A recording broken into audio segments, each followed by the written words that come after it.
Welcome back everyone to the Ocean Catch Poker 2025 Semifinals weekend is here. There are still 12 teams remaining in the tournament and we'll be getting to 6 at the end of this weekend. We're starting things off with a loser bracket matchup. Team Indonesia and Team Japan, seed number 7 and seed number 8, seed neighbors facing off against each other. Winner moving into top 8, loser getting knocked out of the tournament. My name is Elskefi, I'm joined by Quijibo here. Hello. Quijibo, good morning. What are your well, actually, it's probably good afternoon for both of us, but what are your thoughts on this one, Japan versus Indonesia? I'm not 100% sure. There's a lot of good parity between these two teams, and obviously both did quite well in the losers bracket. Well, Japan was in the winners bracket, but Indonesia fighting quite a bit through your match last week. Japan had quite the hard matchup in the USA, but now that they're here, I'm not sure what could happen. We could see a tiebreaker, or we could see a pretty one-sided match. But yeah, definitely. If you count Russia as non-Asian, it's kind of like a mix, right? European and Asian. These are the two only Asian countries left in the tournament. So we'll be stuck with only one in the top 8, which is, well, compared to previous years or previous editions, that's a bit weird, right? Because we used to have South Korea, China, obviously Indonesia as well. Those teams in Hong Kong. Philippines and Hong Kong as well, yeah, right. So there used to be many teams from Asia in the top 8, and that's, well, only going to be one this year. As you see, mixed match 3 getting banned first by Team Japan here. What I was trying to get at, though, that is like the scene is changing a lot with all of the top teams right now. There's a lot of American teams nowadays that are really good. Some European teams make some comebacks, but mostly the American continent. And it kind of feels like, well, Asia as a whole is just kind of, yeah, been decreasing a little bit. But then again, if we're looking at, for example, Japan, it's one of those countries in the Asian continent that's on the rise, right? Could make a run here to be the best Asian country if they win this match, which well, wouldn't have happened a couple of years ago. So it's really props to them as well there. Yeah, they've definitely, like, there's been a lot of players around Japan that have been active for years and years, but they've really come into their own in the past year or two. Greatly improved in terms of skills and whatnot, and they are 8th seed, but I think there's a good chance they could actually take this against Indonesia here. And I'm looking up, and I think the points are a little bit out. I think it's meant to be best of 13 this week, if I'm not mistaken. Yes, the pool has increased. We have 4 DTs now. We have 3 mixed mods. There is best of 13, first to 7. So yeah, that's more OC catch for us. Matches will take a bit longer, so that's also positive, as we're trying to get that fixed up. As we saw, Mixed Mod 3 getting banned by Japan and No Mod 3 getting taken away by Indonesia. Mixed Mod 3 is, well, it's the new slot for this round. Teams, well, it's hard to guess how the opposing team is going to be playing, as it, well, it didn't really exist. Well, actually, never mind. We did have a Mixed Mod 3. No, we didn't. Sorry, we didn't. So we didn't have a Mixed Mod 3. So it is a new slot. So I can see that being banned. And then No Mod 3 is really gimmicky this round. Map by crew. I think it's the first TVC map, and it's really hard to play. So I can definitely see where they're banned against Japan. And we see No Mod 1 getting picked by Team Indonesia. So this one is getting to 8 stars already. We're at semifinals level. We're getting to 8 stars with the No Mod 1. But it's still relatively playable, I think, for most players. Mostly looking at players like Molks and Atamaru, the 2 veterans on each side. They should really have a field trip on a map like this. But overall, I think it's a really good pick from Indonesia here. Yeah, I mean, that's the thing about a lot of these maps in the pool, is I played the pool yesterday, and I played a couple maps from it today, and yeah, it's quite the step up in terms of difficulty, like you were saying about No Mod 3 being a very difficult map as well. Probably a fair ban. I was a bit taken aback when I played. I set like some really low score, like 550k. I was like, whoa. Yeah, it's really hard. Even No Mod 1, I was a little bit surprised. This is the sort of map that would have been like in a finals pool, even maybe last year. Yeah. They have been making the No Mod 1s and No Mod 2s a little bit harder in comparison to last year's, as most players tend to feel that those were a bit too easy compared to the other maps in the map pool. So I would say it's at a good position now, but that makes it that it's an 8-star No Mod 1 already at semifinals. But if you compare difficulty to something like, I don't know, the double time one on the hard to coin, it feels more in place this no one. So yeah, I can see where you're coming from. It's definitely a big step up as well compared to last week, right? Last week could have been Triple FC territory. This is definitely not Triple FC territory. Yeah, no, certainly not. Yeah, went from like a PP farm map to a bit more of a map where you'd see maybe like 10 to 25 FCs on the leaderboard, if that. At least Exactly. to start with. We are getting into it though, so we'll see if anyone can FC it from the get go. But this is going to be where just everything's going to be a test of skills now. Definitely. Overall consistency is going to matter more than just being able to FC the number 1 here. And if we're looking at both rosters, Sarabi, Molkes, and Rindu, really solid roster coming out from Japan. Ipan Bank Koneka and Tamari, the 3. With an early miss. Yeah, exactly. So early advance here for Team Japan.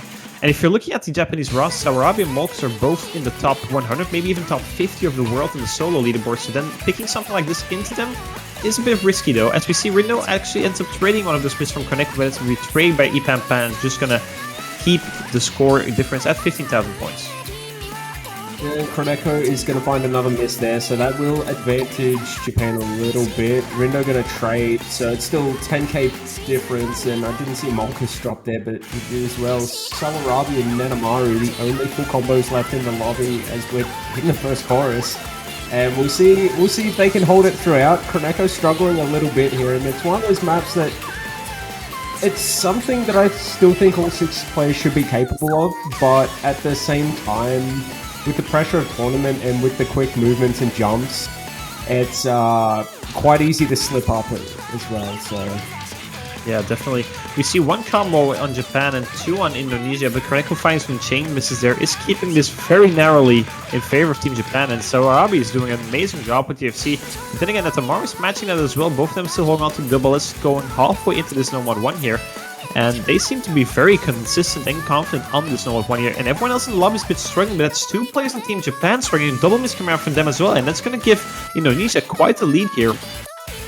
yeah, it went from like 11-12k for like the first half, and now it's 47k.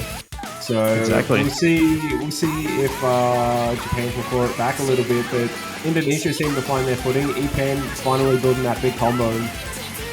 Like you were saying, like Japan does have a couple of top 100, top 50 players. Ipan going to find a miss there, but Indonesia does have a lot of sleepers, a lot of skilled players, even if they're not within that top 100 range. And obviously, Netamaru, I'm not sure if he still is, but like, I'm pretty sure he's still top 10, right? I think he's like 12th or something. I think he dropped out of top 10. Anyhow, we see some drops coming out from Ipan Pan, Koneko, and Molkes, but that's 2 drops from Indonesia, and Japan has clawed back their deficit, and they're leading right now. They also have the combo advantage. Sawarabi still holding on to the full combo here. Same with Netamaru. Everyone else in the lobby definitely struggling a little bit more, but it's just a very, very tiny gap. Tiny lead for Japan here, I think. Back to Indonesia now, and Sawarabi, Koneko. This just the 4 one misses. combo on both sides. Rindo's combo and Netamaru. Everyone's missing. Netamaru, the lone FC left, and will he be able to hold it on? Will he be able to hold FC till the end? He has to. Netamaru has to hold here to bring it back to Indonesia. 8,000 points. Molkes finding a drop there. Combo advantage for it's combo advantage for Indonesia, but is there enough time though? They have to. They have to hold on here. I'm not sure it's gonna flip. They can't miss now. It should be fine here. The ending section is... Yeah, they got it. Never mind. Yeah, They ended up getting it here, too, so... Yeah, first point to Indonesia. What an FC from Netamaru, though. Double S on the Nomad 1. Beautiful 1 million score. That is phenomenal. And the thing here as well, his teammates were struggling a lot, and he was just able to drag them across the finish line. That million score is amazing, and he just single-handedly carried this Nomad 1. And that's the thing as well, on the semifinals pool, there are possibilities to just single carry your teammates, and Netamaru just showed it. And he's going to be, well, they're going to expect that from him for a lot of these maps, and if he can keep doing this, there's a really big chance that Indonesia is able to drag this across the finish line. Even though we're only the first map in, there's still a lot of maps left, but still, a really solid beginning here from Netamaru. That is true. I will also say, I think Sawarabi also did the same for Japan. It's just with those misses towards the end, I think having that massive full combo at like 1700 combo must have unnerved them a little bit. But with that, I think if Sawarabi had pulled, what, 980, 990, that would have been the point for Japan. Yeah, So definitely. it's definitely good that it's good for Indonesia that Sawarabi dropped and that Nedamaru held on, because it could have very easily been a break point there. Yeah, even though I see a couple of positives for Indonesia, there's also a little bit something worrying is the fact that your first pick is this close.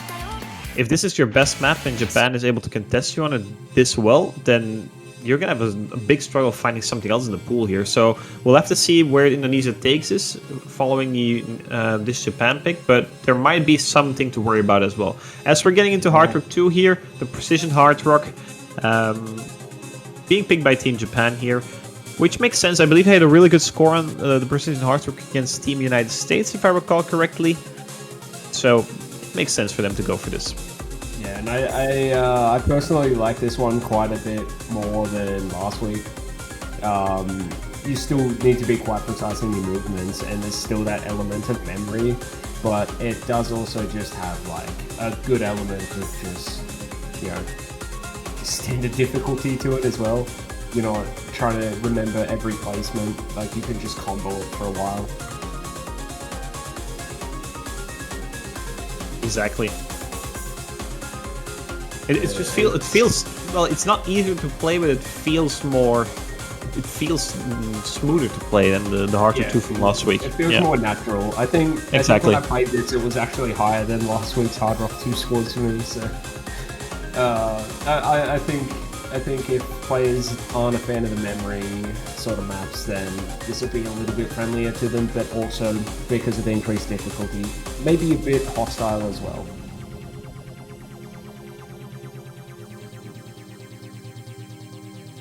As we're waiting for the third Japanese player here, Molkus Senkunahahabi also making the first appearance. We're going to be seeing Netamaru and Ipanban and Koneko for a lot of these maps. They have some players that are for specific slots, like Madoka is going to be coming in for the hidden, especially Loyar hidden. We have Minang maybe for something like the Nomad 2, but these three are the main three Indonesian players. As we see Sawarabi making their appearance again, was the best player for Japan on Nomad 1, so it makes sense to keep them in here for the Horton 2 as well. Yeah, most certainly. And yeah, solid rosters all around. I'd almost say Japan might have a little bit more versatility, not much, but a little bit more. As you can see, they have a different rotation between Nomad and Hard Rock, even though it's only one player. Like, you still have your staple players, but there's just a little bit more rotation so far.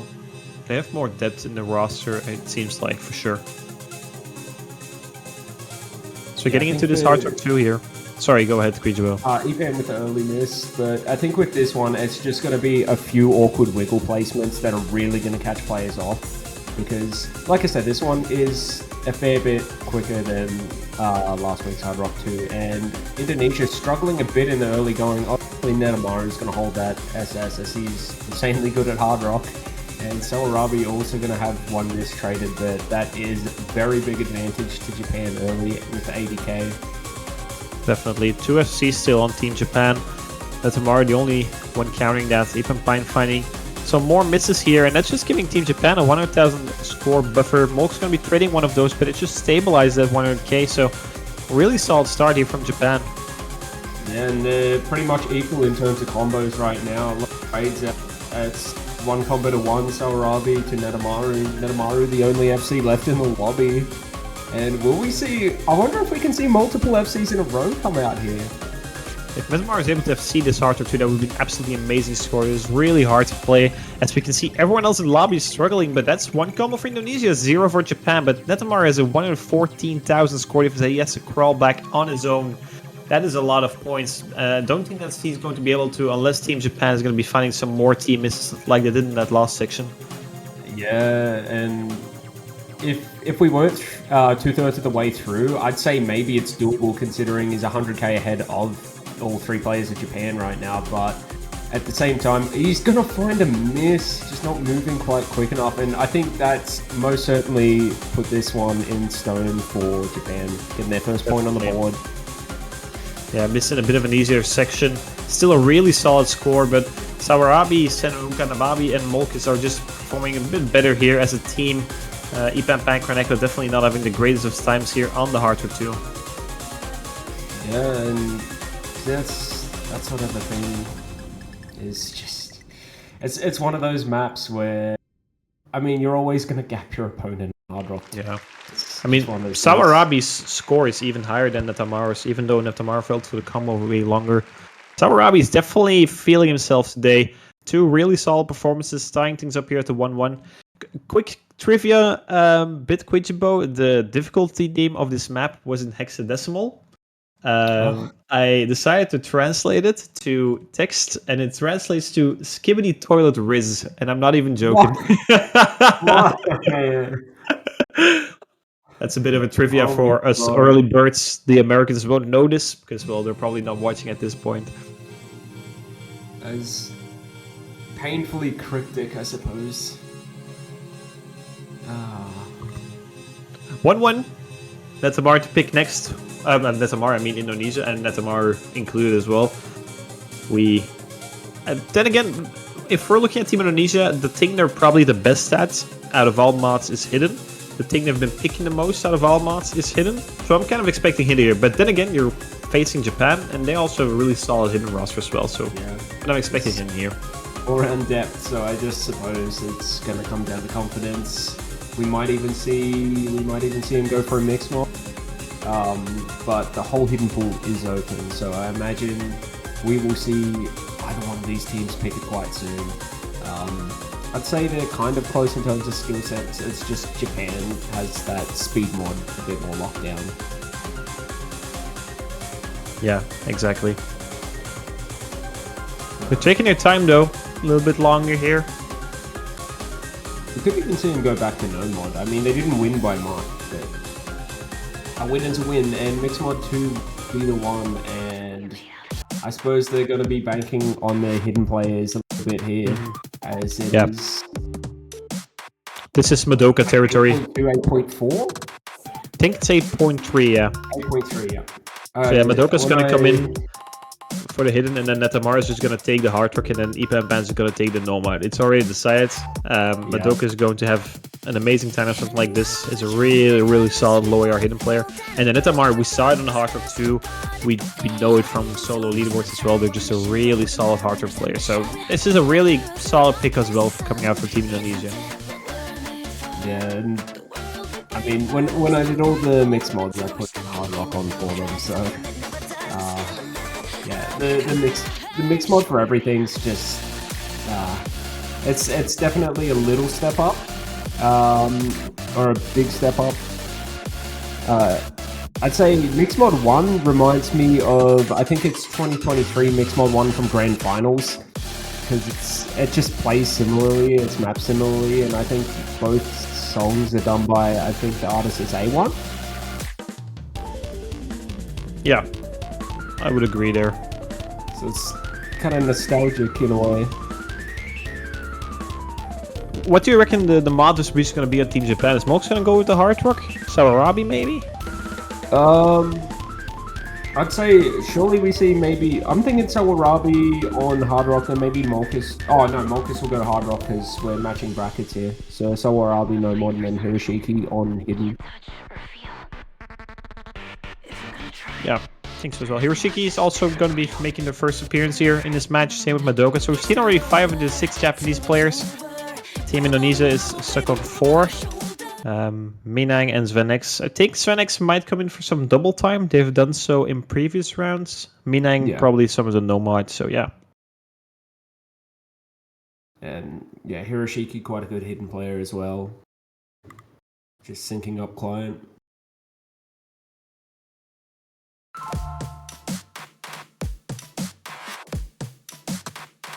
This is definitely also a huge step up in difficulty from last week's Mixed Mod 2. Patterning is just way rougher on the hidden, I feel like. The early advantage to Indonesia is Hiroshiki will find a miss on the hidden, and Madoka also got a trade. I don't think there's any comfortable mod here. Netamaru putting a miss early, dropping Epan on the no mod.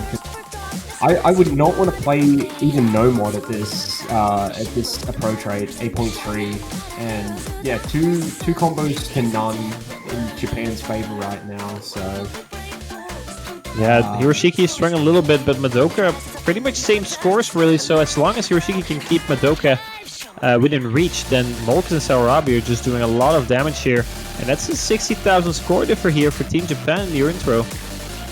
Yeah, and they're matching more or less in terms of combos. Yeah, Hiroshiki and Aikawa are both quite close in terms of hidden, and then Ipan and Sawarabi matching Molkes, and Haru got the orders out of whack, but they're all matching. Madoka and Hiroshiki both trading misses, so still in favor of Japan. Trades between Molkes and Ipan. So you've got the no mod for Japan, still with the FC out of Sawarabi, and then Netamaru, I believe, only on the one miss early in the map. Yeah, Sawarabi doing a really solid job here on the Nomad. What you kind of expect for the Nomad player, but still, at this level in the semifinals, it's not an easy feat, so really solid force coming out from them. And then Molkes and the Heart is kind of matching Netamaru right now, both in the one miss run, so it's just... yeah, Sawarabi making the difference here on the Nomad. Hiroshiki is trailing behind a little bit on Madoka, but it's still a 60,000 point advantage here for Team Japan. Yeah, it's a start for Indonesia though, and with that miss from Hiroshiki, this will help Indonesia claw it back a little bit more, and they need to. I don't think they'd want to lose a break point at this point in the matchup. I don't think they'd want to at any point, but yeah, it is still quite close. I don't think it's going to quite hit there without another miss from Japan, and Madoka being the miss is not what they want. Favor will stay in terms of stay on Japan. Hiroshiki finding the miss, but Madoka also trading, and it's just the two combos to two right now. It's going to stay in Japan's favor, and this will be a break point. Sawarabi with the FC, Molkes with the one miss. This is Japan just showing up here. Hiroshiki getting 782 is, well, definitely lower than his teammates, but with the hidden, this is definitely the hardest mod. And Madoka only getting 20,000 points more. I think Indonesia kind of banked on Madoka being able to put more of a difference here on the hidden. And that's 2-1 score on Japan. Japan to pick next as well. And Sawarabi is having an amazing match right now. Coming off a great Hard Rock 2, a great Nomad 1, and FC, a double S even on the Mixed Mod 2. Really solid performance. Yeah, and Indonesia not quite in the spot they want to be in. I think a couple of players having issues with some of their tech as well. How to play at 6 to 5 milliseconds. It's not fun to play on that much delay. Neither is it fun to play with a troublesome keyboard either, as I think Sekirei had that issue a couple of weeks ago. He just had like a broken keycap or something. Yeah, definitely. Double time 4. Oh, Kwijibo, we're in for a treat. This is... well, of course, the slot didn't exist last week. There was no double time 4. It only starts at the semifinals. And it is like... take the most awkward mapping style and put double time on it and let people just suffer. And that is just what this map is and what the double time 4 slot in general is. So I think we're going to be seeing a lot of misses on something like this.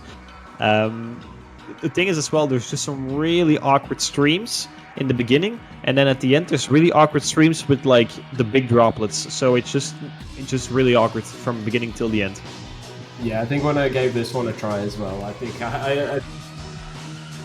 I think I didn't do very well in terms of combo when I actually tried to play this one yesterday as well.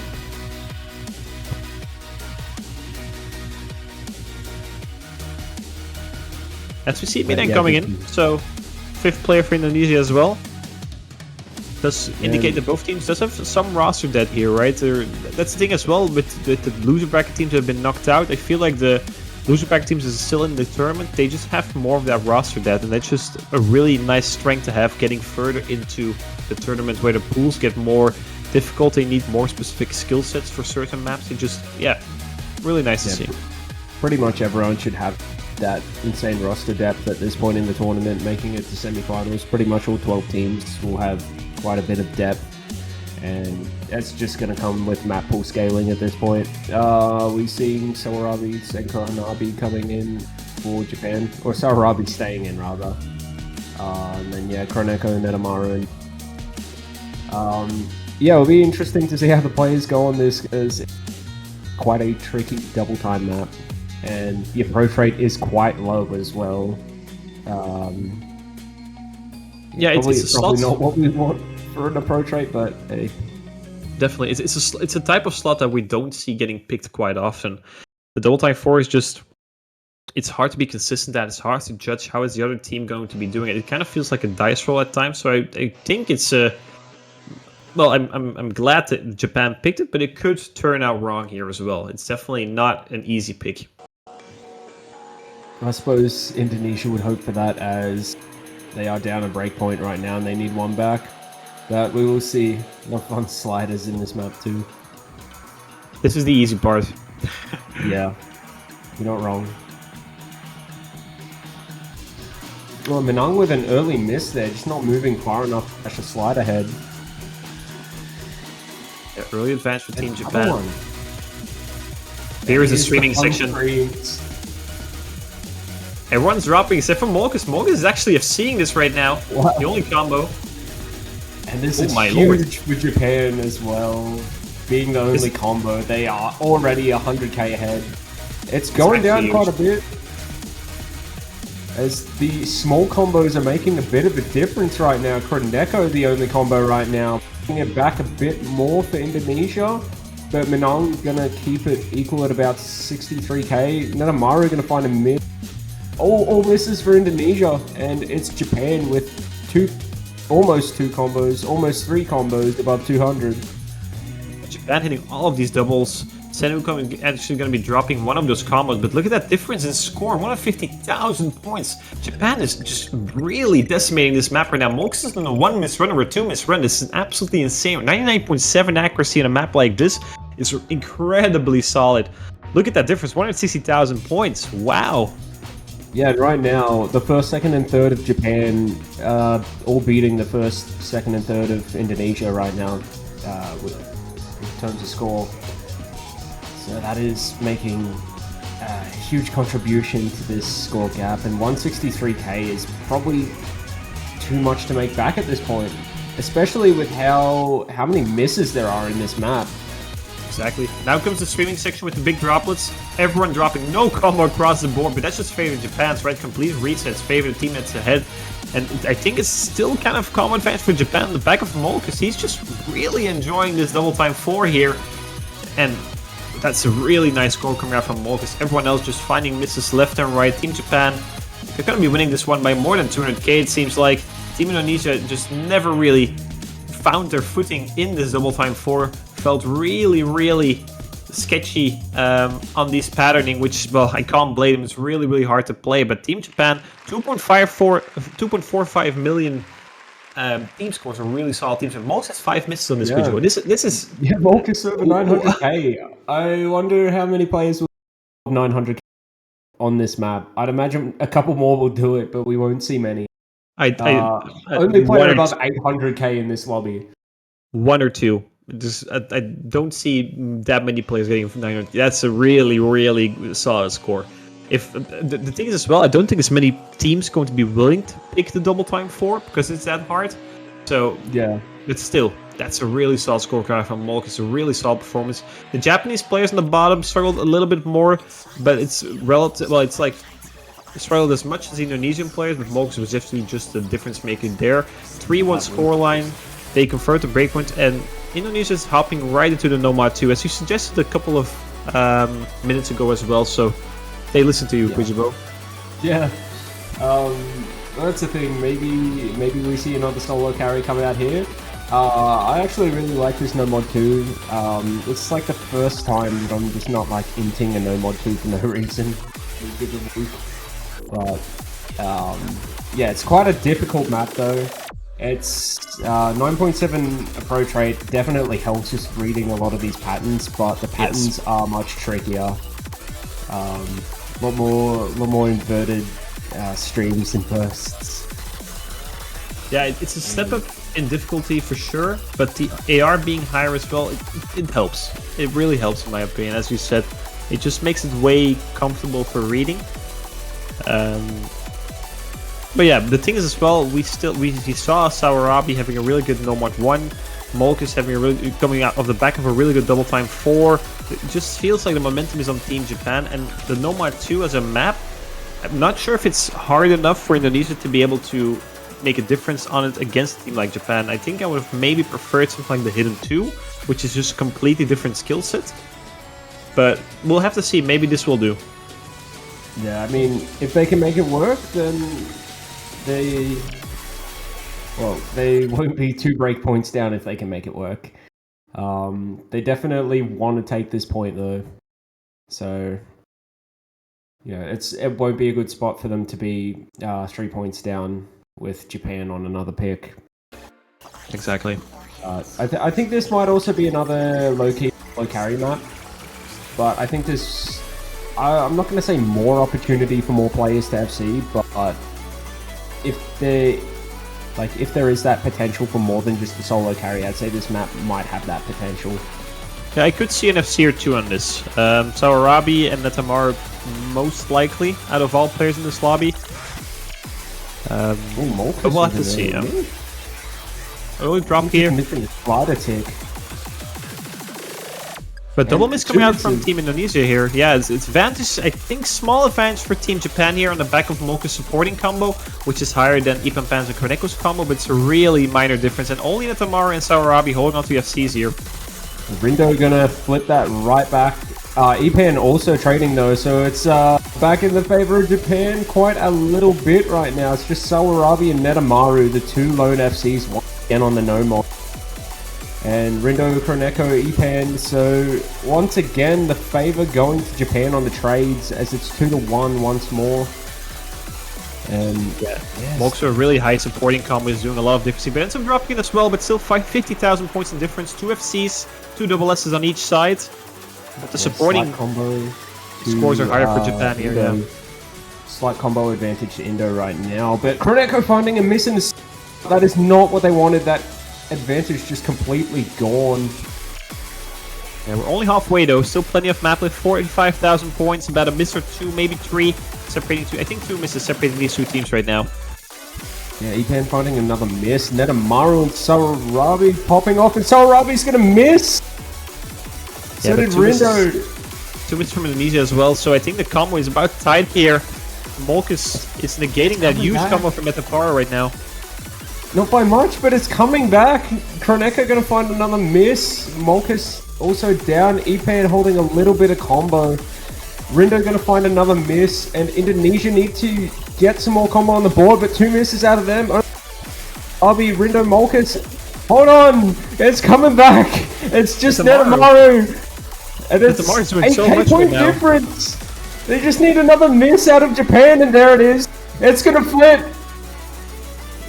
This is crazy. Netamaru's going to be bringing home the double S, right?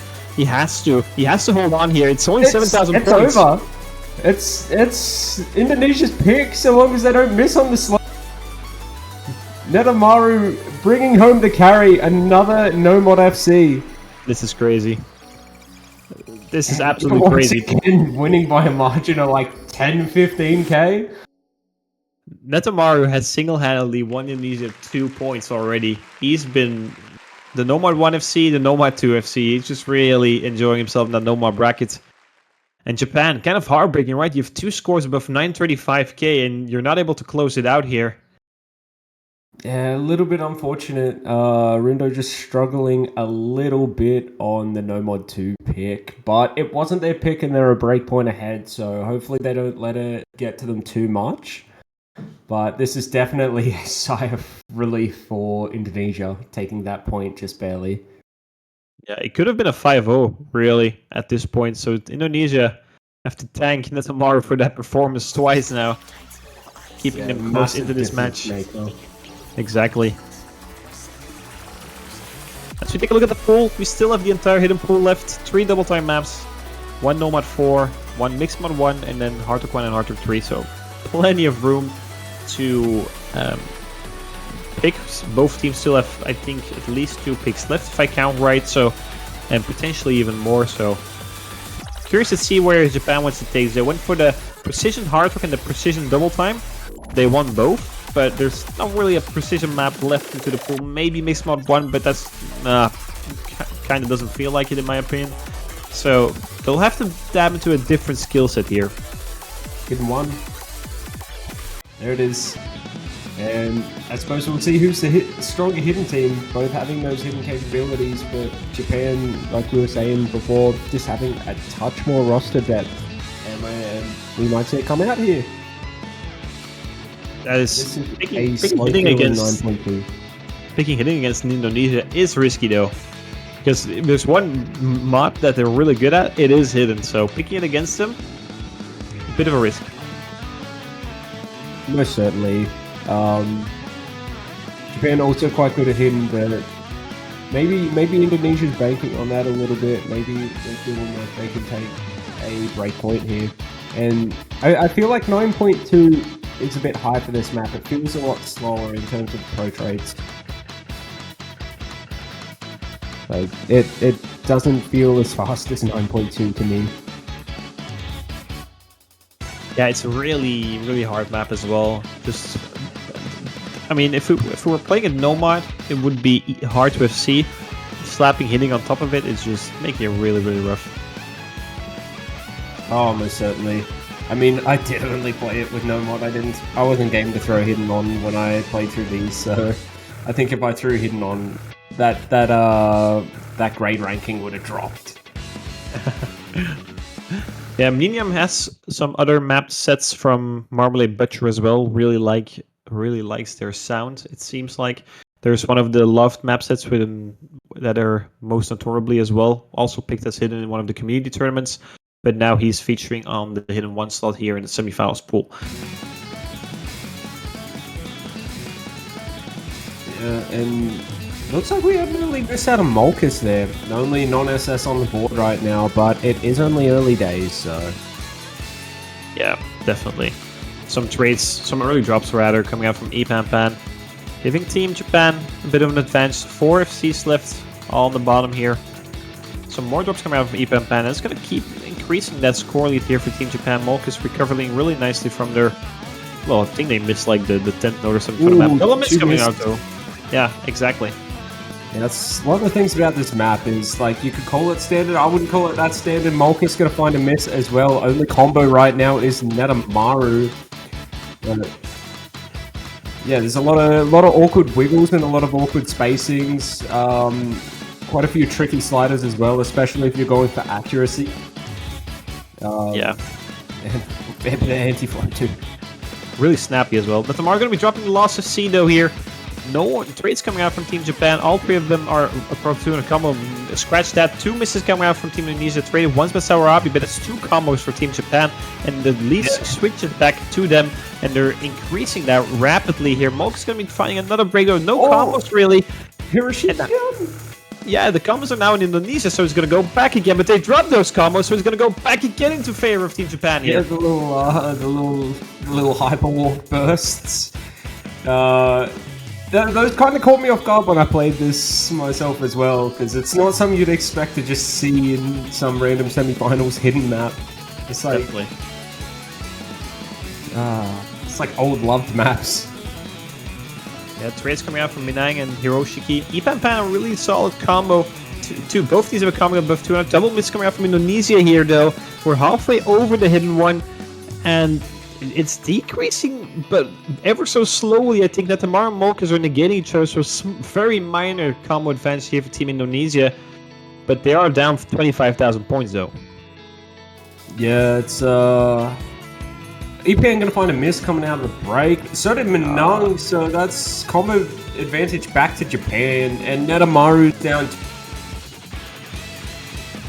And that went from very close to just out of the way now, back to 63k down in the last quarter. All 3 of them need to be very consistent in this end and hopefully not miss. And they need Japan to start falling off a bit, but Molkus is just going all out right now. Like with the DT4, he's going to find a miss, but he is carrying. Yeah, Mokus had a really solid score here. I think Combo Advance is maybe slightly in favor of Indonesia. They have Netamar above 200, but Ipan Pan isn't able to find any combo right now. It's going to start decreasing on the back of those triple misses coming out from Japan. Only one coming out from Indonesia, but is there enough time? It's decreasing really rapidly here. There's enough time. It's going down quick, but I don't think it's enough. Oh, there's still time. 17,000 points. No, it's going to be for Team Japan here.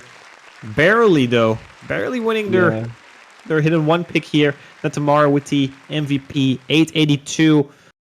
Really solid score coming out from Netamara, but the three Japanese players really close to each other as well, and that's just giving them a 4th point. I mean, if Indonesia was able to get that one, I mean, that scoreboard went from 80k to 10k in about 15 seconds. That was crazy. If that would have flipped, we would have been sitting here at a 3-3 scoreline and just go to a best of 7. But that's not the case. Japan keeping their breakpoint advantage right now, and Indonesia has to go back to the pool here and figure out what they're gonna pick. Yeah, I wonder if they might try another hidden. We could maybe see something here. That was very close. I said Molkus carried for a second, and then both the other Japanese players just got their scores right up to him about 10 seconds after that. And we're seeing Mixed Mod 1 come out of Indonesia. Not too surprising, so I suppose they're feeling that 2023 Grand Finals style of mapping. Yeah, it's a little bit more right now. It's pretty much the same map, but just a different map and a different song, right? It just feels really, really similar. Yeah, pretty much. I mean, it's fun mapping. I quite like the map. I quite like it on both songs, so pretty much same in length as well, being close to 4 minutes. Yeah. But the thing as well with this map is that if you have to play Nomad or Hard Rock, that kind of doesn't really switch things up that drastically as well. It just feels like the same map, to be fair. Hidden is also relatively comfortable. Out of the mixed mod maps, this is definitely the most forgiving on Hidden as well. So I like this pick from Indonesia, right? You kind of just put Netamara on the Hard Rock, then you maybe Madoka or someone else takes the Hidden, which is relatively forgiven, and then you just hope that Ipan or Kaneko is just gonna enjoy themselves on the Nomad, and then just have a really solid team score. And if Netamara just brings home another FC here, potentially, he can just get them across the line. So this is a good pick coming out from Indonesia here. Yeah, and I wonder what Japan's going to go with for this one, because obviously we're going to see Molkus stay in. I feel like we should see Sawarabi stay in as well. So, yeah, I guess we're going to see... I'm assuming Rindo will stay Nomad and then Sawarabi will go Hidden, so it'll be Molkus Hard Rock, Rindo Nomad, and then Sawarabi Hidden, and Ipan going to go Nomad for the Indonesian side as well. So I guess it's just waiting to see who that third Indonesian player is, whether it's going to be Madoka or someone else. It's going to be a hidden player. The question is Madoka going to be able to play Air 9.5? That's just a big question here. And otherwise, who is going to be filling in that slot, right? Is it going to be Kuroneko? Is it going to be Minang? It's maybe it's going to be Minang here, yeah.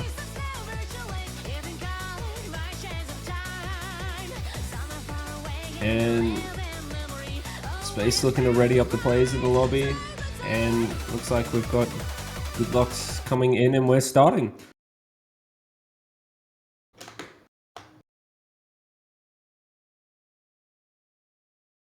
Ipan face off against Rindo, Manang against Sawarabi, Molkus against Netamara. Sawarabi going to be taking the hidden here on the AR 9.5 Mixed Mod 1. We haven't seen them play. Wait, they did play the hidden one, but I was going to say the last Mixed Mod they played Nomad, if I recall correctly. So some switching up here from Team Japan. Yeah, a little bit.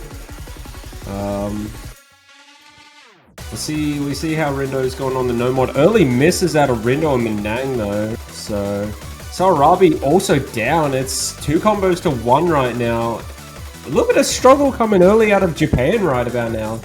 Ipan also going to miss, so it's just the Hard Rock combos against each other, but early advantage for Indonesia. That's a bit peculiar, because the Hard Rock, you kind of assume that's the hardest mod, and both of them just holding on. As everyone else in the lobby struggling a bit with the density, I think. Especially on the hidden, it's relatively rough. Yeah, maybe just a bit of adjustments to the approach rate needing to be made early on. And density is always going to catch players off as well. As no more on both sides, not having the best time, but Ipan definitely having the advantage. Gonna miss there, so Rindo will be able to catch up a little bit, and still SS is out of both Hard Rock players. Yeah, both hidden players recovering relatively nicely as well. Both above 500 combo here, and pretty much tied in the score department, and it's only 5,000 points in difference.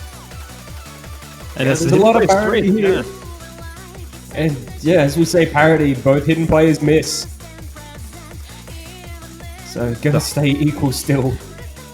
Yeah, Molks and Atamaru approaching 1,000 combo here on the hard rock. Really solid performance. And it's not going to be dropping though. First piece coming out from the Indonesian hard rock player, and Molk is still holding on to the FC. We saw Rindo trading though with Atamaru, and it's gonna stay stabilized at around 3,000 points. Gonna increase now though on the back of that Salarabi miss, but traded by Pampana. Just these teams are not giving each other an inch here. Yeah, Minang's down as well, so advantage is going to go a little bit to Japan with those couple misses out of Minang. Ipan going to miss as well. Advantage is in Japan as they do have a couple of smaller combos. Everyone's above 200, and Molkus is just maintaining that double S right halfway through 1,300 combo. Rindo going to find the miss, so it's not going to get too far out of control in Japan's favor. Molkus miss! Molkus drops the FC, lost a seed down, but damage done right. Both harder players in a one miss run, they're just pretty much tied. But the difference isn't a Nomad and a Hidden. It's very, very slightly, but 15,000 points of advantage on the back of those two huge supporting combos coming out from Indonesia. And Salarabi is going to be finding another break, and it's going to keep increasing that for Indonesia. And it's just constantly flipping. Manang trading with Salarabi here. And I think it's still about 10,000 points advantage for Team Indonesia here, getting into the break. Yeah, it's still quite close. Still Indonesia's favor right now. And yeah, we'll see how we go in this last quarter. Yeah, it's so close. Yes, Minang gonna find a miss, and that's going over to Japan. Yeah, it has to. And Minang gonna find another miss. Everyone else holding on to combo here. We're running out of time here. It's only 6,000 points, but it is increasing. Minang is not above 200 just yet. Everyone in Japan is holding on to combo right now. Atamaru above 1,000. We know it's a block. Japan. It's double miss Japan and score against Chief for Indonesia. Ipan and Atamaru, as long as they hold on here, they just securing this mixed mod 1. Both of them above 800 combo. Double miss come out from Japan. Trade ones by Minang, but it doesn't matter. Indonesia is just cruising towards the finish line. Mork is on a one miss run, doing everything he can, but he's just not able to cross his drag his team across the finish line here. 70,000 points in favor of Team Indonesia on the back of Atamaru and Ipan. Ipan making the difference on the Nomad. Yeah, Ipan finally missing at the end, but Ipan and Netamaru getting just across the finish line there, just staying 2 combos to 1 consistent, and both hard players just insane scores out of both of them. Molkus with miss and Net with over 990k. It's hard rock performance right now. The harder scores are incredible, really solid from both harder players. And a good pick coming out from Indonesia. They are 1 breakpoint down, but they're still in it, right? They're still keeping it close. As we're getting into those stages where there's just less maps to pick, right? It's just harder to find a pick. Yeah, it's been very close for a lot of these picks as well. Let's see. Back onto Japan. So I'm almost thinking they might go back to hard rock here. I mean, they did take the hard rock point the first time around, so we might see it twice. They've had pretty good on the speed mods, and we are going to another very interesting double time pick, the double time 2. Yeah, this one is just techie fun, I suppose. But yeah, probably the most forgiving double time pick in the double time pool. Well, maybe double time 1 if you are able to read AR 9.1. But this one is really similar to that www double time 2 from I think 2 years ago, or maybe it's been 3 years. I'm not sure. Time flies by. Wave Tapper, I believe the map was called, or the difficulty name, and it just kind of feels like it's that map on a different song. It's just really, really similar. It plays really nicely as well, this double time 2. Yoshi Green did a really solid job on this. But I think it's a good pick coming out from Japan. They had a really good performance on the AR 8.2 double time, the double time 4. So going to AR 8.4, that step is not that big. Plus the map is more comfortable as well. So yeah, I see why Japan picks this. Yeah, most certainly. I think the biggest issue a lot of players will have is just overdashing a bit. Just not quite moving right on a couple of the patterns with the approach rate. It is a little bit lower. Not quite as low as DT4, but I don't know. I personally prefer the higher T. More of a fan of the lower AR DT. More of your 9s. I'm old at this point, so reading AR 9.1, it's exhausting. As we get into the double time 2, we see Korneko coming in again for Team Indonesia. It's been a while, I feel like. Natamar and Ipampan coming off the back of that Mixed Mode 1 performance. As Hiroshiki is also coming in for the double time 2 here. I believe on the double time 4... Did Hiroshiki play double time 4? I don't think he did, so a bit of a switch up with the rosters here for Team Japan. No, very interesting going with hidden double time here. I feel like we're at a point in the tournament where I wouldn't necessarily go for it too much. Early miss out of Korneko and Hiroshiki. Obviously, we'll still see 1 or 2 players pick it, but I imagine it's going to be much more of a detriment in this stage. And we're seeing that quite a bit come out of Hiroshiki right now.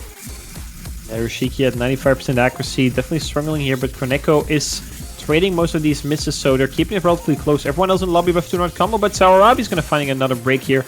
An early advantage here for Team Indonesia, and let's keep in mind they need to find a break point, and if they keep playing like they're doing right now in double time 2, this might just be the pick as we see Ipampan and Hiroshiki finding some drops, but Natamar dropping the FC though, so no FCs left for Team Indonesia as Molk is still onto the full combo right now.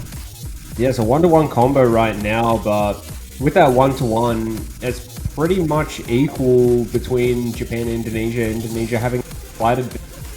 Gonna go, never mind, both Ipan and Hiroshiki trading.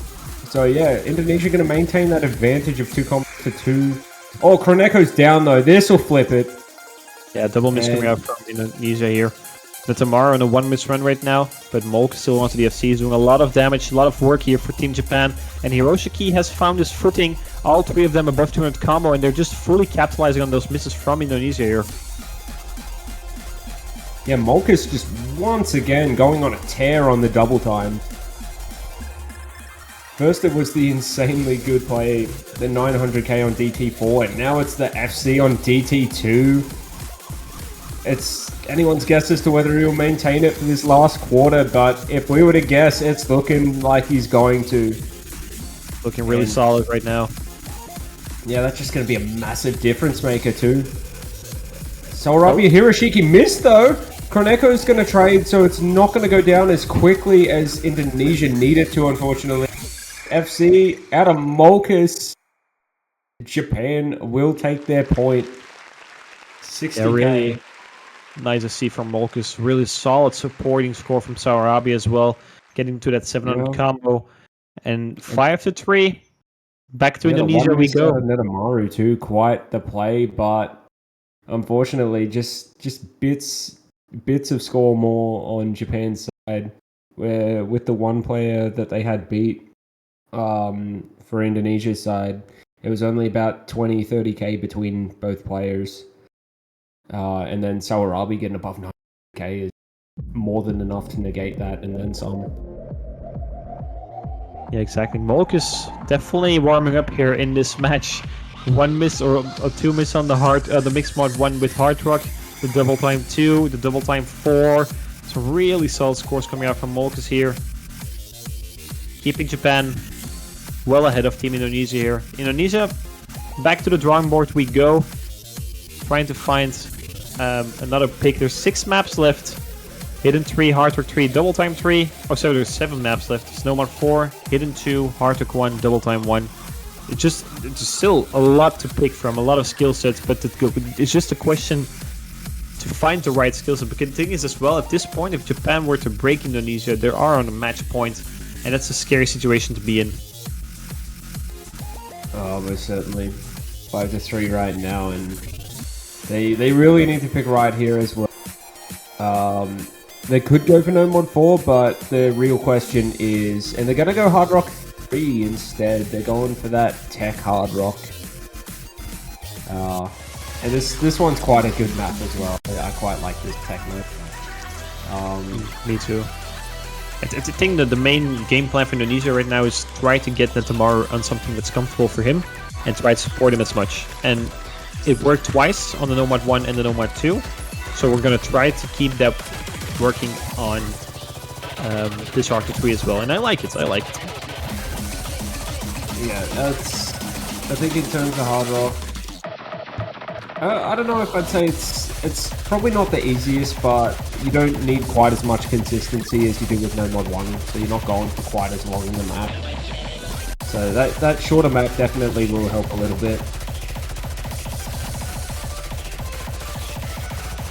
The nerves won't be at play for quite as long, but the patterns are going to be a little bit trickier as well.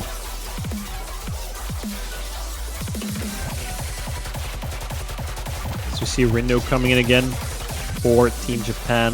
Saurabi, 99% certain they're going to be in the third slot.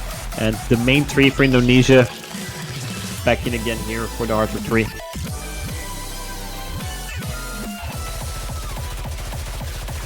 Both teams getting closer to that top 8 finish, to that best Asian country. Yeah, I mean, 2 points for Japan, 4 points for Indonesia. All to play for still. Yeah, if they can take it back, then it's all them. But yeah, it'll be quite a difficult task. Japan has been playing so well throughout this match so far. Definitely. It's also hard to find a weakness for Team Japan at this point. They've just felt really, really good at pretty much everything. All of the picks that Indonesia won, those were relatively close, right? 10k, 12k or something on the Nomads, and then the third pick, the mixed mod 1, was also relatively close. So Japan has just been playing really, really confidently and consistently. Yeah, most certainly. Yeah, only the early miss out of Rindo. No one being caught off by these streams yet. And yeah, these streams are a little bit tricky. Rindo gonna find a miss. Kroneko finding a miss as well. We've just got the awkward streams and the tap dashes. Rindo gonna find another miss, but we still are 2 FCs apiece for both teams. Yeah, the thing here as well, mostly for Indonesia, is that Ipan Pan is also on the full combo, right? Supporting the Tamar way more than they did on previous picks here. And that's really solid. It's giving them a 25,000 score advantage. The issue is that Japan's still also still holding on to 2 full combos here, right? So they're not in the clear here, halfway into this Hardcore 3.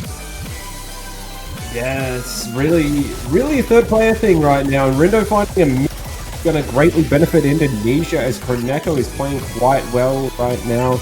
Ipan and Netamaru still both with the FCs. Salarabi and Molkus still with the FCs. Kroneko going to find a miss, so we'll come back and no, it won't. Rindo's going to trade. Yeah, 4 combos above 1,000 right now. Netamaru, Ipan Pan, Salarabi, and Molkus pretty much tied. 40,000 points, 45,000 points. It's not much, right? If one FC goes down, or maybe not the time when you would want to see the leaderboard. Rindo going to find a miss. Kroneko trading. Still going to be fairly even. Little bit coming back to Japan, but not enough right now. Yeah, these teams are just completely tied, trading at the exact same spots. Oh, Kroneko finding that miss right there, and Rindo holding. Big for Japan. It's coming back. Salarabi misses though. It's Indonesia's to lose. Ipan and Netamaru both holding the FCs. Kroneko getting back up there a little bit. 70k, quite the gap, and they've got it. Will we see the 2-way FC for Indonesia? It's decreasing though. 70,000 points straight coming out from Kroneko and Rindo. But it does seem I like think they're bringing it home. No, Ipan miss. You cursed it. Oh, the gap is closing so quick. I don't think there's enough time for Japan to take it back, especially with that miss out of Rindo right at the end there.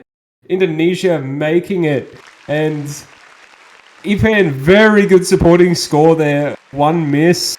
Definitely. Netamaru with the FC again. And every time he needs to perform, it's just a full combo play. And that's making a world of difference right now. Kroneko missed quite a bit, but still pretty much equal to Rindo. Soarabi doing very well, just having a large chunk of misses there in the middle. And definitely made a bit of difference too. But pick back on Japan, and this is their chance to get to match point. Sorry. Yeah, Netamaru just, I mean, it worked perfectly for Indonesia, right? Get something that Netamaru can FC, and then we support him. Ipan Pan, really, really good score. Absolutely phenomenal score to one miss, and just supporting Netamaru more than they have been doing in the past couple of maps. I'm surprised they waited this long with the Hard Rock 3, because they just had a really good team score on that as well. So, but all in all, 4 points Indonesia, 5 points Japan. We're getting closer to... I'm not going to say it just yet because I don't want to jinx it, but we're getting closer to something, Koichibo. As we see Japan picking the double time 3 here. They went for double time 2, went well. They went for double time 4, it went well. So guess what? We're going for double time 3. But the issue is, it's a completely different playstyle, a completely different map compared to the double time 2 and 4. But still. Yeah. Once again, it's that I believe it's following that DT3 theme of just spacings and dense streams. So you'll get your dense streams, and then you'll just get caught off guard by some weird spacing between two nodes that would, like, it's not something you'd really think about, and then you just miss it. Exactly. It's also really, really short. I believe it's the shortest map in the pool after double time is added. It's below 2 minutes. Yeah. Blink and it's over. Yeah, it's going to be one of those things. If there's an FC, then that'll be a massive difference maker. And we've seen quite a lot of FCs this matchup. Yeah, yeah, definitely. The thing is, the thing for Japan is going to be, can we, as a team, outperform Netamaru's carry? And on a map like this, I'm not sure. Netamaru is probably gonna get close to like at least 950 on something like this, right? At least I hope so. And then the question is gonna be: is Japan gonna be able to find that team score? That's the thing as well. Getting further into a match, there's just so many. There's not that many laps left, right? So you're just kind of guessing where should we take this. But they still have another pick left in 2 picks, right? So there's still some. How would you say that? They still have. Well, another sleeve up, I don't know what I'm trying to get at. I was gonna say maybe with some. I know what you were saying. Like maybe Indonesia should have played Hard Rock. Maybe they wait. Maybe there's a reason they waited to play Hard Rock 3 until later. Just like maybe there's a reason that Japan's pulling this out right now. Early miss out of Soarabi and Hiroshiki. But the thing about beating Netamaru's score is you Molkas there, and Molkas has been the MVP of DT. True. That's a really good point you make there. As he's still the only FC left in his team. Some misses coming out from Kaneko and Soarabi. It's all tiny advantage for Team Indonesia on the back of the double FCs coming out from Ipan Pan and Netamaru, but Kaneko is struggling here. Yeah, once again, it is Ipan and Netamaru just going hard. Ipan's going to find a miss traded by Hiroshiki, and Soarabi has the slight combo advantage over Kaneko. Ipan going to find another miss, and it is in Japan's favor. Netamaru missing, and it's again just Molkas going off right now. Yeah, everyone missing the double time MVP, as you said. Molkas is the only one holding on to full combo here, and it's 40,000 points, but it's decreasing. Hiroshiki is struggling a little bit. Ipan Pan is from trading at 2 combos above 204 Indonesia. And same for Japan. 45,000 points, it's not that much, but the map is really short. But Molkas has a the FC on the slow section, and that's going to decrease that score lead here. It's giving Indonesia a way back into this match and a way back into this map as well. Yeah, that could be kind of critical, but there's still a quarter of the map to go. Miss out of Kroneko is going to bring that back in favor of Japan, and Ipan's down as well. And Japan, right when it started to look like there could be a problem, Indonesia just run into a bit of trouble, and Japan's right there to capitalize on it. Marcus and Sawarabi going insano style right now to bring it home. Sawarabi hits the streams, and that was a crazy performance for Sawarabi and Molks at the end there. They just completely hit that part. Molks with a 2 miss 970k. The question was, is Japan going to beat, or my question was, is Japan going to beat Netamaru? But, I mean, Molks just beat him on his own, right? It's just a really solid performance. Molks is just the double time bracket, and Molks is just a match made in heaven, it seems like. And they still have one double time left. There's one more left. They can just go for that off the next Indonesian pick as well. So a really solid pick coming out from Team Japan here. And they're going to match point. They have, 3 opportunities, right, to close this one out, to get into that top 8. But Indonesia the pick next. There's definitely that chance there, especially with one double time in there. And yeah, you said matching Netamaru's score. Sawarabi equalized it before his score even came into play. So yeah, insane play out of everyone on Japan, I think, because even third player was beating the second player of Indonesia. And we will see a Hard Rock 1 pick, the Haymaker.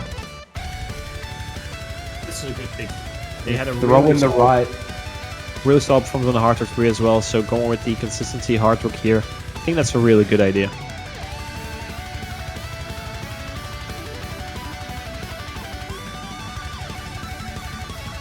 So yeah, especially if it's anything like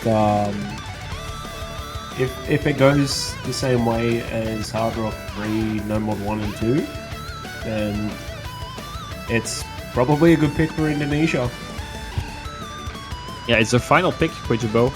They went for No Mod 1, No Mod 2, Hard Rock 3, Mixed Mod 1, and they won all 4 of those, and they lost 1 pick, but I can't remember which one it was. And they... The interesting thing is here that they're not going for hidden.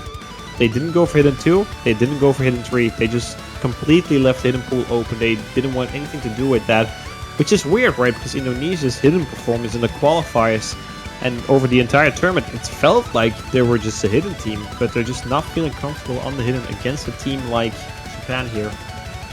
Yeah, but we did see it with Japan's pick on the hidden. They did take hidden.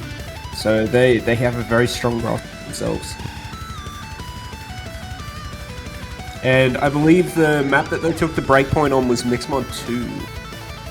So right. It was sort of a 1-to-1, I believe. Yeah. Netamaru, Ipampan, Koneko, the same tree for Hard Rock 1 here. Ipampan can try to get a similar performance as the Hard Rock 3. And on the Japanese side, also the same roster as Hard Rock 3. So Moka, Sawarabi, and Rindo. Really solid rosters coming out from both teams here. First match for Team Japan. And we'll see if Netamaru's done what he's done 3 times in a row right now. 4 times in a row even.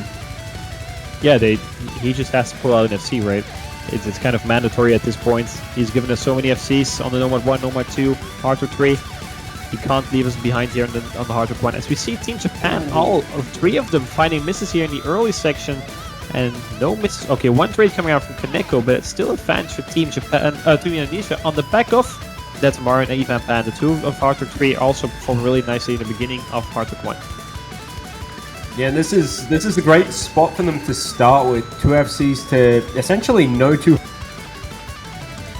And we're about to go through the first quarter. Ipan and maintaining, and this map isn't that hard. Ipan gonna fight almost on nothing. It just looked like he underdashed one of the notes, but Netamaru still keeping that double S. Yeah, but common fans for Team Japan, they have 2 combos above 100.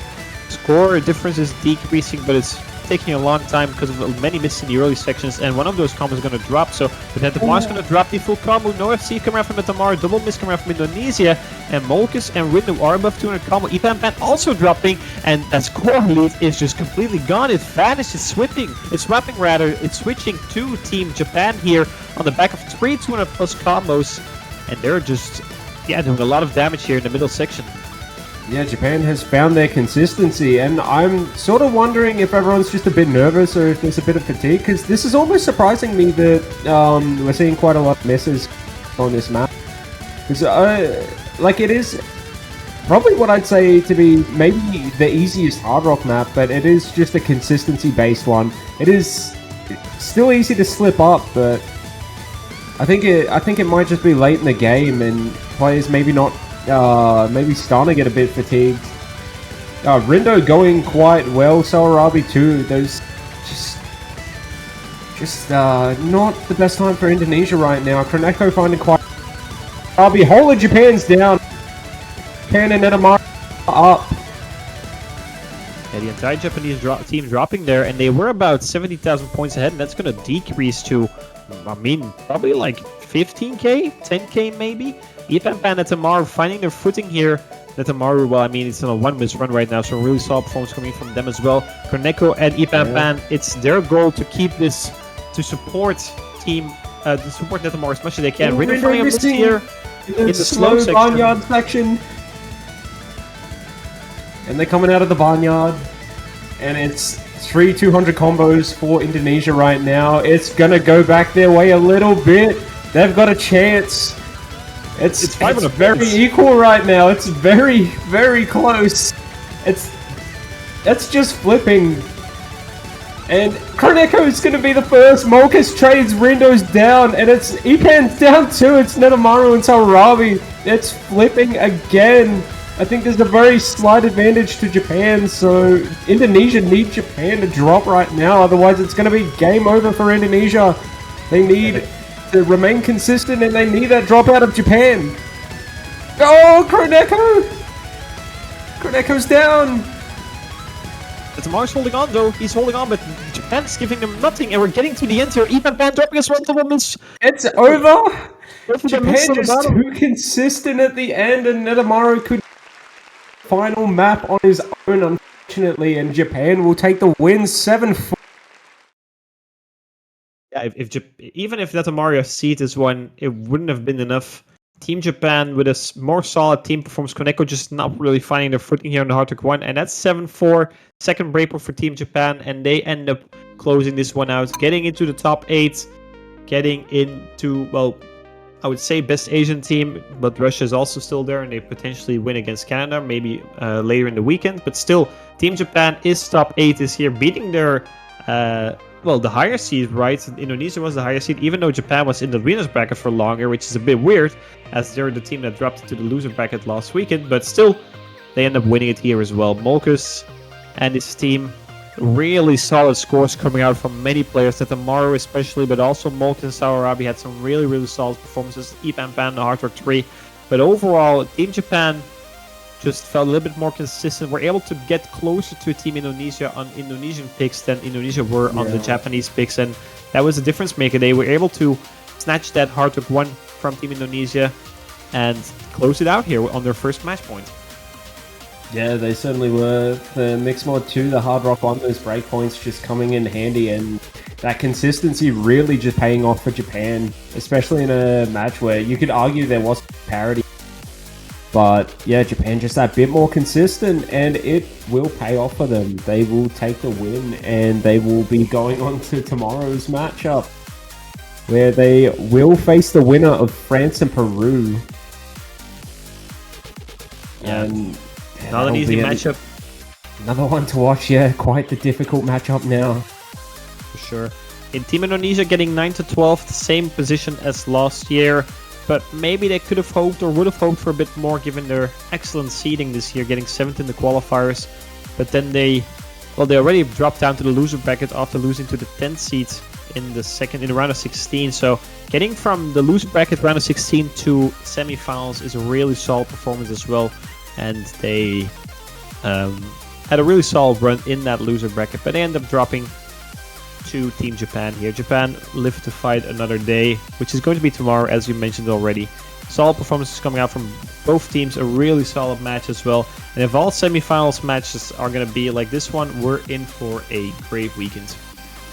Yeah, most certainly. I believe this is it for us for a while. I think there's a show match coming at 15 UTC. And Yeah, then in 45 after minutes. that, you will have your next matchup between Russia and Canada at 18. And then the last one for the day being France-Peru at 20 UTC. And then we go into tomorrow's matchups. Yeah, as we can see the rosters for this show match, Fob, Haruka Akane, Jack Frost, Beerus, and Daletto taking on Spectator, Skillishu Lol, Alto Fanboy Trent, and myself on the blue side, which is going to be in about 45 minutes, so definitely be sure to tune in. I'm expecting a lot of great scores, most noteworthy coming out from Fob and Trent, who played in the Grand Finals last year, but there's also some really solid players on both teams, so Yeah. we're going to have a blast. Yeah, most certainly. A lot of big names there. But I suppose until then, that will be it for us. Don't go too far, because 45 minutes is not a long time. But definitely get up, stretch your legs, maybe get some food. And yeah, I suppose we'll see you in 45 minutes. Definitely. Take care, everyone, and see you soon. Bye-bye. See you later.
「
Click.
Hello everyone, welcome back to this semifinals weekend. This time with the first show match of this CWC 2025, a show match between staff members, whether it is mappers, mostly mappers actually, map poolers, casters. There's only one of us here, it's El Skefe. It should be a fun match between the two teams with, players that are not playing this year and that you usually don't see playing CWC, so should be tons of fun. I'm Real Mas and I'm with Dove Daddy for this one. How's it going? I'm really excited to see this. You don't see the show matches too often, and get a little peek into how the map pool selectors and all the other staff members are doing on this is always a fun treat. Yeah, for sure. And it will be nice to see because, there's always kind of a meme going around that the staff is actually stronger than the players in CWC because we have so many strong staff members, whether it is test players or, the mappers themselves are very good at the game, some of them. So we'll see. We can maybe compare to what the players are going to do on this map pool this weekend, because this map pool is actually quite difficult. I would say a pretty big step up in difficulty compared to the last few weeks. So excited to see how it goes. Yeah, you say a step up in difficulty. I say so much more difficult than most of the pools I've seen in the past ever. So yeah. No, that's fair. This OCCash World Cup 2025 is getting up there in difficulty. I almost compare this pool from to last year's finals pool just because of how technical and difficult a lot of the maps are. Like, it's getting up there. Yeah. Even just the mechanical requirement to play some of these maps is so high, especially when you look at pools from the last couple of years. Even you look back 5 years ago, this would have been like almost a grand finals pool. So right, these maps are something. You're looking at semifinals map pools from back then, and it's still like 6-star maps that people can FC. Yeah. I mean, we're in a point where in the semifinals pool, I think FCs are going to be kind of not common. I would be surprised to see like 1 or 2 FCs on any of these maps in the pool, except maybe like Nomad 1. Even then, Nomad 1 is hard to FC. Right, but we've been seeing players destroying the Nomad 1s. Like the Nomad 1 has maybe had the highest step up in difficulty versus like any of the other maps in these pools, just compared to previous years, and people are still 6-way FCing them. Yeah, that's true. And we see the first couple of bans. We do have bans. Looking at, I have access to the team's chats, and none of them want to play DT from what I'm seeing. This DT pool is some of the maps, DT1, if you can't really read that AR, it just, no one really wants to play that. And DT4 is just super difficult. Yeah, it does. So, makes sense. No AR 10.5 here, no slider ticks on DT. No one wants to play that. Yeah. Hopefully the two teams should be fairly balanced. We tried our best to make it balanced for a good show match, but we will see. We have very strong players on either team. So we'll see. I don't think a single team is like notably stronger on a mod pool or anything. Should be pretty even, hopefully. So I'm not really sure what they're going for. And looks like Nomad 4, they're going to get the convert out of the way immediately. Okay, fair enough. For Staff Red, which has, a very strong lineup. You can see right away on this. Jack Frost, Spectator. Delito should be coming into play this one. All three that are... Spectator's not on red. Spectator's on blue. Let me go over the teams. Yeah, really you can quick. go over the teams. Yeah. Staff Red, the team members are Fob, Jack Frost, Deleto, Haruka Akane, and Beerus. Staff Blue is Spectator, Auto Fanboy, El Skefe, Skill Issue Lull, and Trent. So stack lineups on both sides. Absolutely. Teams that would be able to compete if there were countries, and they would be able to compete very well, I would think. But yeah, first it's the convert. Delito is playing this.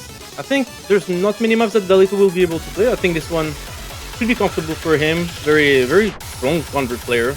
And Jack Frost and Fob would be here for most picks for Team Red. Both of them are just super strong players. And on the other side, we have Spec and Auto Fanboy. Not sure who the third member is going to be for them. LSKP also makes sense. And both lineups are looking super stacked. Yeah, absolutely. You can see in the chat them talking about who's going to be coming in, but Elskepe is going to be it. Everyone kind of worried about some of the edge dashes.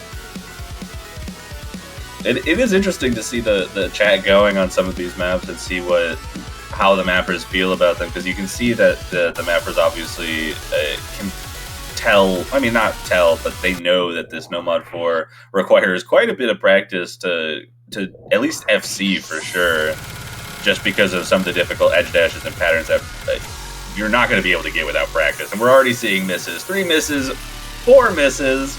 No full combos left on Team Red. Spectator and Auto Fanboy holding on through that intro.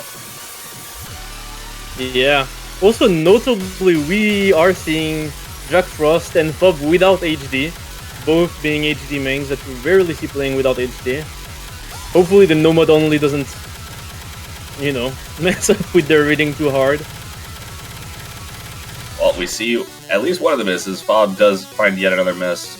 Matches with Diletto as well, but one of them is traded by Spectator, though Auto Fanboy still holding on to that full combo, and Elskepe building up the combo after that early miss. Jack Frost trying to match that, and not getting caught out off guard by these. Last full combo off the board with Auto Fanboy finding a break as well. Traded by Red Team's Fob. Spectator finding a break as well, but the 2 large combos being matched on both sides between Elskepe and Jack Frost here. Yeah, it's a bit harder for Team Red to find combo as it is. And you have Elskefe, who's 600 combo right now, matched by Jack Frost, as you said. Spectator finding misses here and there might be enough for Team Red to come back, but they really need to hold on to their combos. But it's really tough with pretty much everyone above 200 right now. It's just double trade for Team Blue in favor of Team Red with Fob resetting, but Jack Frost will also drop. There is no combo anymore, it's only Delito, and there's just no one now. In that section, but the score gap is getting smaller. It is. It looks like that trade overall favored Team Red there, but another miss from Diletto and another one there, as it is double traded back. And actually, I was going to say it's moving back in favor of Blue, but now that lead is shrinking quite quickly, down to 25,000 points already. Traded again between Diletto and Spec. Last section of the map, everyone is getting caught by this spacing, these edge dashes, and double miss from Auto Fanboy and Elskefe. It's only traded by Delito. Jack Frost will also drop it. Fob is the only one holding towards 200 combo right now, and with many misses on the blue side, it looks like it will be going to Staff Red on this one. Yeah, that lead is really boosting up with Fob holding onto the combo. 300, large stack, no one messes it up, and 60,000 points despite a little bit of a shaky start. Staff Red going to take their first point in the match on their own pick. Yeah, you wouldn't think this would be 60k advantage for Team Red, looking at how the map went. It was mostly advantage for Blue for the most part, and then kind of close, but swung by 60k for Team Red, just right in the end. So worked out very well in their favor. You can see not many high combos, mostly just Jack Frost and Elskefe getting above 700 and everyone else kind of around 300. This map is very hard to be consistent on with all the spacings and at such a high BPM, so nice performances and good pick for Team Red. Yeah, absolutely. But Team Blue's going to get their opportunity to pick here and make a response there. It was interesting to see how that map ultimately went, because Staff Blue had a 90,000 point lead at one point that just completely shifted at the end. Absolutely. Now, what will Staff Blue go for? It's really hard to say with the rosters that they have. I would say that they probably do have a strong gimmicky team, so stuff like Nomad 3 should be pretty good for them. But on the other side, there's also players, you know, like Fob, like Beerus, who can play these low AR tricky maps pretty well, so kind of hard to tell. Yeah, but just looking at a few of the team members, I could see both Hidden and Hard Rock being pretty strong for them, but you called it, Nomad 3 immediately coming out. Yeah, it does make sense. They do have very strong gimmicky players. In, for example, AFB should be able to play that very well. Yeah, Trent in the Feiyu- same page, I think, would be very, very good. Oh yeah, Trent. Actually, they have many players who can play this.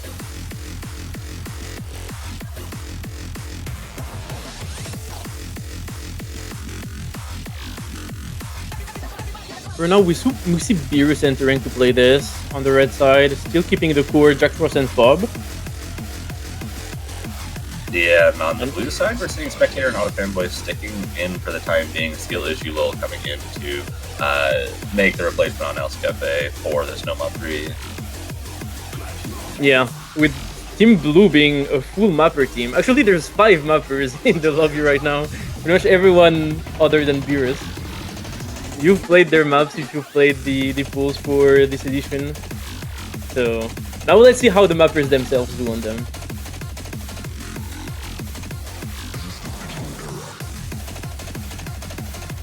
Absolutely, looks like everyone's ready to go, and we're getting into our Nomad 3, a very long map, almost 4 minutes long, despite being more of a gimmicky map. This has kind of been the trend so far with the Nomad 3s this tournament, at least. Just they've slowly been getting longer. Like round of 32s was probably about 2.5 minutes, but then they just started getting longer and more consistency based, and really required you on those lower approach rates and more gimmicky styles to be consistent at it. And this one, Yeah. just brutal with the stacks. Yeah, what a monster this map is. By Crew, first Crew map in CWC overall, with many stacks, very tricky movements, small movements to make. You have to stand still. Many of the patterns as well have good judgment for these ones. It's really tricky overall. We see Beerus finding a couple of breaks early on with Jack Frost, but on the Staff Blue side, it's only Skill Issue finding a break actually, and everyone is holding pretty strong in this section. Yeah, and that lead is very, very small. Looks like it might be kind of going over to red, but it looks like it's going to even out to just about tied here going into this section with the slight wiggle streams throughout. The Spectator and Auto Fanboy are going to find breaks there, and the red team is going to take a massive lead out of that. Skill Issue matching it, giving the triple miss up to the blue team. Beerus is only going to trade one of those. Jack Frost going to trade the next. Bob going to hold on to the combo, though, and bring that lead up to about 80,000 points a quarter of the way through. And I mentioned this is 3.5 minutes, so 80,000 points is going to be that much harder to recover from. We see Beerus missing again, Fob being the one to hold here. There is a very, very tricky section coming up soon with the doubles. Fob is the one who made the replay for this and test played this extensively, so it would make sense that he's very comfortable on the pick. I shall make the earth my home. But in the coming section, will the combo survive? We'll see, because it's super tricky.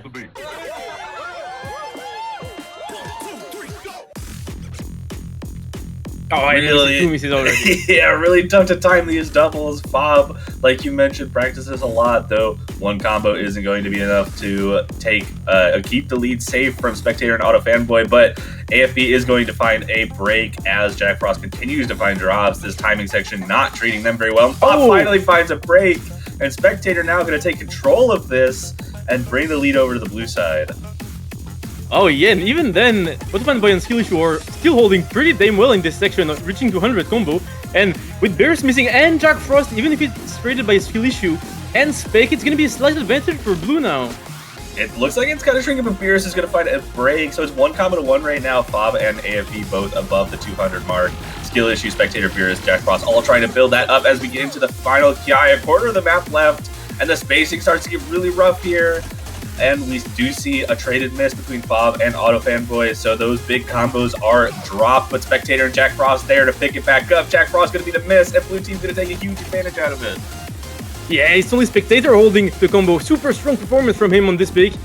And Autofanboy reaching 200 as well. Jack Frost missing again. Fob is low combo, and Beerus has no combo anymore, and now it's swinging and flying for Team Blue on this pick, and it looks like it's going to be a successful pick despite the couple of misses here at the end for AFB. Spectator also dropping now. Careful, because there's still a bit of time going to go in this map. Pretty quick. There's still an ending section. We got more stacks. That lead is shrinking really fast. Fob has the combo. Might be able to take this back. Enough. Jack Frost also takes it back for the red team. No. And 9,000 points. Team Red takes an early break point.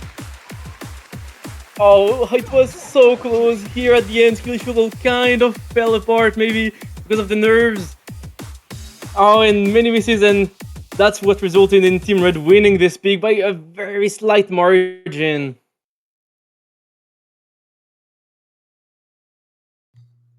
What a close map there, especially for one that long. Look at Fob's score.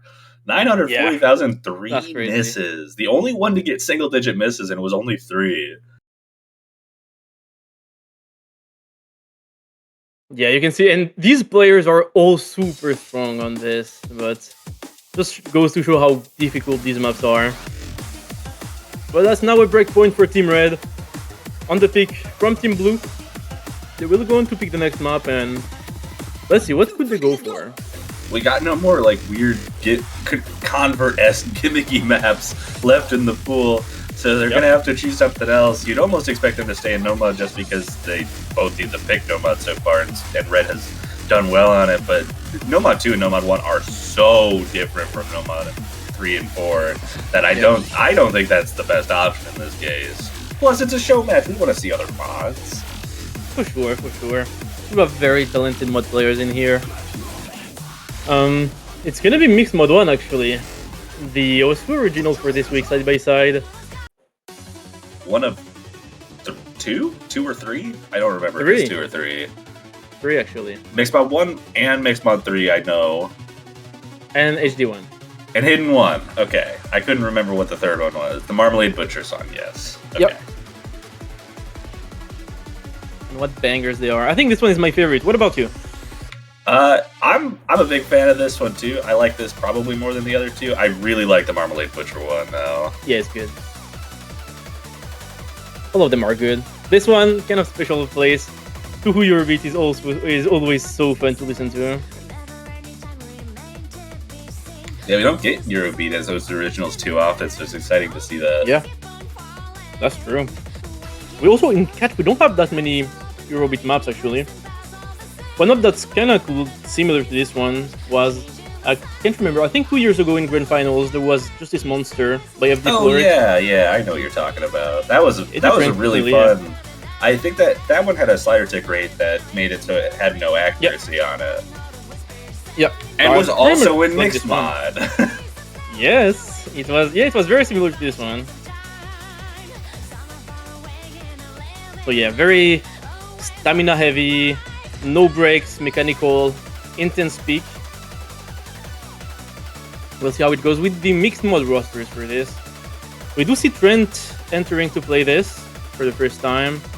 Jack Frost, Fob, and Beerus staying in, Else Cafe entering again. What can we expect? Staff Red does have Fob to play HD. I would be surprised not to see Fob on HD and Jack Frost on HR, most likely Yeah. HR. That's what I was expecting. I was expecting El Skefe, Hard Rock, Spectator Hidden, and Trent Nomad. So if they're swapping around, it looks like they're matching positions. So Jack Frost, Hard Rock, Fob Hidden, Beerus Nomad. Yeah.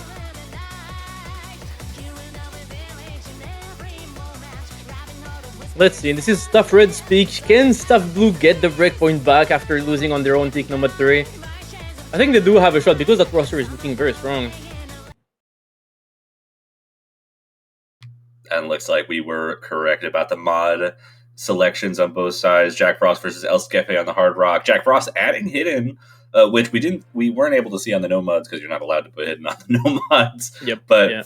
Finally getting back into their comfort zone, I think. Fob and Spectator on the Hidden, Trent and Beerus on the Nomad here. Yeah, HJHR is peak comfort for Jack Frost.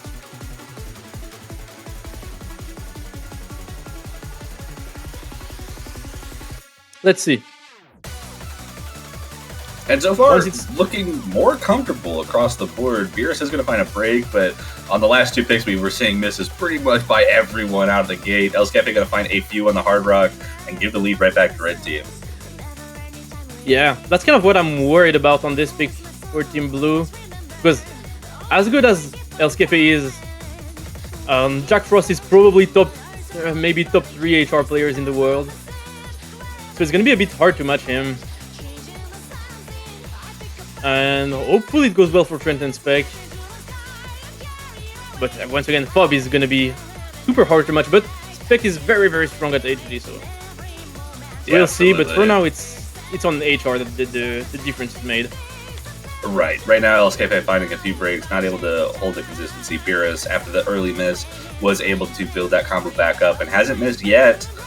Trent just slightly ahead, but not enough to help Blue Team take this. It is keeping them within striking distance. LSKP was back up to the 200 combo, but that's going to be a 2 misses to 1 trade. Trent on the Nomad and LSKP on Hard Rock versus Fob's Hidden FC. Beerus is going to find that miss as well, and Spectator going to trade that, though. So Jack Frost, the only combo left on the board, and Red Team with a massive lead now. Yeah, I do have some trouble seeing Team Blue come back in this one. Looking at it, the roster for mixed mod for Team Red is so strong. You have specialists for every slot, and some of the best specialists in the world even, so it's really showing on this peak, despite the quite strong performances, honestly, from everyone on Team Blue. Yeah, absolutely. And everyone building up the combos now, going into the second KI section, halfway through the map. Everyone above 200 combo now, so it's going to be evening out around 120,000 points. But LSKP and Spectator both going to find breaks there. Beer is going to trade one of them, but that's going to just be a winning trade for Team Red, and this is looking like a rout right now. Yeah, but what can you do against Jack Frost just SSing 2/3 of the way through, looking super comfortable on such a difficult HR map?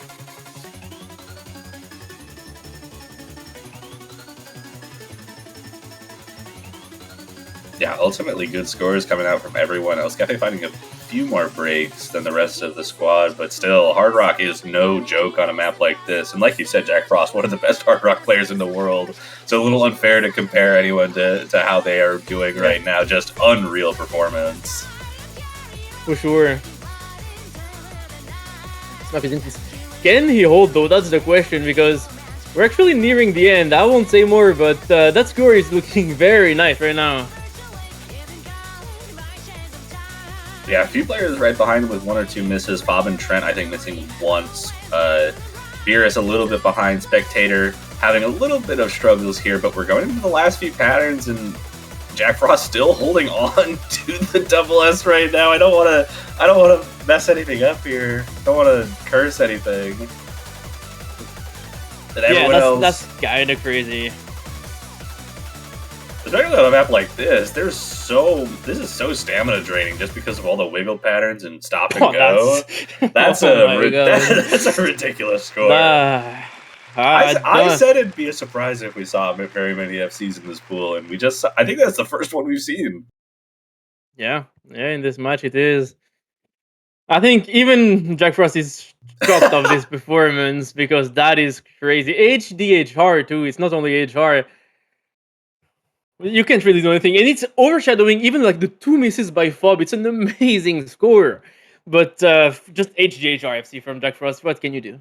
Yeah, this kind of map is hard enough on Hidden as it is. Adding Hard Rock, getting the FC. I mean, like Fob's Hidden near FC, like you said, is extremely impressive. Trent getting a 3 miss on Nomad, also very impressive. But I've always seen those kinds of stamina draining, fast wiggle and hyper type maps to be particularly difficult on Hidden, and those kinds of scores just being able to come out from those players is ridiculous. Yeah, for sure. Well, that's a successful pick for Team Red. Now up to Team Blue to pick. We'll be up for, once again, a tricky lower AR pick. They certainly will, do.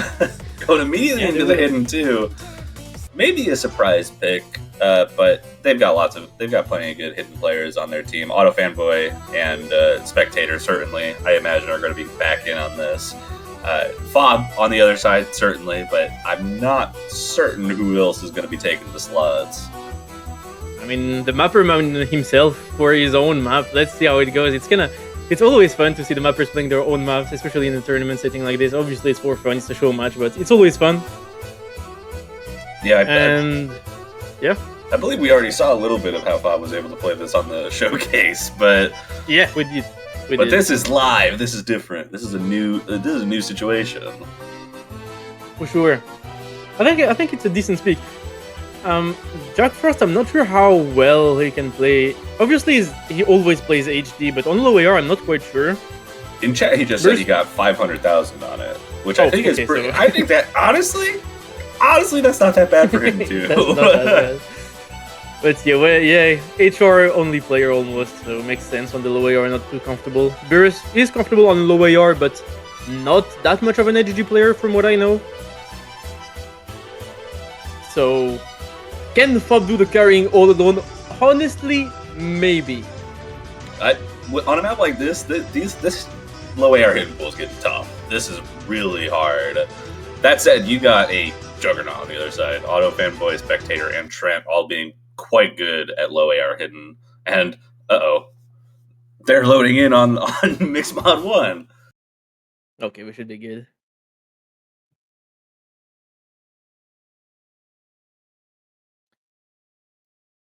This map is so tricky. Not expecting any amazing scores either, maybe just from Fob. Even for the HD players, it's quite the difficult map with inconsistent spacings, weird movements, and high density. It does ramp up in difficulty, so if you want to maximize the combo, it should be at the beginning. We do see a couple of misses from Jack Frost, actually from everyone except Fob and Trent. Yeah, that early miss from Spectator was going to spell a little bit of disaster, but actually serves to help a little bit. But Trent going to find the break and Fob the last person with a full combo on this map. Does make it to 200 combo, and misses are going to be more important to keep track of now. Jack Frost finding a break, and that's going to stem the bleeding and I think bring it over to blue really quick.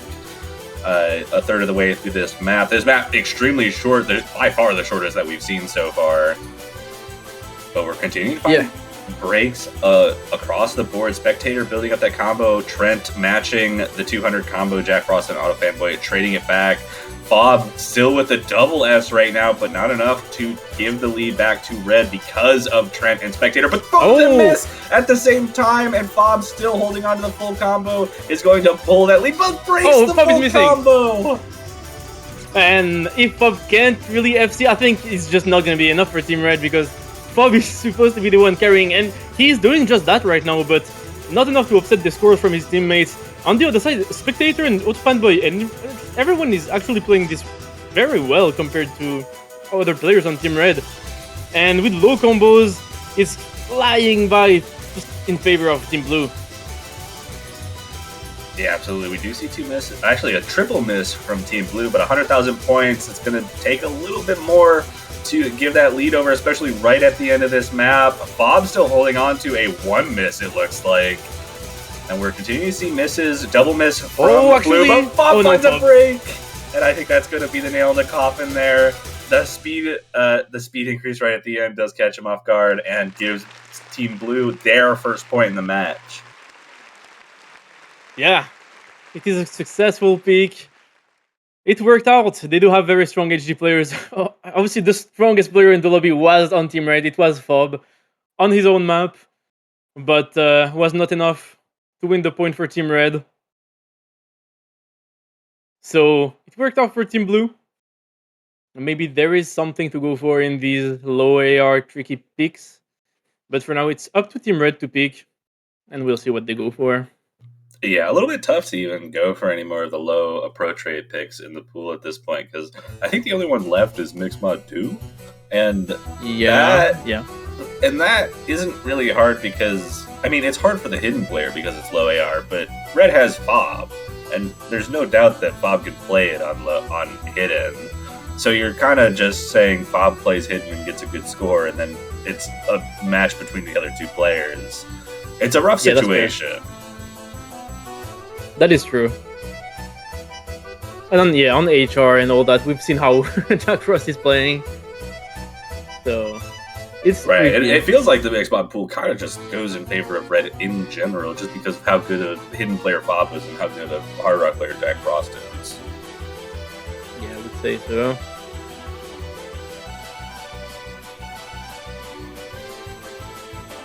So, yeah. You would think Team Red would go for Mixed Mod 2, Mixed Mod 3. Just give us Mixed Mod 3 again. Give us the next Osu original. Yeah, true. but they're thinking this through. Oh, they're gonna go with Hard Rock 1. Gonna go with the consistency Hard Rock pick. Arguably the easiest of the Hard Rocks. A little bit slower than last week's Hard Rock 1, but certainly requires a little bit more control and certainly more has more difficult patterns in general. Yeah, even still, it's probably with DT1, I would say the most pure consistency pick of the pool. So we will be seeing that. We have seen how good the consistency is for Jack Frost on HR, so should be playing this and should be getting a pretty nice score. But on the other side, I do think we should be seeing pretty solid HR players, honestly. Trent on this type of map should be very comfortable. Elskefe, I know, is very good with the consistency. And who else can round that up? Maybe Spec also can play this pretty well. So honestly, it should be fine for Team Blue. Spectators should be fine. If they are swapping out, the only player left that hasn't swapped out would be Skill Issue, which I'm not totally well-rounded on their skill sets, but it does look like Auto Fanboy is going to be coming back in. See Jack Frost staying in for the Hard Rock, obviously. Haruka Akane going to be making their first show for Team Red here on the Hard Rock 1, and Fob looks like they're staying in. Yep. Rare Fob HR. But we'll be seeing it. Honestly, I can see Team Blue taking this one, depending on how it goes. It's a tough kind of ask, because going with Hard Rock 1 through this whole tournament has felt like a coin toss almost. Yeah. For many of the matches it has. It's been arguably the easiest map in the pool for every round so far. I mean, you could make arguments for like Nomad 1 and some other maps throughout the pools, but Hard Rock 1 has been consistent. It's been relatively straightforward, mostly about streaming. Requires a little bit more precision than your normal Nomad 1s, but has generally been very comfortable for pretty much every team. Yep.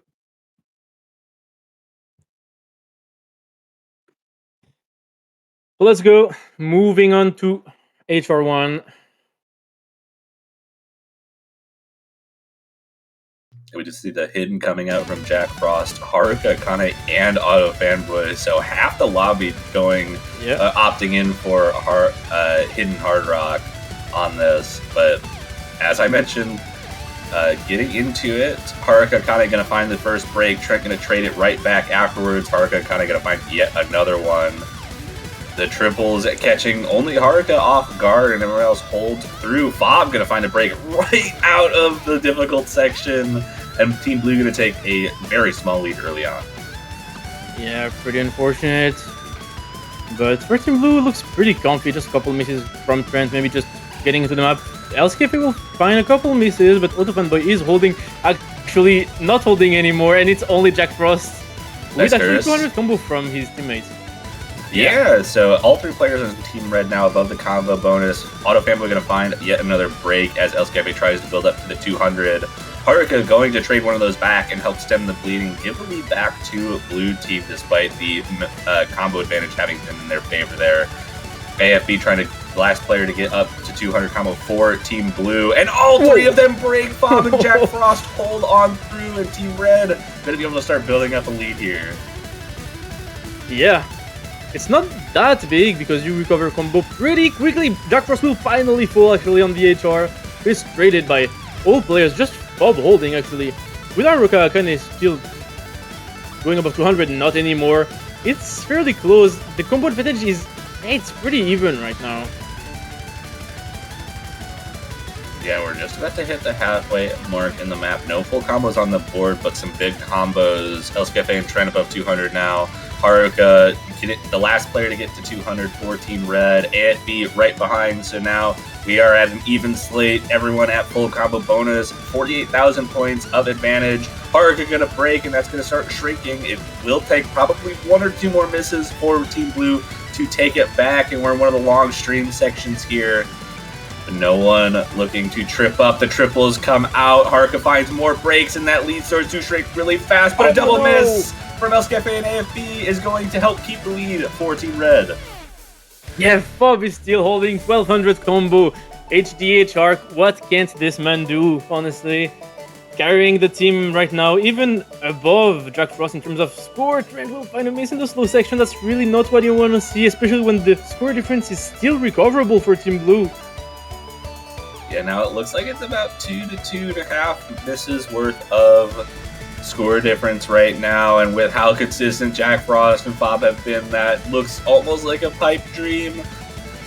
But Hark is going to supply one of the misses. AFB is going to trade it back, though, so no lead changes coming up here. Hark are continuing to find breaks, but that's still not going to be enough. As we get into the last quarter, the stream come up. Another triple section sure to come up. Trent misses right before it. Jack Frost finds a break, but everyone on Team Blue misses, and Fob with a 1700 combo is going to hold on to the lead for Team Red.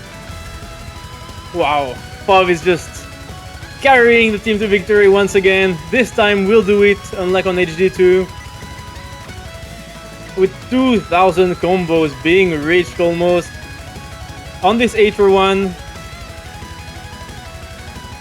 won't be enough for Staff Blue to get a breakpoint on this HR1.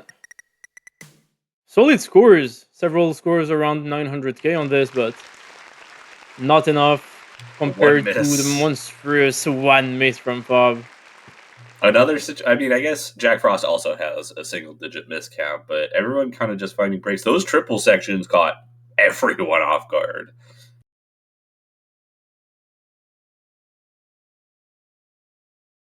yeah, Jack Frost in chat pointing out that Fob got a 1 miss on this, but got like 10 misses on Hidden 2. Fob's secretly a Hard Rock player. Actually, yeah. Now, what can Staff Blue do? They really have to get their own pick right, because otherwise it's putting them in a pretty dire situation. Go Hidden 1, go Hidden 1. Give us the Osu original. I'm putting it into their heads. Hopefully it works. Hey, Mixed Mod 3 is also fair enough, actually, for the roster. But, yeah, no. Yeah, I would expect Team Red to pick Mixed Mod 3. Yeah, but they go with Mixed Mod Blue goes for it instead. Yeah. We do get an Osu original. I guess I put that part into their heads. That's true. It's also kind of low AR-ish. It's AR 9, so not too bad, but it's so scary. Once again, same issue. It's just who can match Jack Frost on HR. You gotta think that they're gonna be bringing out similar teams. Fob and Jack Frost, I think, are obviously gonna be the mod players for Team Red. Team Blue is a little bit more difficult to determine. Last time it was Spectator and El Skefe on the mods. And this time, so far, we see Auto Fanboy and Skill Issue coming in. But AFB is gonna swap out. Let's see. Yeah, okay, Spec. Makes sense. Most likely on the HR, Spec is a pretty solid HR player, honestly, so expect him to play this. Trent can also play it.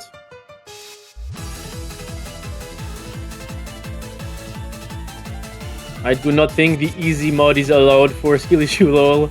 Very solid easy player, but we're in CWC, unfortunately.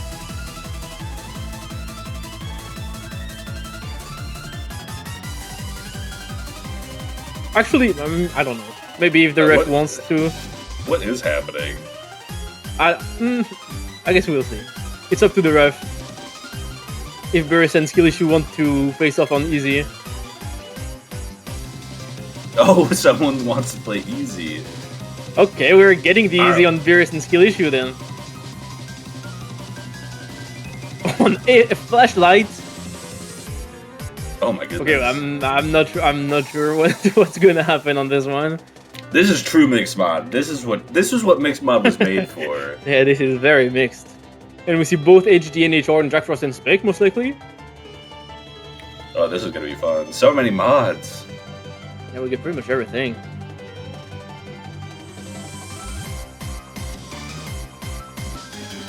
Oh, Trent wanting to play Easy FL. Easy FL. Easy FL sounds better than it sounds Easy easier HD. than Easy and FL by themselves. Yeah, actually. Maybe we got Hidden Hard Rock and then 2 easy FLs, and then like just something random at the end. Let's see. Okay, so we got Okay, actually hidden, okay. 2 hiddens, a hidden hard rock. Spectators just going hard rock, no hidden, and then easy. So instead of a no mod, we've got an easy. Yep. True mixed mod. This is what it was made for. And no, we cannot play easy in official matches. This is just for the show match. Oh, this looks like hell on easy. Beerus, please load in. Okay, should be good. Both are good at easy, so should be fine. But the map 4, it looks so dense.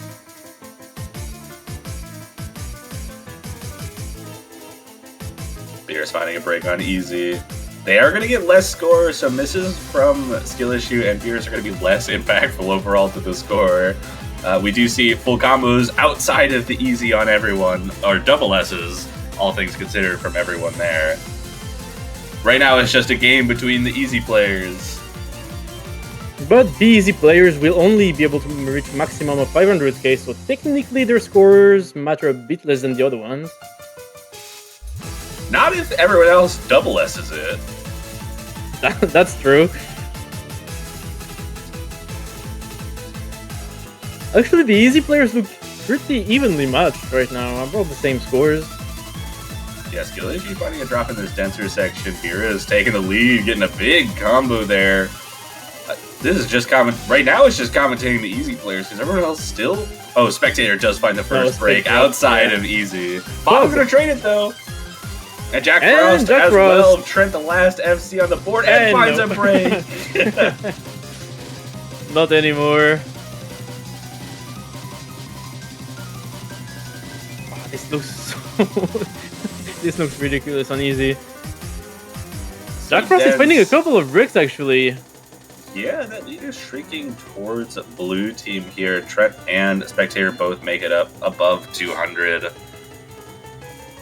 And actually, both easy players were above 200 for a second there as well. Beerus still holding, does find a break, but 3 misses on the other mod players. Bob, the only one to hold through that section, and red team's going to take a small advantage. Yeah, Trent and Spec missing again. It's now not a small advantage anymore. It's actually a pretty sizable one. With Bob still not FCing, but still holding a very strong combo. And first boss above 200 will find a break though. We're at the end, however, I do not think that will be enough. And looks like Team Red by about 25,000 there at the end. Yeah, but like you said, Team Red gonna take another enough. break. Team Red gonna take another break point there. But we've gotten 2 of our OC originals. There's still 1 left. Yes, that is true. Uh-oh, the script coming out. Our ref here trying to script the match a little bit. Oh, hey, Leo, we were supposed to say that in the show match channel, not in wrong public chat. one.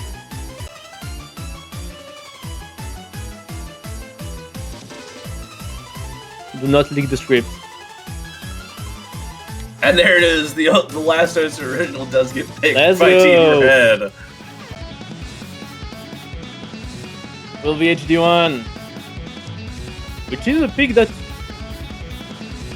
I'm not sure who would have picked this. I honestly think this favors Team Blue ultimately. Yeah, maybe. It's a little lower than your normal approach rate, like 9.2. It's not uncomfortably low like Hidden 2 was, but it does get low enough that I think it should favor players who are more comfortable with Hidden in general. And if Hidden 2 meant anything, it showed that Fob can't necessarily carry Hidden by themselves, especially against a team of players who are generally pretty comfortable, like we saw from Team Blue. Yeah. That is true. Let's see who we got for this.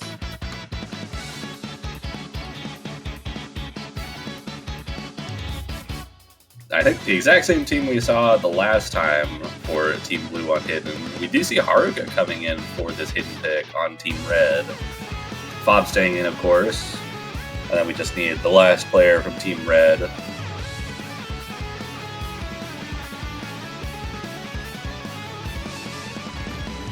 Of course, both teams will be trying their best, and there is no attempt at rigging this.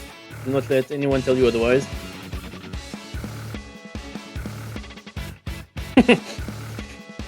Dalito will be playing this.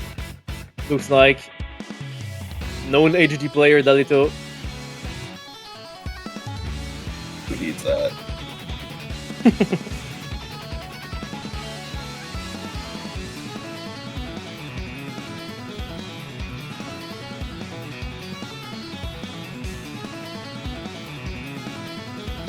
Do not trust what Dalito said. Playing Hidden One. This is the best roster possible for Team Red. Of course. Who else would you put in? Of course. Yeah, true. I don't know anyone else who I would put in for this. Especially not the guy who has been playing every map since the beginning. Of course not. But here we go, out of the gate. Some of these varying spacings are going to catch Harka and Diletto off guard a little bit. Auto Fanboy going to find a break themselves. Trent and Spectator holding onto the combos alongside Fob, but Team Blue going to take a sizable lead out of the intro. Yeah, I mean, looking good for Trent, Spec, and Fob. Auto Fanboy recovering a bit of combos. Spec will fall, but it's really tough for Dalito and Haruka Akane to hold on the HDP. Yeah, I mean, the high spacing in this makes dash control pretty tough for a lot of this. Just really requires a lot of precision that you wouldn't... I mean, I guess Hidden One has that kind of precision requirement pretty consistently, but still, this pushes it up to a level that I haven't seen in a long time. No, that's true. And there's a section coming up with these bursts, very fast bursts, very dense, that we'll probably see many players missing on. But right now there's almost no one with combo, it's only AFB. Fob has dropped as well. We see the bursts here actually going well for everyone on Team Blue. The Spectator is going to find a break, though everyone on Team Red does find the break. Trent going to be the last one with combo on Team Blue and holds through all of those. Holds on, gets the 200 combo, and helps Team Blue maintain a massive lead at this point. Yeah, pretty sizable advantage. Bob trying his best, but not enough to carry this one. The score is actually almost matched by Trent, who's not far behind. But Dalito and Haruka Akane having a bit of trouble. Even themselves, some of the best HG players in the world. Not enough for this HD1, just goes to show how difficult these pools are getting. Yeah, absolutely. If we get into the last quarter and Haruka and Diletto finding some issues, Auto Fanboy going to find a break as well. Bob was able to recover that combo, but Trent now matching with the maximum combo. And a 435,000 point lead is going to be a little bit too much, I think, to recover from at this point. Yeah. Unfortunately, the strategy was not the best for Team Red here. Maybe didn't think this through very well, despite their best attempts. Team Blue will be able to take this one.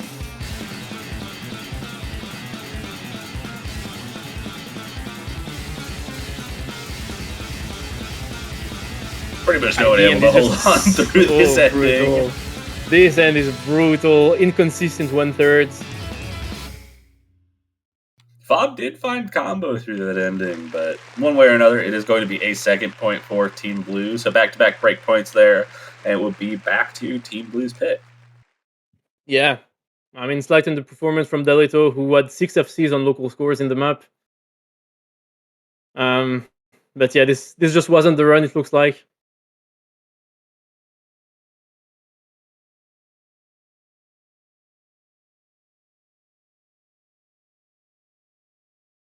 But no, it's up to Team Blue to pick now. They should pick something that they feel comfortable on. You could see them going with the last hidden pick of the pool. They still have one more, though that one a little bit more comfortable, I think, for even non-hidden players. Yeah.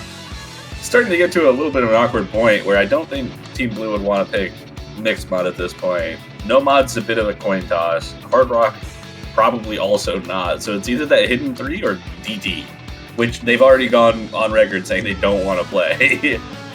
Yeah. I mean, to be fair, yeah, there's not that many maps left, so yeah, it's gonna be HD3. Good call.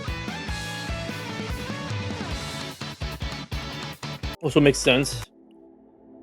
They do have on paper a strong HD roster.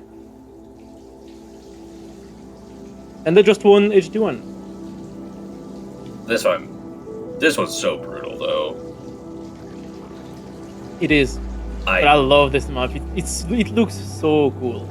It does look really cool, but it's super long, 3.5 minutes, ridiculously technical. I can't believe this is the longest of the hidden picks.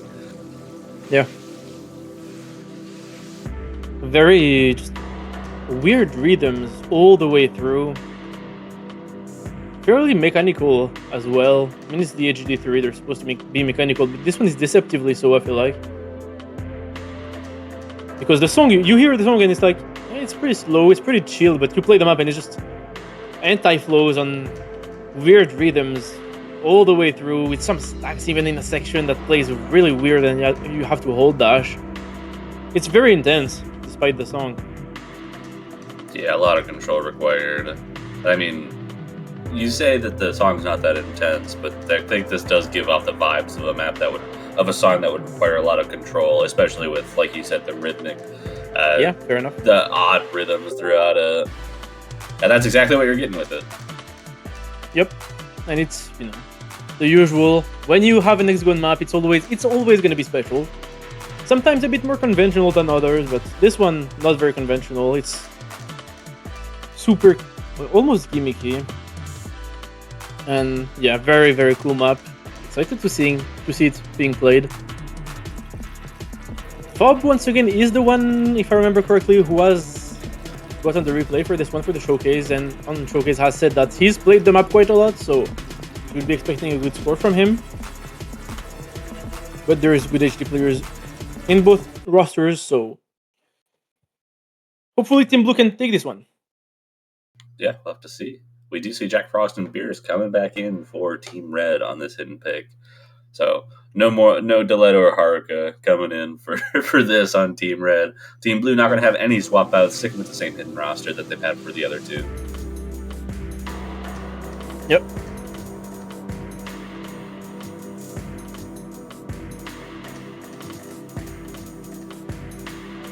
Even the intro here is surprisingly difficult because the spacings are kind of tight, and there's these doubles that are pretty tricky and difficult to not overshoot, and we see a couple of people missing on them. Yeah, we do see 2 misses from Team Blue, 1 from Team Red to trade it out. Beerus is going to be a second miss right as they hit 200 combo as well. So that should ultimately favor Team Blue overall, but that's going to be a trade miss between Beerus and Trent, and it's going to stop them bleeding a little bit for Team Red as Spectator finds another break as well. Beerus, though, has been finding a bit more misses than the rest, so keeping the score pretty close in favor of Team Red, especially with Pop and Beerus missing on this. Not that high combos on the blue side, but nothing to match them on the red side. Yeah, that actually looked like a triple miss to Jack Frost finding a break on their own, as well as everyone else on the blue team was able to hold pretty strong. Spectator a little behind on the combo, but Trent and Auto Fanboy having been at the 200 combo mark for a little while. And this double section, or not double, but really complicated spacing section, catches Beerus, Jack Frost, and Trent, but Auto Fanboy, Spectator, Fob holding onto the combo through it so far. Trent finding another break, but that is not going to impact anything as the lead skyrockets to about 130,000 points, and 3 players hold combo through that section. Yeah, very impressive. Jack Frost getting kind of lost there and dropping a ton of accuracy. And we're at 200k of difference just from this section. The score difference prior to it was not that big, but really made the difference with both AFB and Spec holding through it, so looking really good for Team Blue. Yeah, absolutely. And getting out of the break, Auto Fanboy gets caught off guard from the transition out of the break. So does Beerus, Jack Frost, and Spectator. Trent finding a break last. Bob the only one with combo left, but 200,000 points to recover from. We'll need a little bit more than just a few breaks. Yeah, we'll also need some supporting combos from Jack Frost and Beerus, but it doesn't really look like it's happening from Beerus. Jack Frost is recovering a bit, but Spec dropping as well. There's no one at 200 on the blue side, but there is just too much score difference to recover from. Yeah, and I don't think it's going to be enough with Bob submitting. Bob found a break, and that should be about the nail in the coffin as we hit the final few sections of this. A few tricky doubles right at the end here. Some high density patterns to get through, but 200,000 points is going to be enough to secure a third point for Team Blue. Yep, will be enough. And Team Blue is back on the board. They're only one breakpoint away from Team Red.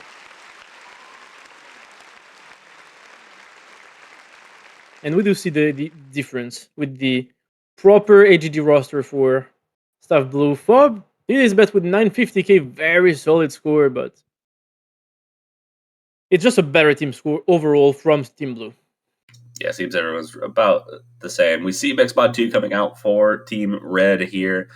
No surprises. They've been very good at the mix mods. We'll see if there's any funky business with the mods coming out for this one, but one way or another, Team Red has been very strong on the mods for mix mods, and we got Blast featuring Demon Dice. I didn't realize this had Demon Dice in it. Yeah, if you listen to the vocals, you realize. First time I also didn't realize, but yeah. Pretty tricky AFB map. So will AFB be playing it? Probably, because it's also something that he's pretty good at. Oh, we see Skill Issue potentially coming in for Nomad here. Yeah, makes sense. Being mostly a low AR player, so should be pretty comfortable on this one. Unexpected rosters coming out. Cafe and Jack Frost going to be on that Hard Rock, Bob and Auto Fanboy, or the hidden Beerus Skill Issue on No Mod. I think that's about what we've expected for all of the mix mods so far. Just instead of Skill Issue, we saw Trent for a few of the last ones. Yeah, I mean the HR spot for Team Blue is kind of interchangeable. Elscape can play it, Spec can play it, Trent can play it, but it's more set in stone for Team Red.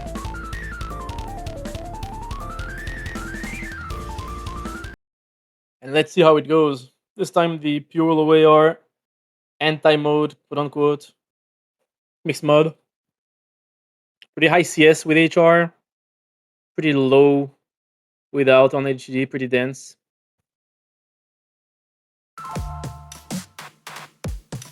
And it's not that long, so we'll know pretty quickly.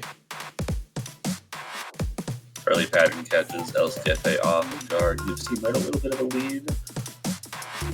Nothing too terrible yet. Elscafe finding another break, so Team Red gonna build up a little bit more of a lead. AFB finding another break as well. And those are both the mod players. Hard to see those misses come out early, and that is now the last full combo for Team Blue. Gone as all three full combos stay intact. All three double S's stay intact for Team Red. Oh, and it looks like Team Red is gonna just take this one very comfortably, seeing just how the intro went. They are such a strong mixed mod roster. It not requires so much precision with HR, but it's Jack Frost we're talking about. And even on the HD, very tricky, but also it's Fob. They just have some of the best specialists, as we said, so hard to match them, even if on the other side the scores are not bad.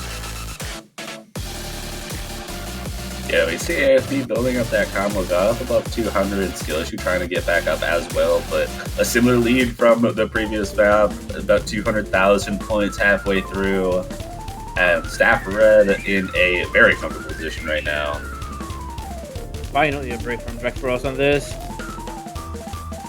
And a couple ones, but Bob and Beerus looking so comfortable. Even Jack Frost, that's not many misses.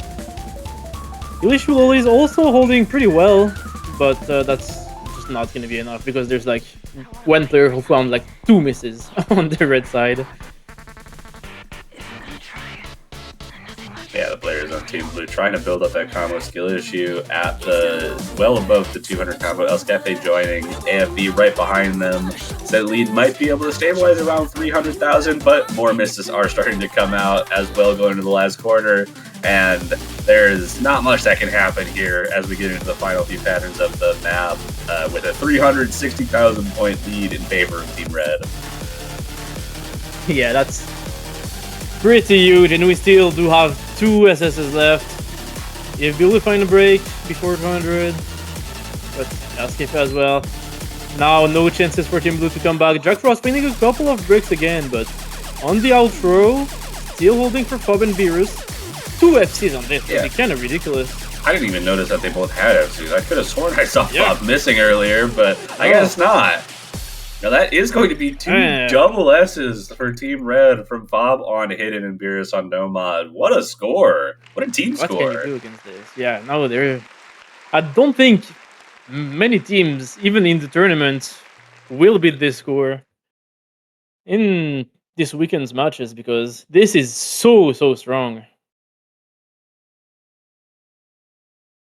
Yeah, ridiculous team score there from Team Red, but it is match point now, 6-3. Team Blue will get a pick here to try and keep themselves alive in the show match. But if they want to get to that tiebreaker, they're going to have to win 3 in a row.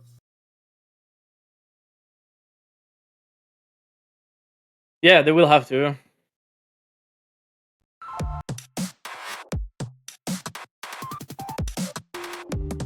Once again, do not trust the players. There is no script. And we're down to some not so comfortable picks for Team Blue, one way or another. 2 Nomads, 2 Hard Rocks, 2 BTs left. Kind of been avoiding this like higher approach rate zone in the pretty much the entire pool. These might be the highest. I mean, aside from Hard Rock 1, nothing else has had this consistently like regular approach rate.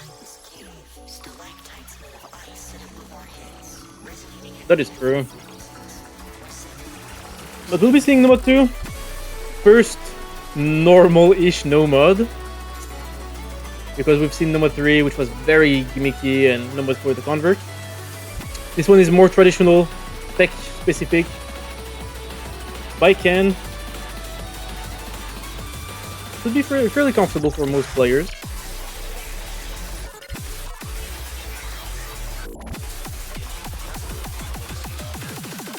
And on such a map, I can see either team taking it, honestly. Everyone has the potential to kind of pop up on this type of map. That's kind of the nature of Nomad 2. There's also a lot of patterns where you can just really mess it up, find a chain miss because of how technical some of the patterns are, how required that like singular nodes can determine like entire sections for certain players. Oh, we got four Team Blue members. And Trent was disguising themselves as Team Red for a second. I don't think we can do that. Oh, and we get the news that Fob broke his arm. That's why he will not be able to play this for Team Red. A very unfortunate event that just happened. They will have to put on Dalito and Aruka, can they? Yeah, well, has to go to the doctor really quick. Might for like 3 more maps, I think. Yeah, it might happen.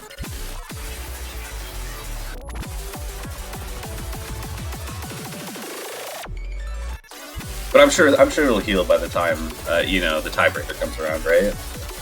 If we get there.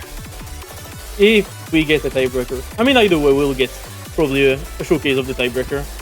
But by then, he should have recovered. Yeah, that's easy.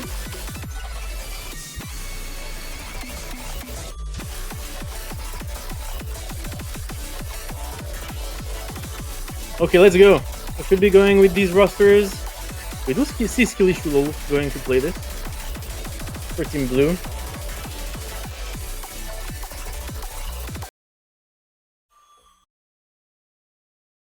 And here we go, Nomad 2. A little bit longer on the Nomad 2 side, almost 3 minutes long, but I think the shortest of the Nomads, one way or another.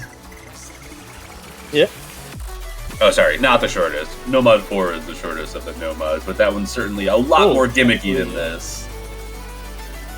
Yep. This is pretty conventional take. Diletto gonna find the first miss of the lobby there, finding another one. Not able to hold too strong on some of these tech patterns. Doesn't quite get too difficult. Long sliders.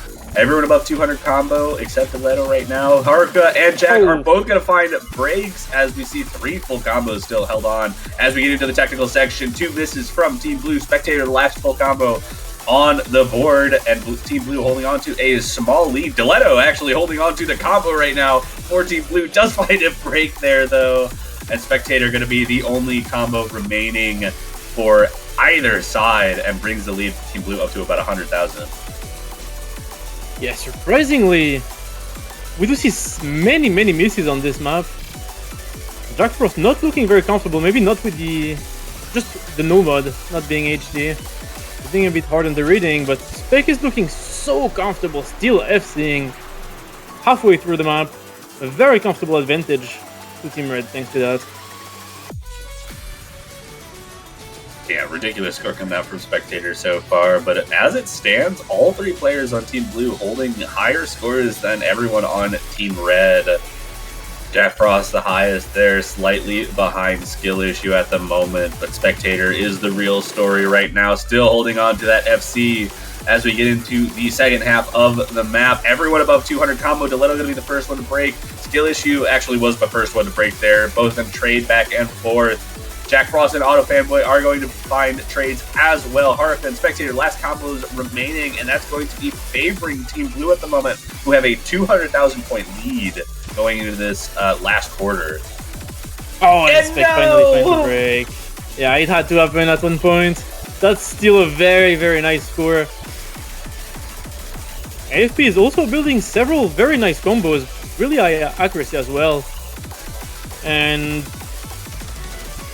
it's gonna be enough for Team Blue to take this one very comfortably, bringing them back to 6-4 on their own pick.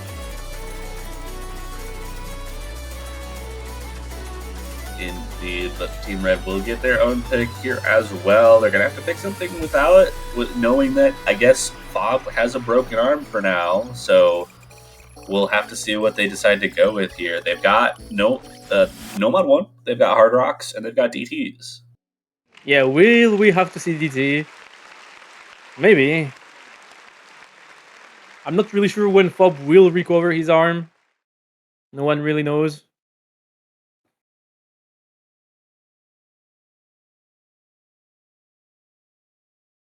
But yes, Staff Blue is still in this.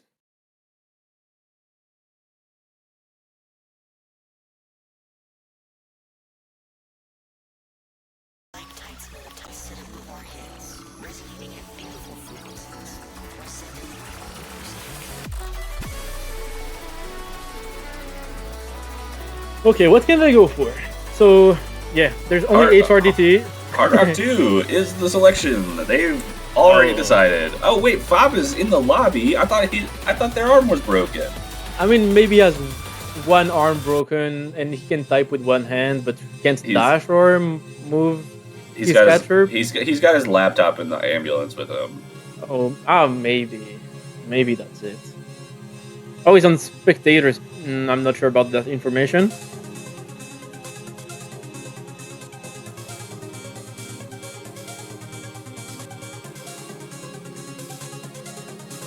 Okay, HR2, mapped by Feiyu, Skillish Lol, who's in the lobby right now. Mapper advantage. Not really in player though, so yeah, but our goal earlier saying that yeah, he mapped this, but he can't really play it. Yeah, so not sure we'll be seeing him.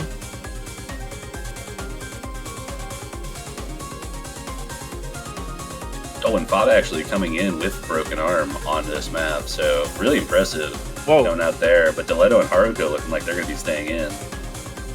Oh, arm is recovered already. That was fast. Same. Modern medicine. He's got the Resident Evil medicine. Now it's up to Jack Frost to have arm issues. Oh, okay, I see. Maybe Jack Frost gave his good arm to Fob, and They're the bad just arm they're is just now on Jack Frost. yeah, they're just trading arms for now. Oh, I see.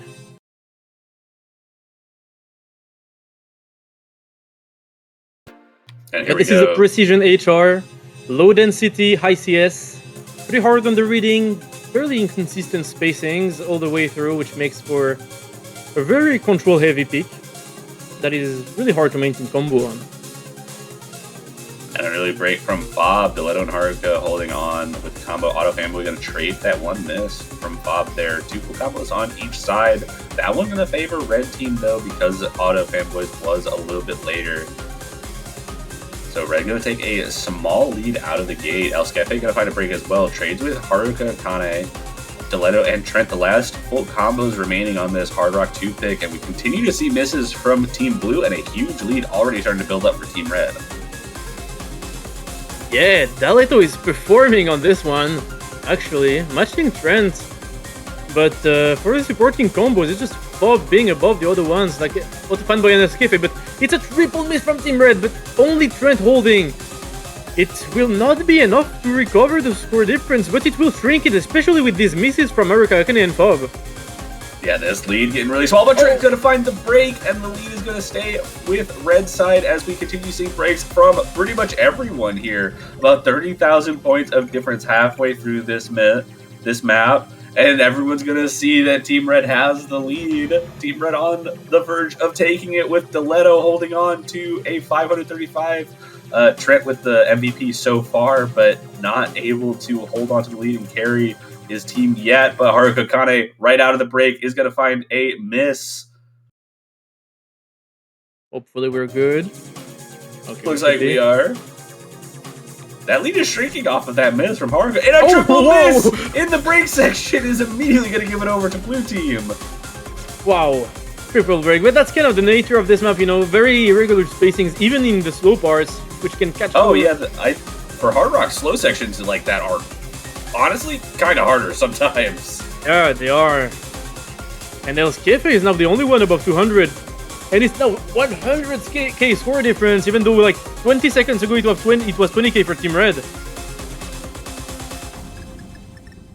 And Team Blue going to take a point, the break point to even it out. 1 point away from potential tiebreaker on Team Blue's pick. They've got some tough decisions to make. There's a No Mod 1 available. There's a Hard Rock 3. And then you still got those two DTs that both teams didn't want to play at the start. Yeah. And here, surprisingly for Team Red, it is Diletto being the MVP. Almost matching Trent. Yeah, really that's solid performance, really honestly. close. The difference really was between Haruka and AFB there. Yeah, that is true. Because Fob and El Skefe not too far off either. Yeah, it is Team Blue 6-5. asking if they can pick TB. No, next. You cannot pick just TV. just win. Yeah, just win the point and you get tiebreaker. It is not time yet.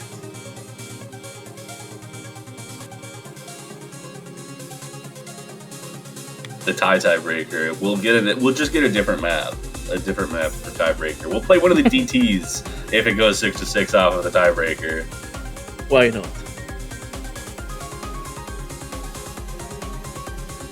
And Hard Rock 3 comes out. No Mod 1. No DTs get picked the whole match. They really didn't want to play DT.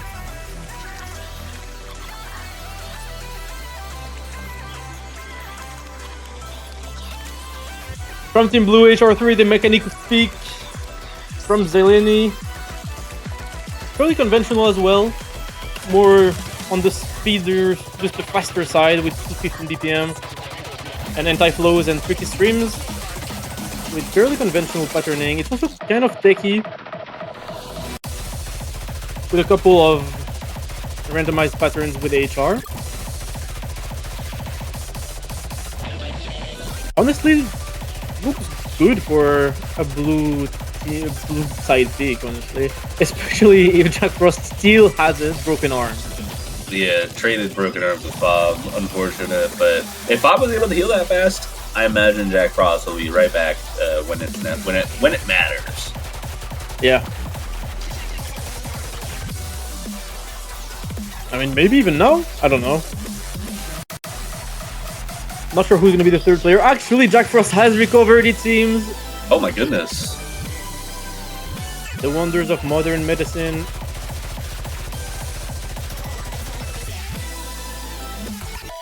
Will Staff Red be able to win this, even without their carry performer, Daleto?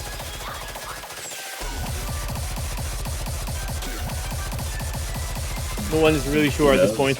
Daleto did have that MVP performance for Team No, that is Red. true.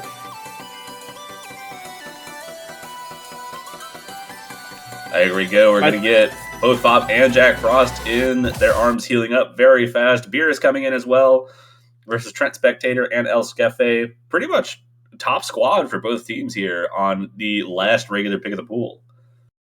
Yeah, I would say so.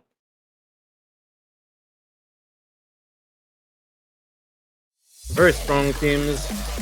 In both sides. Oh, Beerus got trapped by the spinner on the wrong side.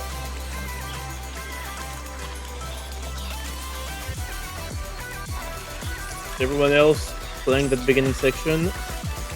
You don't really find any other misses until the map starts to ramp up in difficulty. In these trickier streams.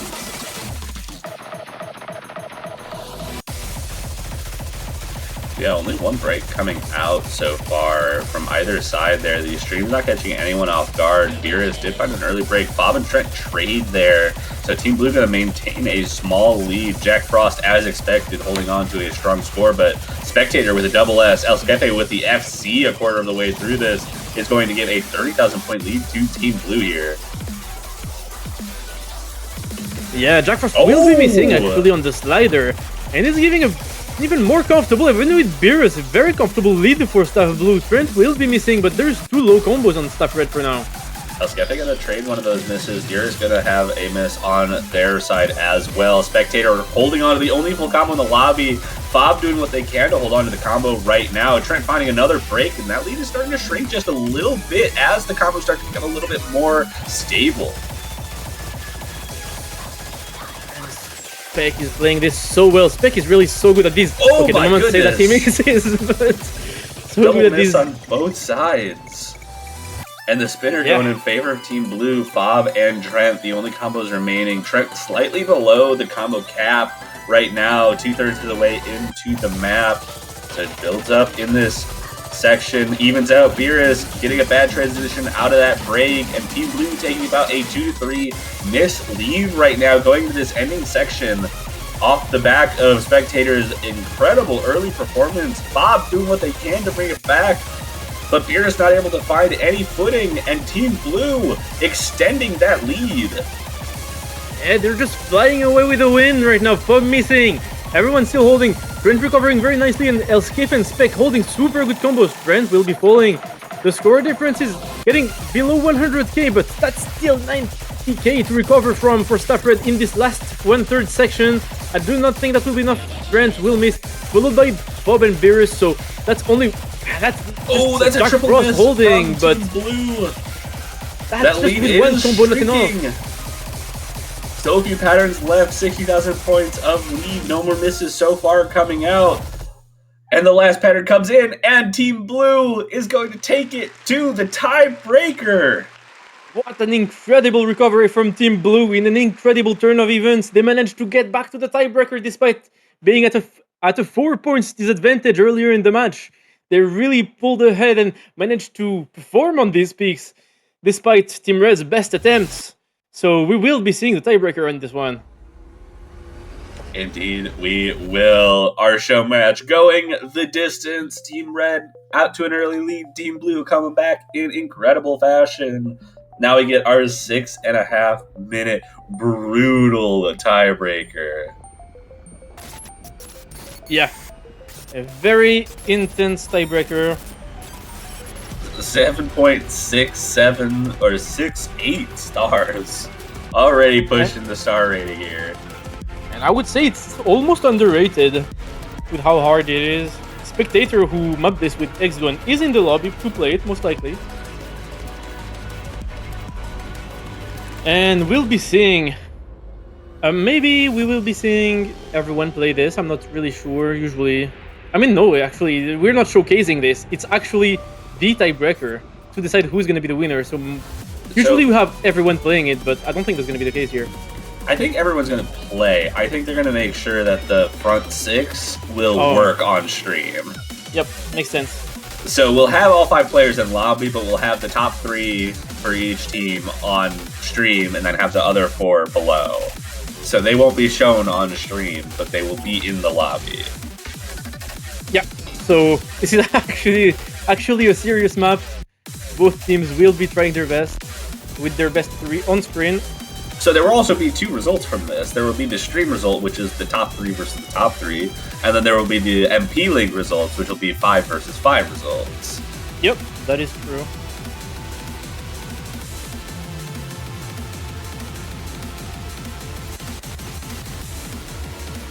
Actually, okay, I'm not really sure if we're gonna see more players.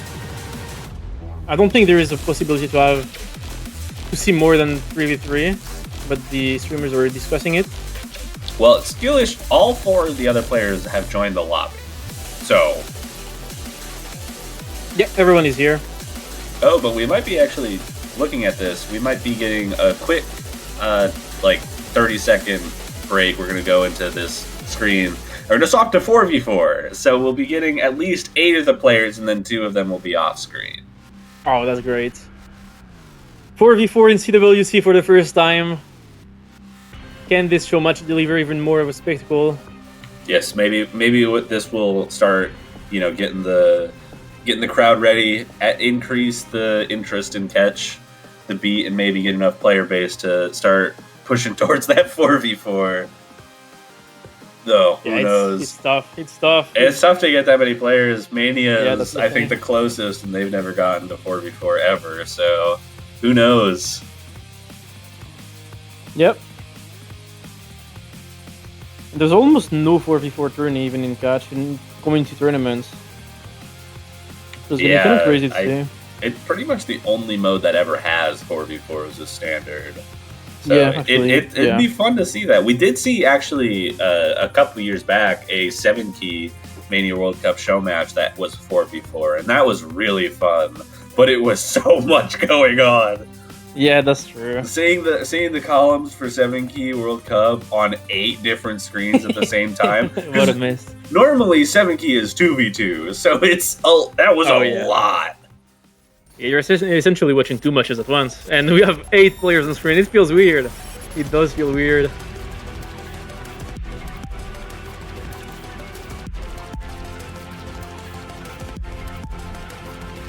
So these will be the lineups. We also have skill issue, so Feyu and Daleto not being shown on screen because 5v5 is a bit hard to showcase. But it's gonna be 4v4. And this super difficult tiebreaker, 6 minutes, very intense.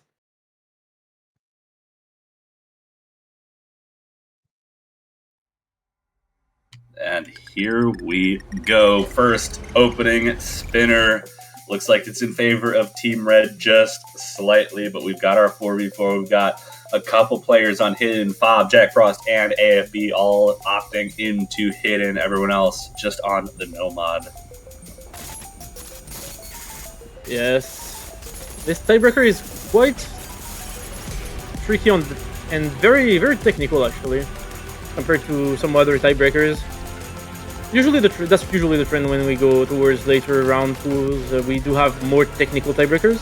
This one is very technical, as you will see.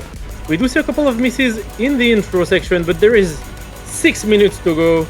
I do not think it's gonna matter if we see a couple of misses early on. Yeah, and the slider able to help everyone get up to 200, so that lead's going to be just stable around 10,000, assuming no more misses, but Trent's going to find a miss there and help Red increase their lead. Trent with another break there. That transition catches Haruka, though, and that is going to be a trade from Trent, as well as the rest of the players in the lobby holding out of the combo. AFB finds a break as well. El Skefe, Staff Blue, not having a great time. Spectator, the only one really able to hold on to combo. Jack Frost going to trade one of those misses out, but 40,000 points in favor of Team Red already, as Beerus and Bob are holding on very comfortably to their combo. Yeah, Beerus is still seeing up to this point. Spectator very strong on his own map and on these technical maps as we've seen prior. But it's Beerus and Fob on the other side. Thankfully, El Skefe will manage to reach 200 and recover. Jack Frost as well, though. Now it's Haruka Akane and Auto Fanboy below 200, and that will make everyone at combo cap almost, so the bleeding will stop, but Beerus will find a break in this section. Despite holding the introduction, Auto Fanboy trades it, Haruka Akane as well. And the combo advantage is now also pretty evenly matched. It looks like slight advantage for Team Blue there, though. A trade between Fob, Jack Frost, and Trent, Spectator, and El Skefe. El Skefe drops as well. Spectator the only one holding on to combo, and that lead is going to slowly move back to Team Blue as another miss from Jack Frost comes out, and Auto Fanboy also gets up to 200 combo. That lead slowly moving over to Blue Team as the combos hold consistent. Only full combo left in lobby is Spectator. Haruka can find another break as combos hard, but Spectator finds a drop and the last full combo is gone. But the rest of the players on Team Blue are holding combo now, all above 200. And Team Red finding some issues. Auto Fanboy finds a break, and that lead shrunk quite a bit. Trent Elskefe still holding onto the combo. Beerus built it up as well, but Team Blue not out of it yet. Yeah, they are not out of it. Especially with Spectator performing so well. Now, everyone else is holding decent combos and has been holding pretty high combos. We do see a decent amount of misses from Team Red. So they will have probably the opportunity to recover, especially with this miss from Beerus in the slow section. Really not what you want to see. The score lead is only of 20k now for Team Red, and with Fob also in the slow section. Team Red is falling apart here, and it will be giving the advantage to Team Blue. Yeah, that lead is shrinking really quick. Some uncharacteristic drops from Beerus and Bob, down to 5,000 points already as the combo starts to build up. Transition doesn't catch anyone, but stacks come in, and a more technical section does start to come around. Rhythmic changes. Team Blue takes the lead halfway through the map, and it's going to even out right around there. Haruka did find a drop. Auto Fanboy going to trade that back, and this score lead is basically nothing. Jack Frost going to find a break as well. AFD trading yet again, but that's 3 combos to 3 now as the lead is stabilizing. And 2 misses, more trades, 4,000 points on both sides. Beerus gonna find a break as well. 1,000 combo for Trent now. Spectator also at the 700, and Team Blue starting to take more of a lead now that those players are feeling a little more comfortable at about 15,000 points going into this break section. Yeah. It looks like Team Blue is really in the zone right now, with Trent and Spectator very high combos. Elskefe has dropped, but also had a pretty high combo. Haruka Akane will find a break. It's gonna give a bit more lead to Team Blue, but Fob is also on a pretty nice combo. Beerus recovers above 200. Jack Frost will be above 200 in not much time, but everyone is above 200 and looking very comfortable on Team Blue at the moment. Everyone hitting the stairs, even the mechanical patterns, not catching anyone on Team Blue. Even the wiggles prior were managed very well, and they will stabilize around 40k difference. Yeah, everyone now at the combo bonus. Next miss is going to be very important. Trent and Spectator have been very consistent. Bob hitting 1,000 as well. Haruka could be the first one to break in this last quarter. That's going to help Team Blue handle or maintain the lead so far. Everyone else holding through this really technical wiggle section. 50,000 points is going to be the limit right now, as no one wants to find any breaks. Haruka back up on 200. Spectator Elskefe, though, trade with 1 miss from Haruka, and that lead starts to shrink. Bob trades as well, and it's 2 combos to 2. And it's back to around 38,000. And everyone's breaking! No one holds combo through that section. Team Blue's gonna take a small advantage, but it looks like that lead is shrinking slightly at around 34,000 points, but no one has any combo to take advantage of it. Yeah, it's very close to the end, but with a couple misses from Team Blue, this could honestly go to Team Red. Jack Frost missing here is not what you want to say though, but we go into the outro section with fairly intense patterning. LSKP will drop. It's gonna go Oh, there's build Lee to start tricking. again. Everyone they Four-way save on Team miss. Red. And Team It's Blue. only AFB and no one. It's oh my god. It's only spectator now. Almost at Yes. 200. Everyone falling apart in this last section, but it's favoring Team Blue. And it is the front four for Team Blue able to stave it off from Team Red. I'm not gonna. The MP League has a different result because of the 5th players on each side, but for purposes of the stream, Team Blue takes the win. Spectator with an incredible score there. Yeah, the mapper buff is real. You can say that each team won. Yeah, Team both- Blue won the 4v4 and Team Red won the 5v5. So both teams get to win in the end. Yeah, everyone wins. What a perfect way to end the show match. Absolutely. That was fun, I hope, for everyone. Had tons of fun watching this one and casting this one. Yeah, what a fun match. I always love seeing stuff like this come around. Show matches are underrated in my opinion, but what a fun way to just highlight the map pool and this tournament this weekend. Yeah. There will be more exciting matches, this time actual bracket matches. Coming up this weekend, do not miss them, because there are a lot of bangers this week. The next one should be in about 30 minutes from now. No, hour and a half. No, maybe hour and a half. Oh, an hour and a half. Oops. There, you need to add an hour to that. Russia, Canada is going to be at 18 UTC. That'll be in an hour and a half.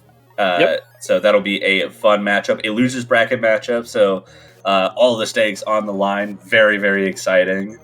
But that is going to be one of 2 remaining matches for Saturday. A lot of action going to be happening on Sunday this weekend. Yeah, so be sure to be there to not miss it. And again, I will say thank you to all the players for participating in this. I kind of contacted them last minute, but they all agreed to it. And that delivered a very fun match, so thanks everyone. And thank you, To, for casting this with me. And I think that's going to be it. Yeah, absolutely. We're going to be signing off here. Make sure to come back in an hour and a half for Russia versus Canada. See who's going to make it through to the second round of the loser semifinals and who's going to be eliminated. Going to be a really exciting match. We'll see you guys then. See you.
Welcome back, everyone, to this semifinals weekend in CWC 2025. We have another very high stakes match between Russia and Canada. It's a loser's bracket match, meaning that one of these two teams will be going home today. I'm Realmas, and I will be joined by Lux. Hello, everyone. Hello, hello. How's it going, everyone? Canada, just a little bit shy from a week apart from a 1-4 comeback against Germany in their match last week, in Russia falling to Finland in the winner's bracket, getting bumped down to loser's bracket for the semifinals matchup. So, Realmas, you got any predictions?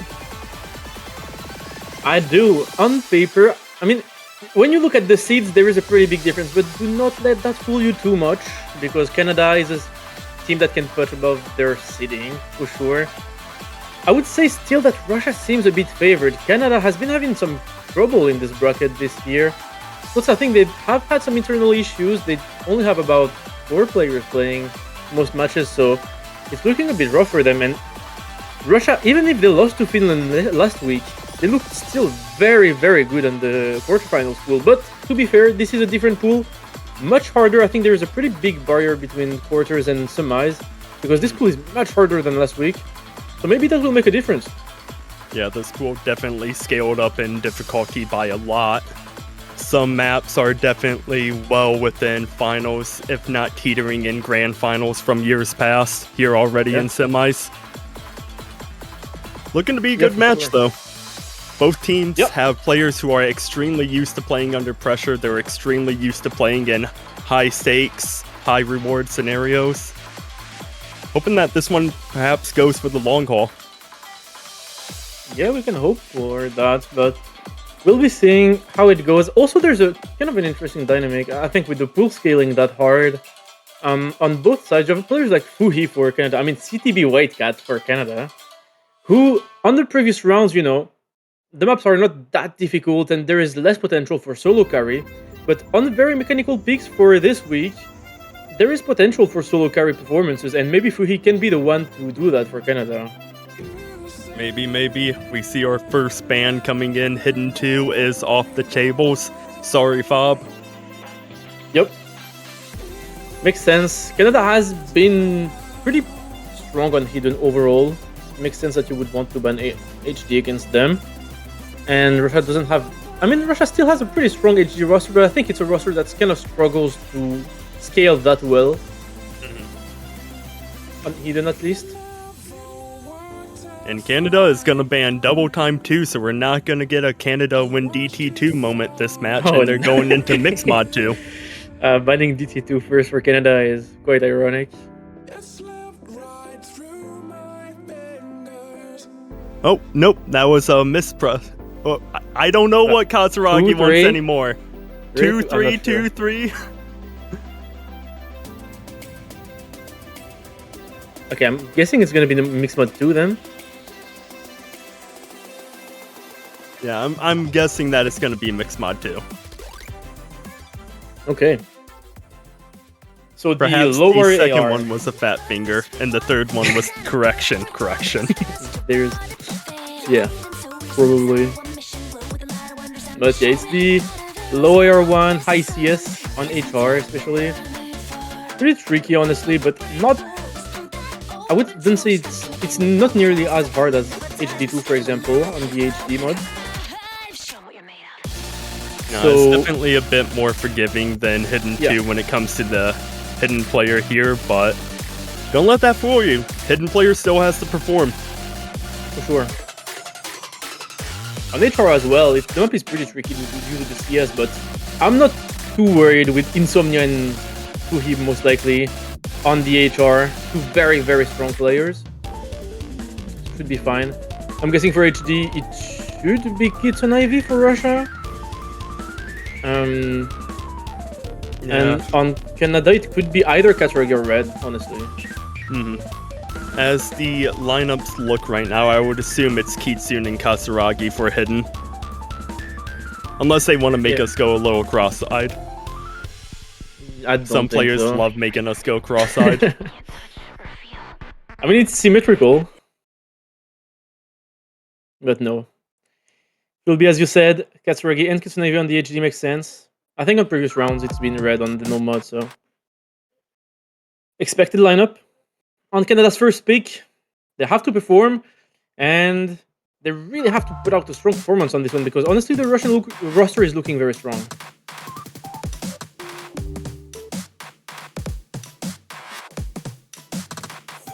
Yeah, don't know if that was an extremely early miss from Fui, aka CTB Whitecat, or if it was just accuracy. If it was a miss, it's just ever so slight, the first or second note. But Kitsunaivi is going to have a major miss early on, traded with Whitecat. Yeah, looking good for Katsuragi in red on the Canadian side. Still Insomnia and Rockety holding on.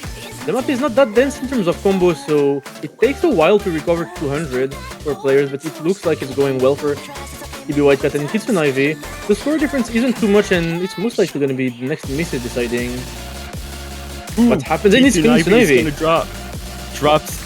Red's going to trade it as soon as his teammate Whitecat gets up to 200 combo. Kitsunaivi dropping once more. So that is going to be combo advantage in favor of Canada as we see that score starting to rack up a little bit on their side. But Red's going to trade.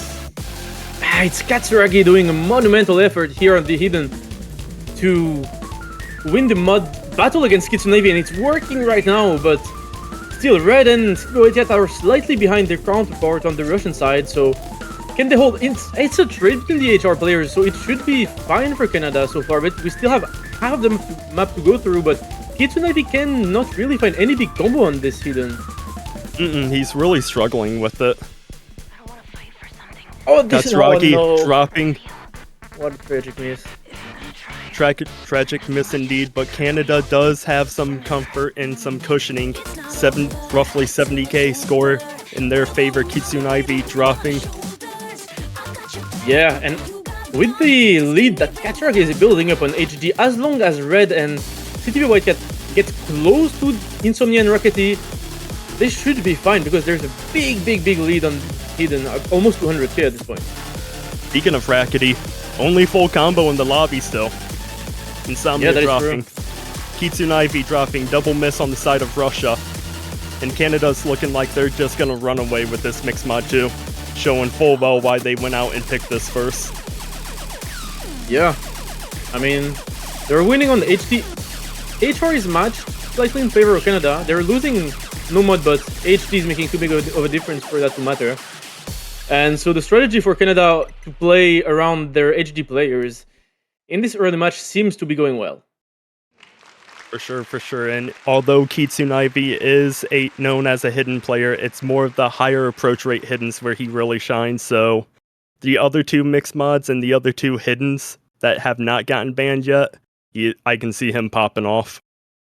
Yeah, for sure. But it's a really solid team score either way from Canada. On their first pick. Let's see how Russia responds.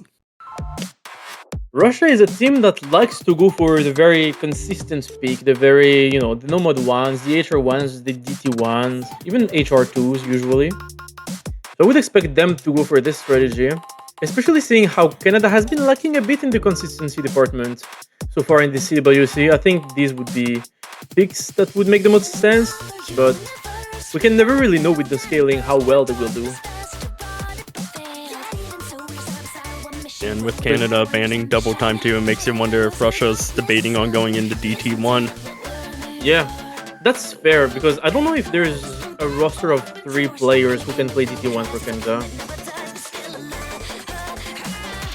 But for Russia, I'm pretty sure they do. It's going to be Nomad too, actually. Yeah. Ken mapping Supreme. Yep. Very nice tech map. Bit of everything in this pick.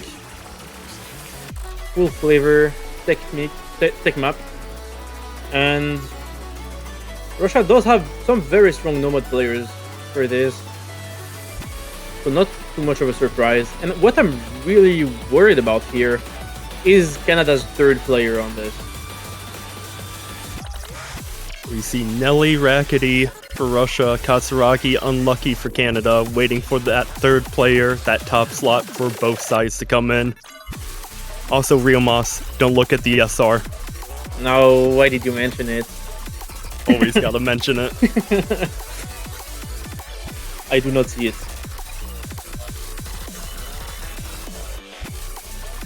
Man, I see a number 7 there. What's that number after that 7?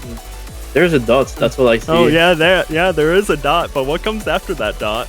I don't know that. I don't know about that. Nah, me neither. I am illiterate.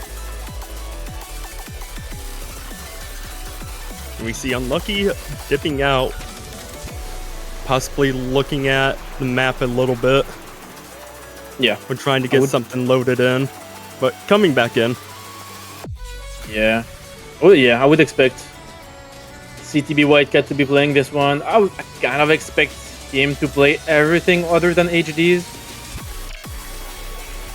On the pool is difficult. What do you mean? Fui is my favorite HD player.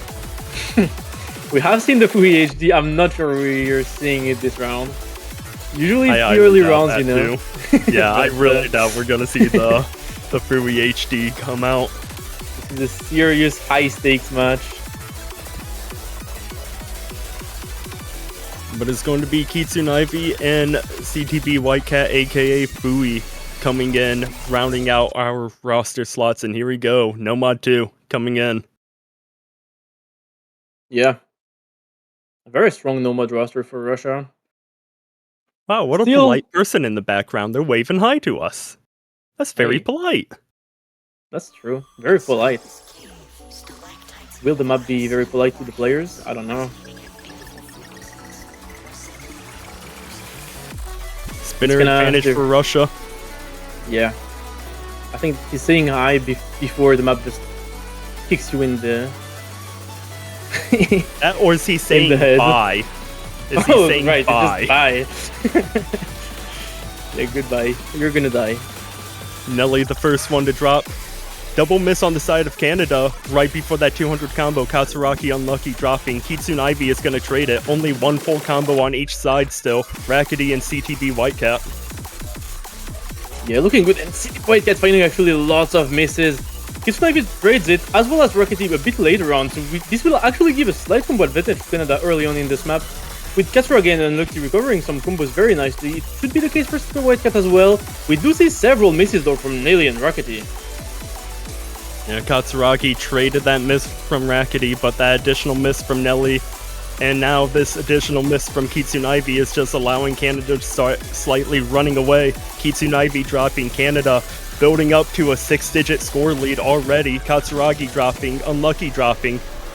Oh yeah, 2 low combos now on the Canadian side, but it's 100k score difference, though the map is not that long, so it is still very recoverable for Russia, but they will have to hold on to their combos because so far they haven't really had any big combo on their side.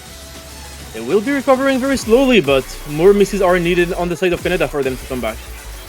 And these long sliders with those slider ticks helped out Canada a little bit, but Katsuragi dropping on the left-right hyperchain. Kitsune Ivy, Katsuragi trading misses here is going to benefit Canada though. Yes, slightly. They keep on trading though, so it's not going to be enough. They will need to be trades from other players, and it's CTB Whitecat falling, but Rackety follows. Unlucky as well, it's only Nelly. No combo on Canada, only Nelly.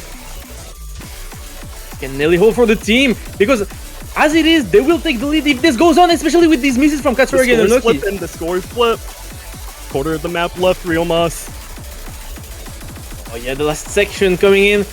If Nelly can hold, it should be fine for them, but Canada is just right behind them with 200 combos on all players. This miss from Rackety. There is that still drop a bit is of huge map for left. Canada. There is still a bit of map left. Oh, it's gonna be very close. It's gonna be really close. That might have been enough to flip it. It might not have been. It's Actually, gonna be I don't think it is close. enough. No, it's not going to be. Ever so slightly. Few more notes and it might have been. Yeah, that was very close, actually. Not as comfortable of a first pick for Russia than it was for Canada. But they do end up winning it. So that's 1-1. Big props to Nelly holding that long chain of combo. Yeah, actually did wonders for the Russian team. I don't think without that combo they would have won. If Nelly had a single miss there in that long chain of 1058, Russia would not have won that pick. Yeah, pretty much. And what a surprise, Canada decisively winning Mixed Mod 2, going into Mixed Mod 3. Yeah, does make tons of sense. A little bit higher approach rate than Mixed Mod 2. Mixed Mod 2 was 8.3. This is going to be AR 9, an approach rate of 9. So a little bit easier on the hidden players if you're not a low AR hidden player, but still in that slightly uncomfortable spot for a lot of people. Yeah, for sure. This one is more dense than the Mixed Mod 2 by the higher AR. With tons of wiggly patterns, more mechanical. We'll see how it goes. I'm expecting most likely the same lineups.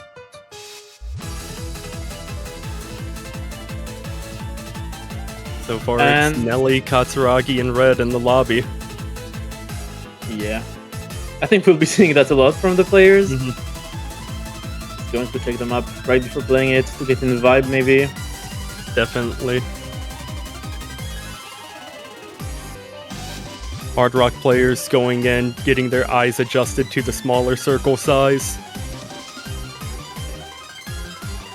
Perhaps possibly testing a few Hard Rock patterns, a few spins. Yeah. On the last Mixed Mod, it was a big difference between the HG players. I'm not expecting as big of a difference on this one, because I think Kitsunabe should be able to perform a bit better on this hidden at AR9 compared to Katsuragi, who should also be comfortable, but I don't think the difference will be that big. Actually, we do see Neris coming in to play Yeah. this. We're going to see Neris coming in instead of Kitsunabe. Neris is going to be the hidden player for Russia. Yeah, Neris is one of the HG players for Russia. Usually here for the lower AR HG, but we'll be there for this one. It is still kind of low AR, AR9, for a 6.5 map. So makes sense. So we're going to have 2 substitutions from the previous Mixed Mod on the side of Russia and none on the side of Canada. Yep. Will this go as well as it did for previous Mixed Mod? We'll see, but Canada really needs... I mean, each team needs to really hold onto their own picks and win them. Because it should be a fairly close match. And if you give away one breakpoint to the opponent, it's pretty big. Neris with a slight miss early on in the beginning. It's not going to mean too much in the way of things. Yes. Will be a slight advantage for Canada, but wouldn't matter too much. With the intro of the map being a bit more chill than the rest.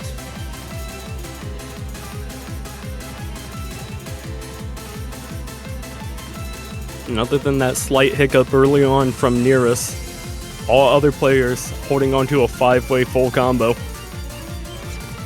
Yeah, everyone looking comfortable, but Insomnia will be the first to break, followed by Neris.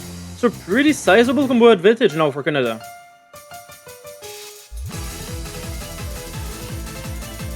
Into this wiggle section, in the sky with the streams. Katsuragi will drop. Yeah, first miss on the side of Canada there. Still a bit of a score buffer. Insomnia, Katsuragi trading there. Nelly's gonna drop on the side of Russia though. Oh, it's traded by Red's Red, gonna but trade. yes, White Cat still holding. And if it's still one combo advantage for Canada, it will be enough to keep the advantage. As long as it don't find too many misses, it's reducing a bit, but Insomnia missing here will set them back to around 70k score difference. And White Cat is putting on a clinic right now. 900 combo on the Hard Rock slot, still going.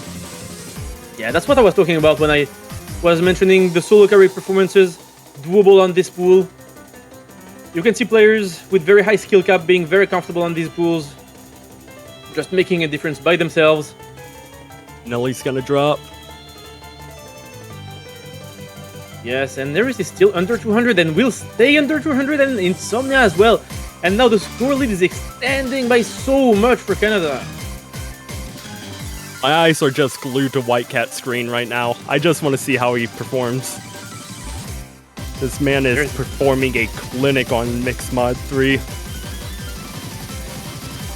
the mechanical HR pick suits him so well. And that's he's going to be an catch the FC. last note.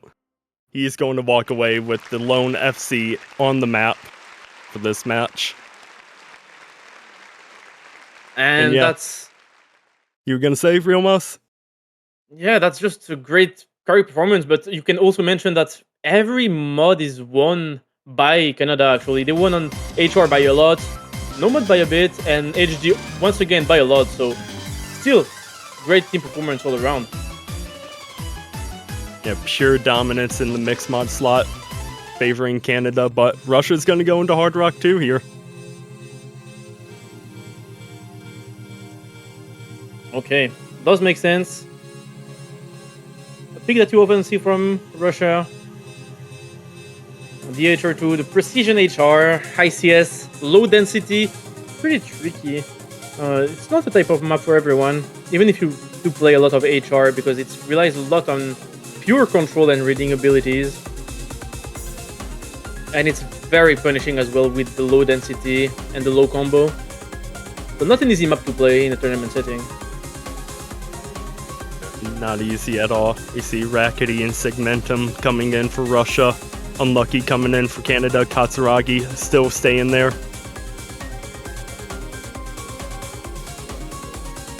Yeah.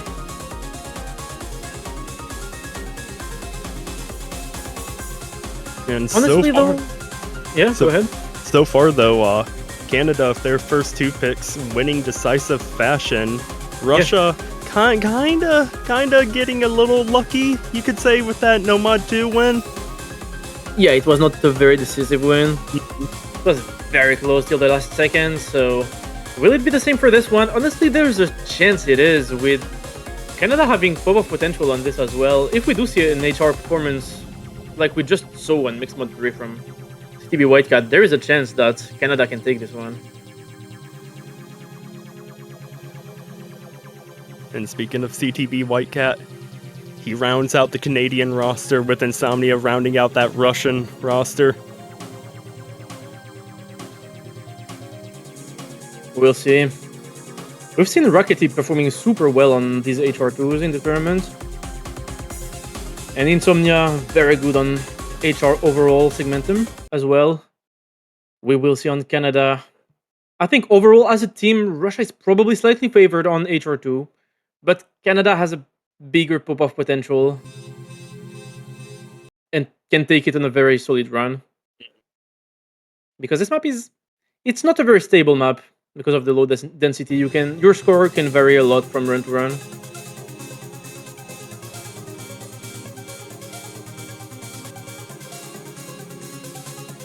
Unlucky with a slightly early miss. That was before even 100 combo, so it's not going to mean too much.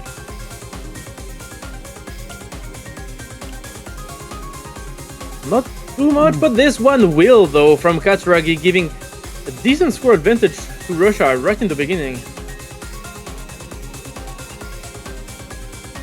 Yeah, that's about a miss and a half, if not a little bit more, favoring Russia here. Unlucky recovering back up to 200 combo. Yeah. Might look like a lot, 90k, but it's a matter of just a couple misses. Segmentum, it will be the first one, followed by Rackety. CTB Whitecat, though, finds a break. An unlucky traded when Segmentum dropped in Katsuragi, unlucky dropping, so no combos on the side of Canada. Insomnia, the only one holding on to a full combo, holding on to that double S right now in that top slot for Russia. Oh yeah, everyone else is finding misses. A bit more from Rackety and Segmentum than the other players on the Canadian side, but Insomnia is doing the carrying here with still an SS. And not only doing the carrying, but seeing he's doing the carrying. Yeah, hopefully doesn't get him too nervous.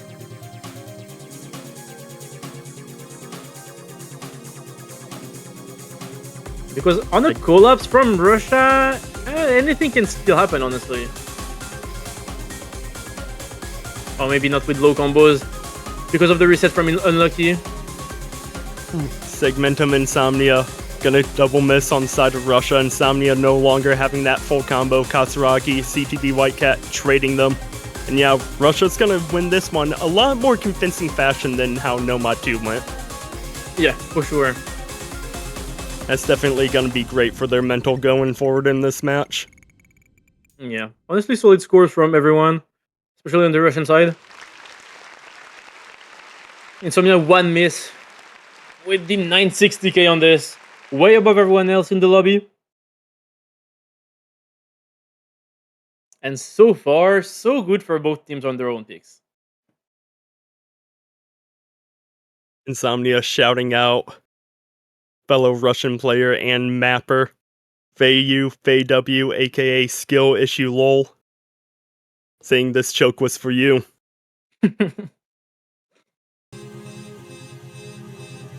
Extremely good score by Insomnia. For sure. Insomnia and CTB Whitecat being the two carries on each side, the two players who should scale the best towards these later end pools. And we do see Canada going for HD1, which makes tons of sense. They are a strong HD roster, so they will go for it. Yeah, and it definitely makes sense looking at the two hiddens remaining that they're going hidden 1 instead of hidden 3. Hidden 3, I'd like to say that hidden 3 is more of a decider map. I don't see either team really going into hidden 3 until they have to. That's true, it's a scary map. It is very, very scary map. This one a bit more consistent. Still some patterns, especially the big bursts that come in, I think, around the middle of the map. Very scary, can accumulate lots of misses if taken not the right way.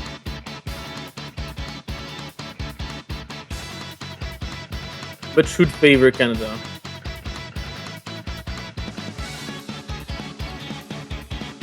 The red coming in, Unlucky dropping down to where Whitecat was.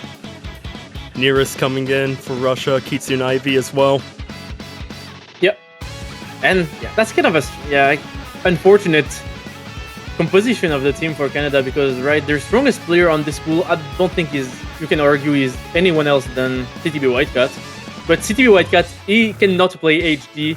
But HD is the best mod of the other 3 players on the Canadian side, so it's kind of weird. They can't have their carry player on their best mod, but they should still be fine. But it's just kind of funny to see.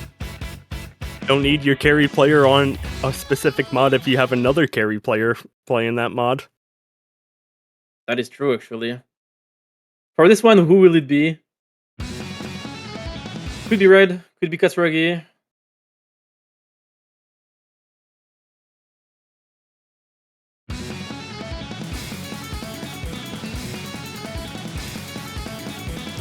Lucky with an early miss. About 30 combo in. Nelly's going to trade it, so that is going to give advantage to Canada. Katsuragi, Nelly trading there. Yeah, Nelly finding a big break on the slider and dropping tons of accuracy. Will be recovered throughout the map, obviously. But that's making the slight difference in this intro. But Red missing around 200 is not what you want to see if you're Canada. This map is a bit on the longer side, though, coming in at just slightly over 3 minutes. So Canada can afford to troll here a little bit in the beginning. Yeah, but not that much. Their 3 combos are down. It's only Neris holding still, despite the low accuracy.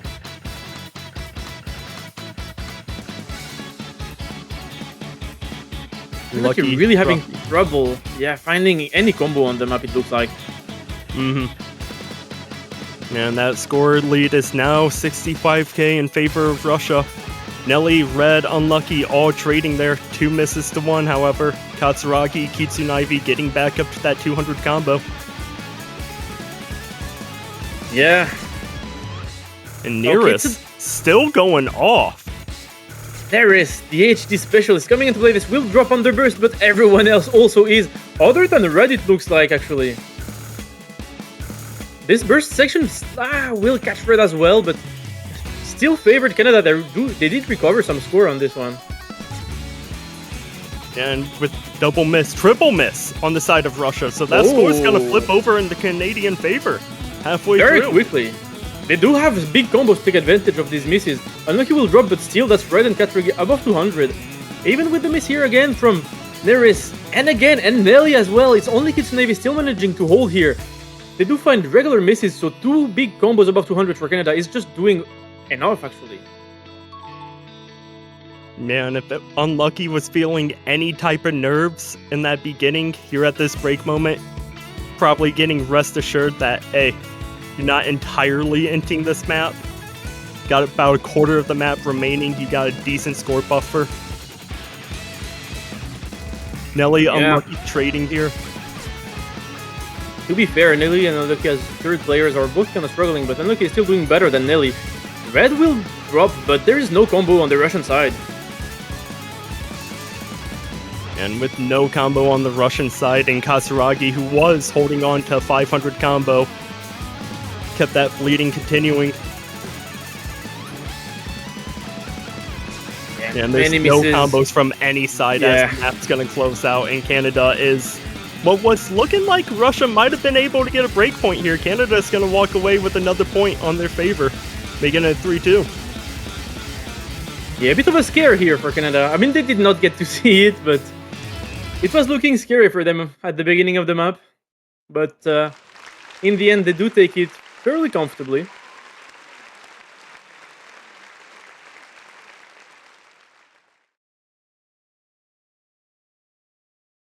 Especially with the third player difference, I would say. Oh, for sure. Now it is Russia's turn to pick. Have yet to have a single breakpoint happen in this match. This is definitely getting into the territory of a breakpoint is going to be make or breaking the entire match for teams here. Absolutely. And, you know, when you're in this type of situation, the nerves can start to get a bit stronger because you know that if you win one map, you might give away a breakpoint and it's kind of just over for your team, so it can be very stressful. Especially on some more slippery picks. We will see though what Russia opts to go for. I think things like DT1, like HR1 maybe, probably strong picks for them. We can just completely exclude Mixed Mod 1 from the picture, I feel. Yeah, though I do feel like it would probably be the more evenly matched Mixed Mod. Because I can see Kitsunevi doing really good on this, for example. Same as well. But seeing the Canadian performance on the other two Mixed Mods, yeah, Mixed Mod 1, completely different map in both its style and approach rate. Yeah. However, it's more individualized skill, and so far with the other two, Canada has been proving the stronger team in that. For sure. Okay, they will opt for DT1. Makes sense. The consistency picks, they do like these, the raw, just conventional maps. And I think they will also be abusing the fact that Canada probably doesn't have 3 players who can play this AR and DT. Never know. I mean, you have White Cat who 100% is going to be able to play it. Yeah, that's I assume Unlucky is going to be able to play it because it's only 9.1. Yeah, it's not that high. It's not that high. I mean, it's true that also this DT1 is fairly... It's not that hard compared to the rest of the pool, I would say. Mm-hmm. Segmentum Rackety coming in for Russia.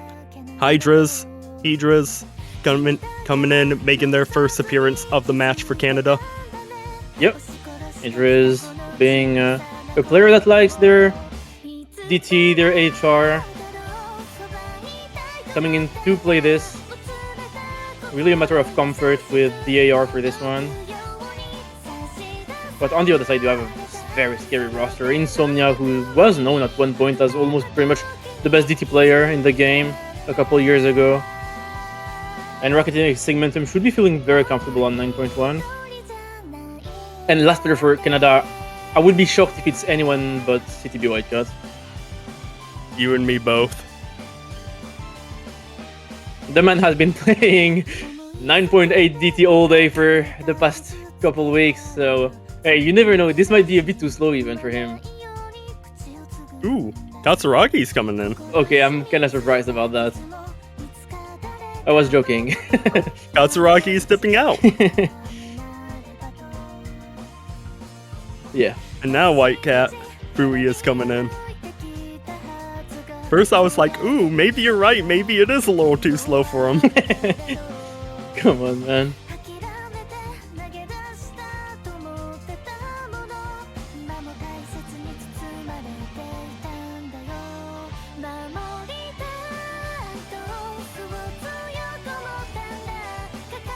Not exactly sure what's going on. I think Canada has 4 players in the lobby. I think Idris is not supposed to be here, actually. It should be Katsuragi. Oh, yeah. Yep, there we go.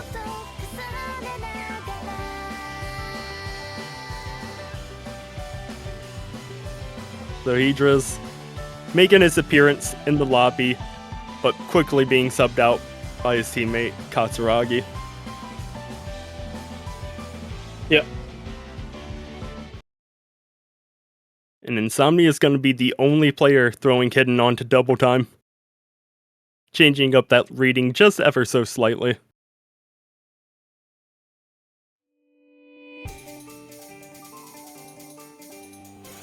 Rackety with a first or second note miss early on, same with Unlucky, but Segmentum's going to find the first somewhat significant miss, followed by Rackety. Yeah. Still around 3 minutes of DT. Pretty long compared to other DT picks, but so far so good. Other than these couple of misses early on. And Canada actually looks very comfortable. We do see CTB Whitecat missing. Not the one you would expect, but Insomnia's trading. Yeah, it's traded with Insomnia, so advantage Canada. So we see Whitecat getting back up to 200 combo here. Insomnia not going to be able to get back up to 200 yet.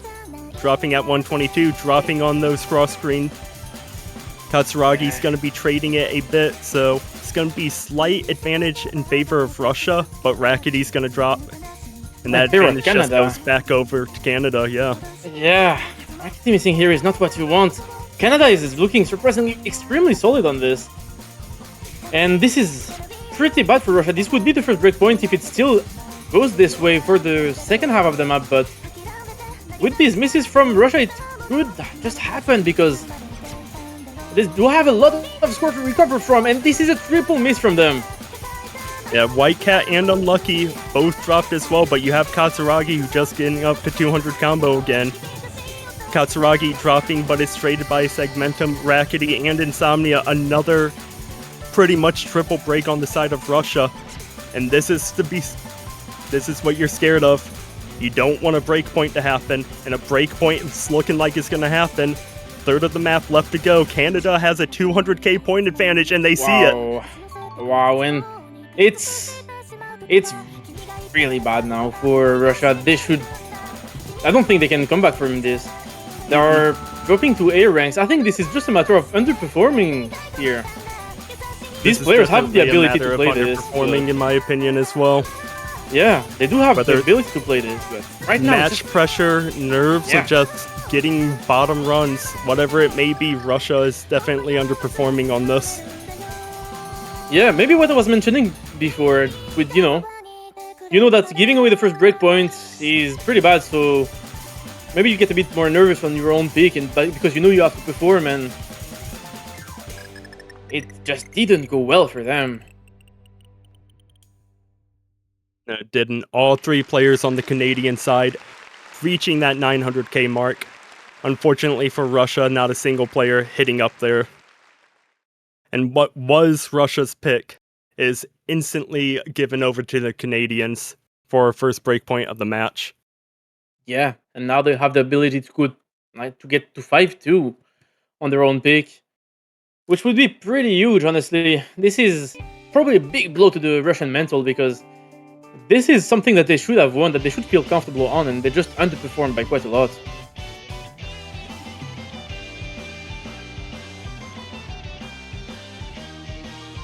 Oh, maybe some technical issues from Insomnia? Possible, yeah. Yeah, wouldn't surprise me because this is quite lower than you would expect. But happens, you have to go with it. Now it's up to them to recover from that breakpoint. Yeah, but the only way to recover from a breakpoint is getting a breakpoint of your own. Yeah, on the next Canadian pick, that will be coming up.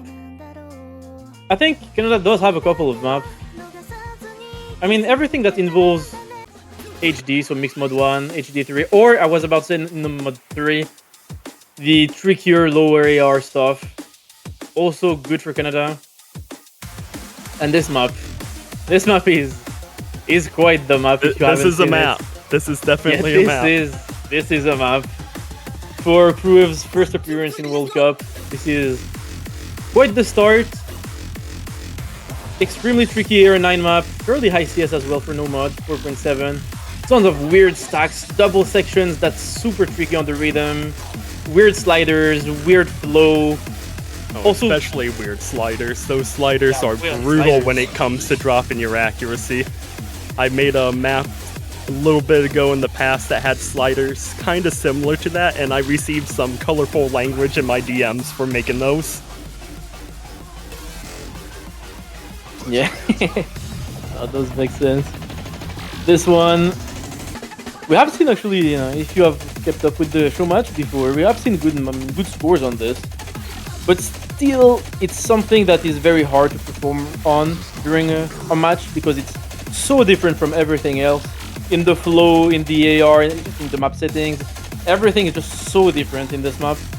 So it's kind of hard to just lock in and go to this map and perform your best. For sure. Segmentum, Rackety, Nelly for Russia, wanting to get this breakpoint, needing to get this breakpoint. White Cat, Katsuragi, and Unlucky for Canada, wanting to make it a 5-2. Yeah, honestly, looks like a very solid, gimmicky roster for Canada. With Katsuragi, who's used to these low AR picks. Even White Cat, who is actually very, very good Nomad 3 player on, the very tricky patterns and kind of loved style, if that makes any sense, maps, which this one is sort of similar to. Double miss on the side of Russia. We had White Cat missing within the first 10 to 20 combo. Katsuragi gonna be trading one of those misses from Russia now. Yeah, maybe getting into the flow of the map. Nelly dropping. No full combos on the side of Russia anymore. White Cat trading that miss. Yeah, we'll stay about even for now.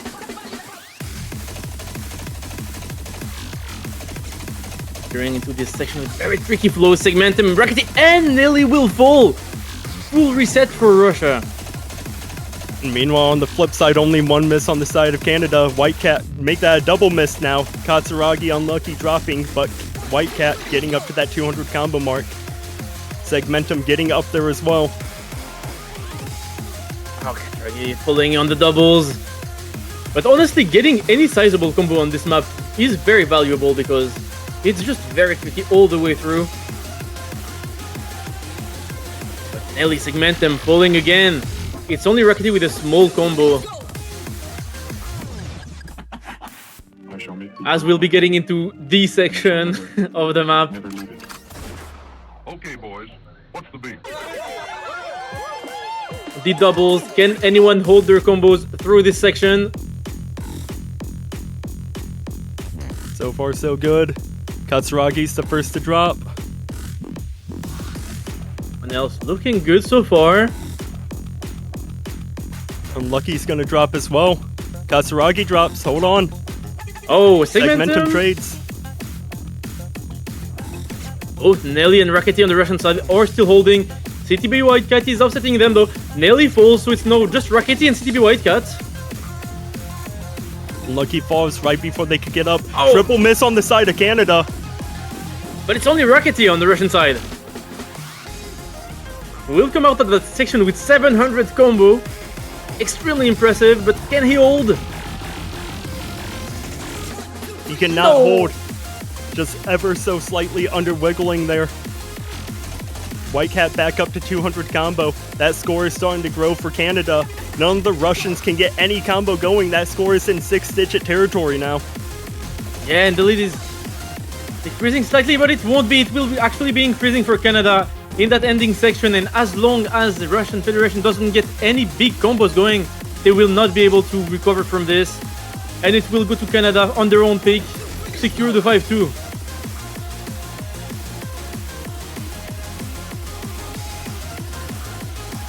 Now, if you're one of the Russian players, you're looking at a mountain of score that you need to come back from here. Tournament life is on the line here. That is true. And once again, very, very solid pick for Canada. Canada looking like on their own picks, they can perform and be ahead of Russia by quite a lot. It's not really the same on the Russian picks, however.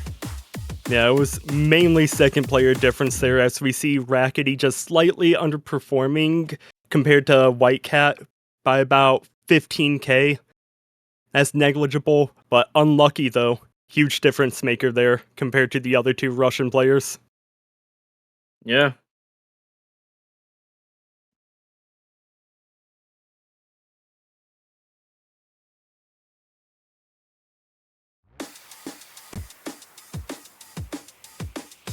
So if you're Russia, what do you go into here?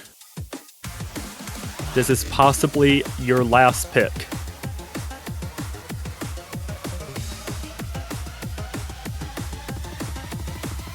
Do we see a Nomad 1 coming in, since they do like their more consistency checks?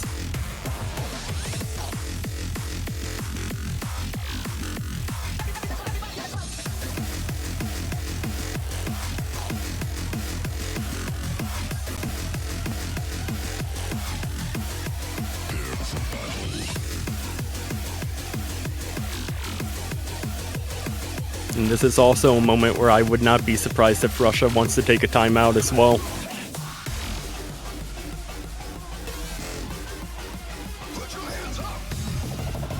This pick is crucial for their tournament life, and getting all the time that they can would definitely not be a detriment to them. And they will go into that Nomad 1, that consistency Nomad.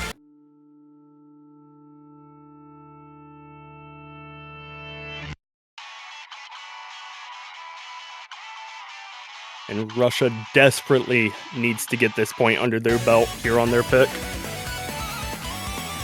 Rackety, Nelly staying in for Russia, Unlucky staying in for Canada right now. As we have seen throughout the match so far, players going in, checking a few things with the map, I'd assume.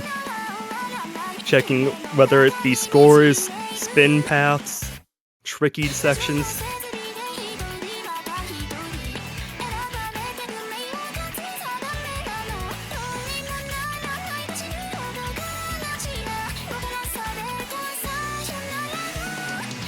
And while we are waiting for these remaining 3 players to come in, we have not gotten a banner plug yet this match. Banners, there is still time to buy your banners. Go out, buy them. Winning team, if you choose the winning team to buy your banner, you get to keep it all the way through to the next iteration. A little bit of bragging right, and you get to support your team.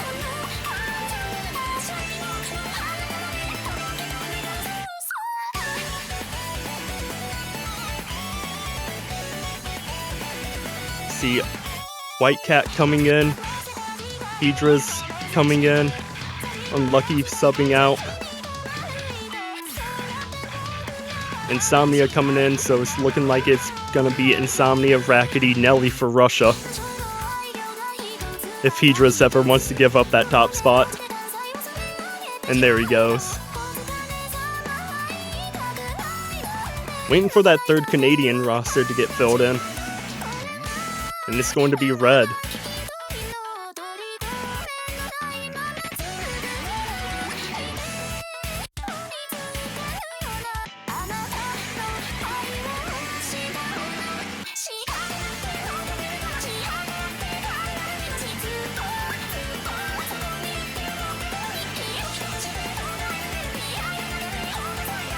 And here we are, the good lucks, the have funs are in the chat.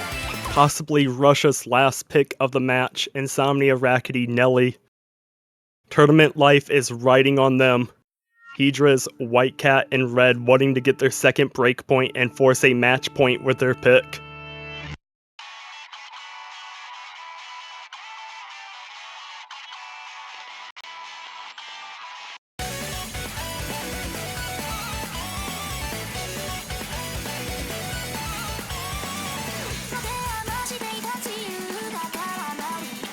All players starting off good.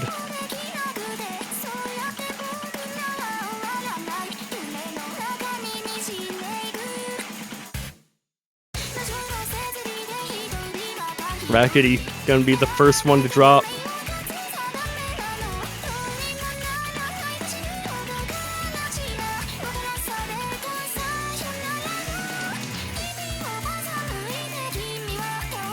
Other than that one drop from Rackety, 4-way double S, and slight accuracy drop on the side of Red. Rackety back up to 200 combo.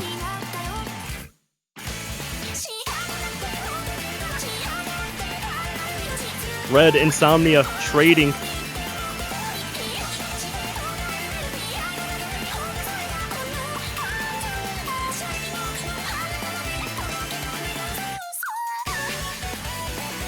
Hydra's dropping.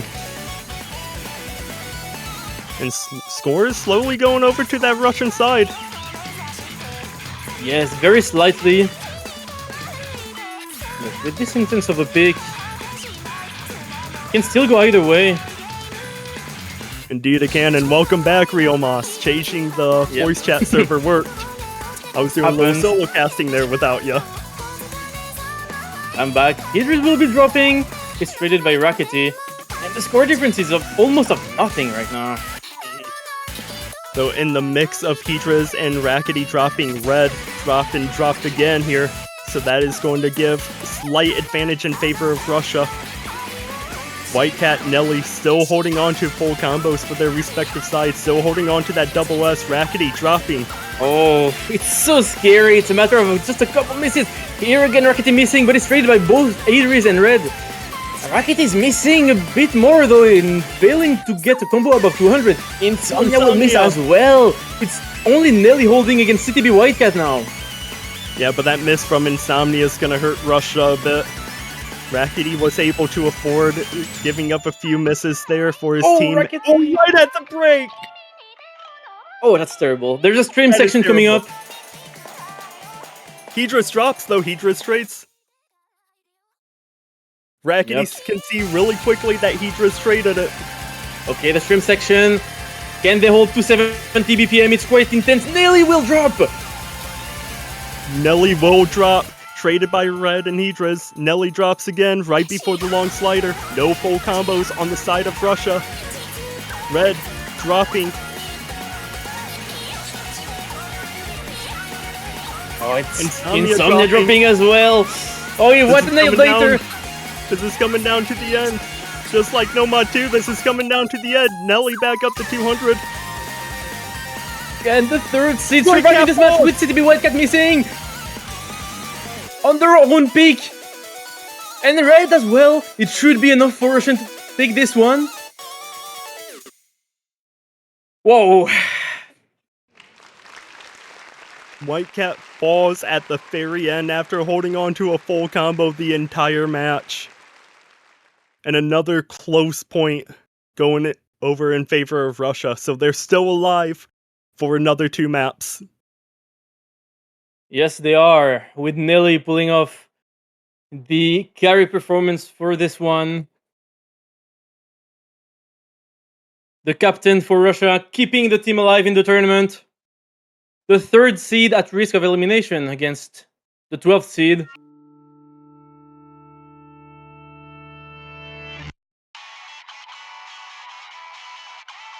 And what will Canada go into?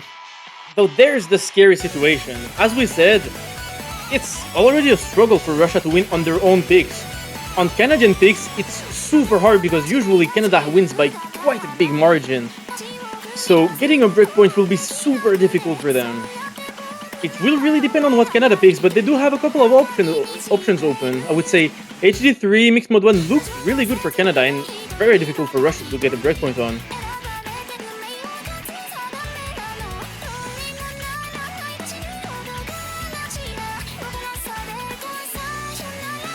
Nomad 4, Hidden 3, Hard Rocks 1 and 3, DTs 3 and 4, and Mixed Mod 1. And Canada is going to call a timeout. Respectable timeout. Yep. No, those make a ton of sense.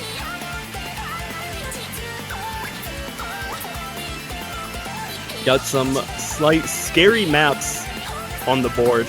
Canada definitely want to take that timeout and navigate through, trying to figure out what their best pick could be. Yeah. On a side note, Canada is a team that, if they do lose today, they will have their worst finish in CWC in the past 5 years. But if Russia wins this, they will have their best performance in CWC in the past 5 years. So it's a matter of a new team rising to the top and trying to reach new heights against the team that's trying to maintain their top 8 finishes in the CWC.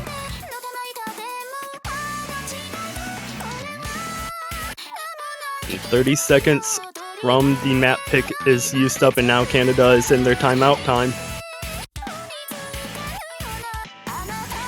Yeah. Man, what do they go into here, though? I mean, the obvious pick sounds like HD3, but as you said, it's kind of a scary map. It's kind of a scary map. Yeah, it's definitely one of those decider maps. Mixed Mod 1 also looks good, but not as good as the other Mixed Mods. I don't think there's an easy pick, honestly. No, there really isn't, and we can see why Canada took this timeout. But they will go into Hidden 3. Yeah, makes sense. Does make sense. Not going into Hard Rock 1, because that's more Russia's territory when it comes to consistency. Even if it is Hard Rock, it's still consistency for that slot. Yep. And what a scary HD3 that is, by X-Gon, the man himself. Definitely a harder Hidden 3 map than Grand Finals last year. Definitely harder. Even then? A lot harder. Grand Finals HD3 last year. Oh, it was that weird multi-genre map.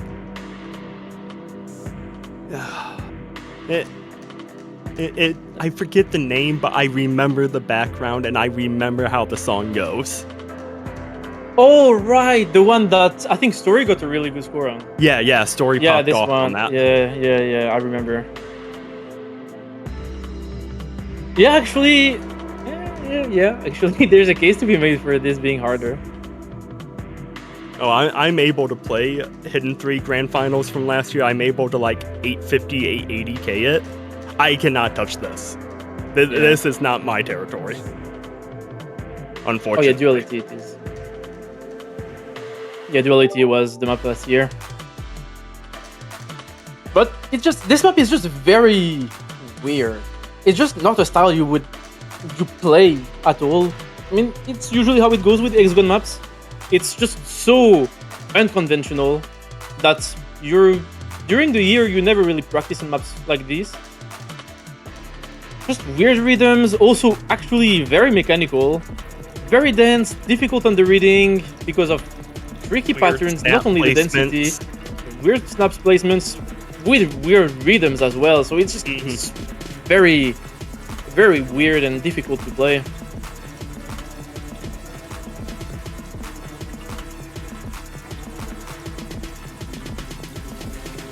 And here we go. Map number 9. Yeah. Actually, we do see something in the down right corner. Yeah, it is high enough approach rate that that White Cat's coming in. Yeah. I mean, without HD, this is absolutely a Fuhi map. Hopefully, HD doesn't lower the score too much for them. Lucky with an early miss. But this map Yeah. is 3.5 minutes in length. Yeah, don't be fooled by that intro section. It might not look that intense, but it's actually super easy to slip up.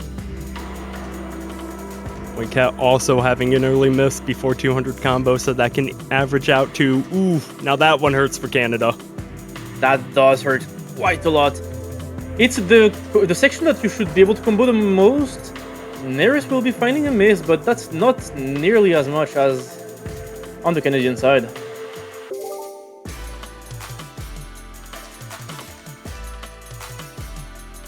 As we'll soon be getting into one of the more tricky sections of the map. With Russia having very good combos entering. Katsuragi drops, reaching 300 combo. Nelly Oh. Nearest is going to drop. Double miss on the side of Russia. It's Unlucky's matched. going to trade it. It's matched again by Nearest. And in this section, who can hold? Double miss on Canadian side. Kitsune still holding on. Yeah, we mentioned Kitsune being very strong on these higher AR HD picks and showing it off on this HD3 right now with 700 combo and going through this very difficult section. Yeah, halfway through. And Russia has a pretty sizable lead here.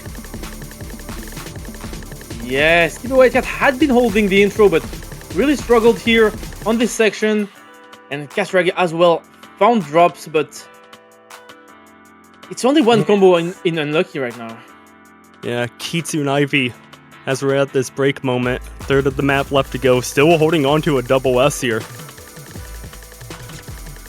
Stevie White Cat missing it. Oh, and that's... Oh, I cursed them. I cursed them. That's triple miss on and the side of Russia. many misses as well for Kitsune Ivy, but this... Ooh, and another again, triple miss. Careful now. Thankfully for them, Canada doesn't have that many combos, but that will still eat up some of the lead. Yeah, it will. Katsuragi being the only Canadian player who was above 200 during that, and Russia got a little bit of lucky that he was the only one. Katsuragi, Nelly trading 2 combos to 1, 2 combos to 0. Hold on, that score is Nelly. decreasing. White Cat, an Oh. unlucky trade though. Oh, misses everywhere.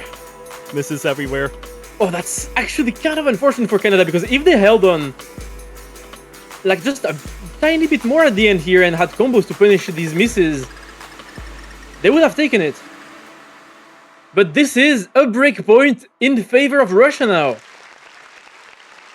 Russia's looking alive.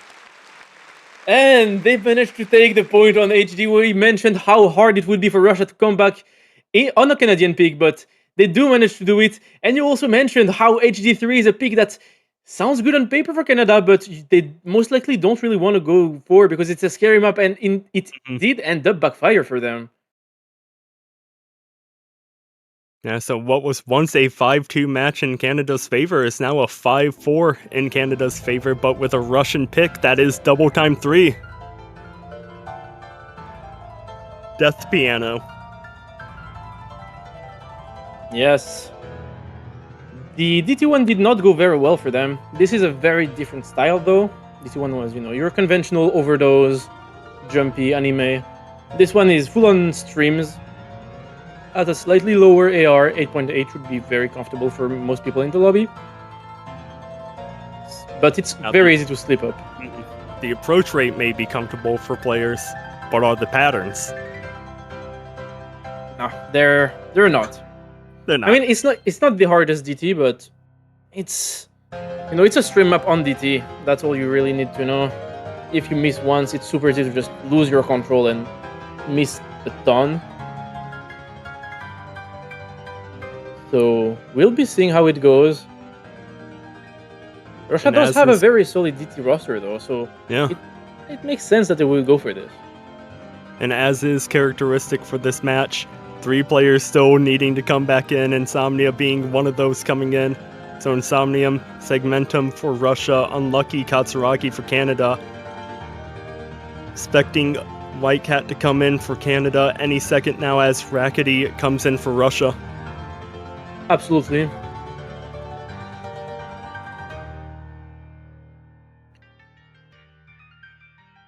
And there he is. Expected rosters. I think it's pretty much the same rosters than for DT1. Actually, it is different for Canada. They had no, actually, it is the same. Never mind. Exactly same rosters as DT1, which went in favor of Canada. Completely different map type though. So hopefully it goes well for Russia, because managing to get back a breakpoint in this very difficult match was a tall task, but they did manage to do it. It would be so sad for them to just lose their next pick. And Insomnia, unlike with Double Time 1, opting not to go the hidden route this time. Katsuragi with an early miss.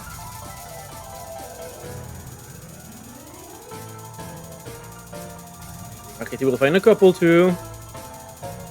But it's a stream map, you recover combo very quickly because it's very dense. Rackety dropping again. Double And miss on the side of Segmentum. Russia. Oh, Rackety is tanking a lot of score by staying below 200 combo. Katsuragi is gonna drop. Still 2 full combos on the side of Canada, 1 full combo on the side of Russia right now. Insomnia Segmentum, really needs to hold. Rackety dropping as soon as he gets back up to 200. Katsuragi trading it, but Segmentum unlucky. Trading 1 full combo to 1 full combo right now. A battle between White Cat and Insomnia. Yeah, and as long as they're matched, it will go in favor of Canada, because Unlucky and Katsuragi are having stronger performances than Segmentum and Rackety. Though with that miss from Katsuragi, the score will start to shrink a bit, but not that much. Actually, I didn't see, but Unlucky as well dropped. Yeah, unlucky dropped as well. It was a double miss. Wait, hold And on that double now. miss is huge for Russia. Third of the map left to go. Rackety trades it, so score is going to start slightly going back in favor of Canada here. Katsuragi, unlucky, back up to 200. If either CB White Cat or Insomnia drop, this would be pretty huge for the enemy team. And Segmentum Rackety double miss here. Katsuragi trades one of them. No, it's Insomnia Insomnia. falls. And that one could be the death blow for Russia. White Cat unlucky trading. Hold on. Hold on, actually, hold on. A couple more The misses map from is- Russia. Hold on, actually.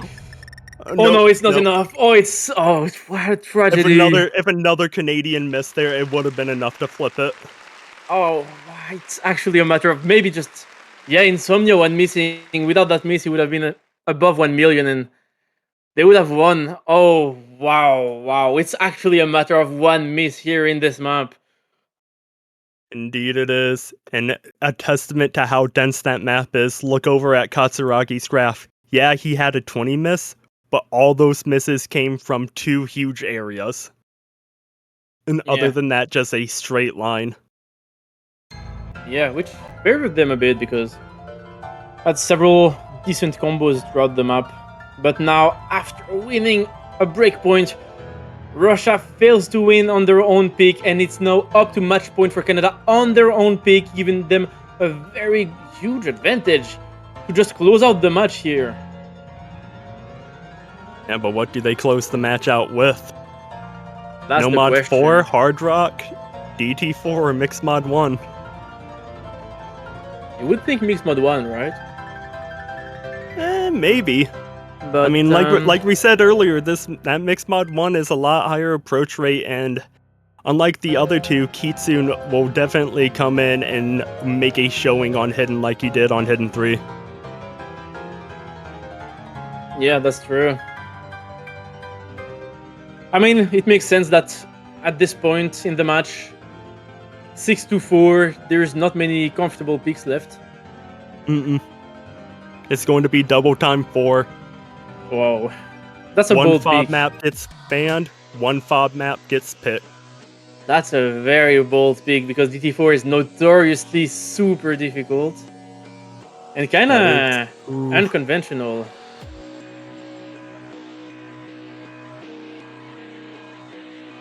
So, at minimum, Canada does force the tiebreaker.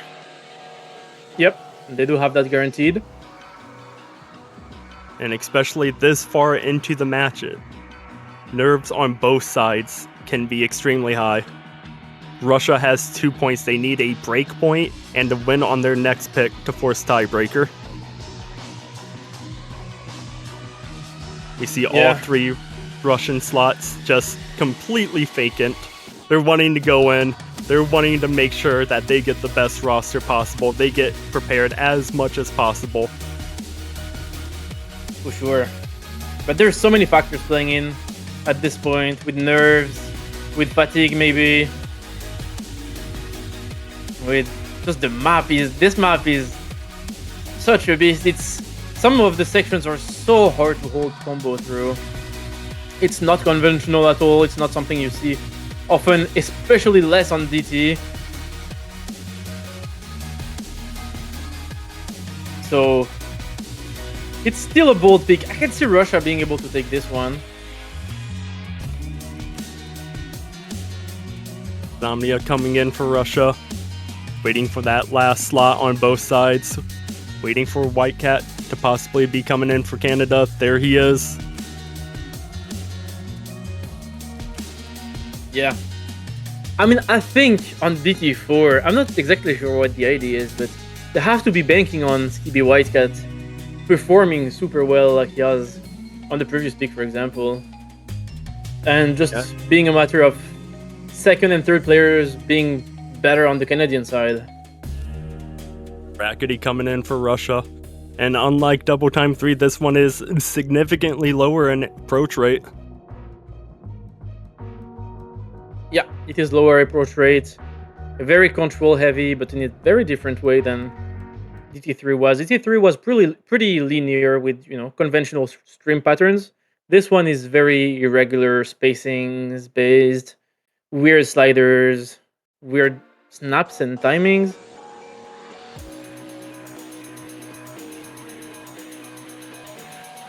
Rackety gonna drop early on the slider. Yeah. Very early on. Katsuragi trading. You really want to get combo everywhere you can on this pick. Oh, Insomnia dropping though. Not good. On these tricky standstills. Rackety will find misses. Lucky Rackety trading here. Nelly, Alien White Cat misses all across the board here. White Cat, Nelly, Rackety dropping unlucky back up to 200 combo. Insomnia still holding on to combo himself. Yeah, but it's starting to run away for Canada. Oh, actually, this is pretty big.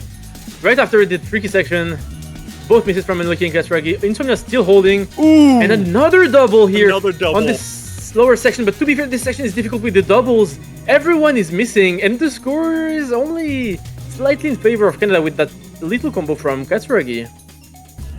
Yeah, Unlucky does drop, so it's going to be slight combo advantage favoring Russia here halfway. You never know what's going to happen because this map has very distinct sections. There was, the tricky standstill section as you saw, but then the difficult sliders will start to come in as well on slider tick rate 4. So completely different type of movement. Rackety, Nelly, Katsuragi dropping, no combo or on the side of Russia. Only White Cat. Yeah, only CTD White Cat holding on to any combo right now in the lobby. When Russia is kind of falling apart, missing a bit everywhere here. Is this the end for them? This might be the end. White Cat falls. Insomnia is holding on to combo, but the other two Russians need to continue holding on to combo. Oh, Nelly trades. Nelly's holding on. Wait, hold on. Oh no, they do no, Nelly. A double break here. I think seals the deal. Yeah, that will indeed seal the deal. There is no map left to be played. And number 12 seed Canada is going to be sending the number 3 seeded Russia home. What a crazy match. Back and forth. with breakpoints going either way. But Canada ending up this match, closing it out on DT4. A bold pick that ended up working out in the end.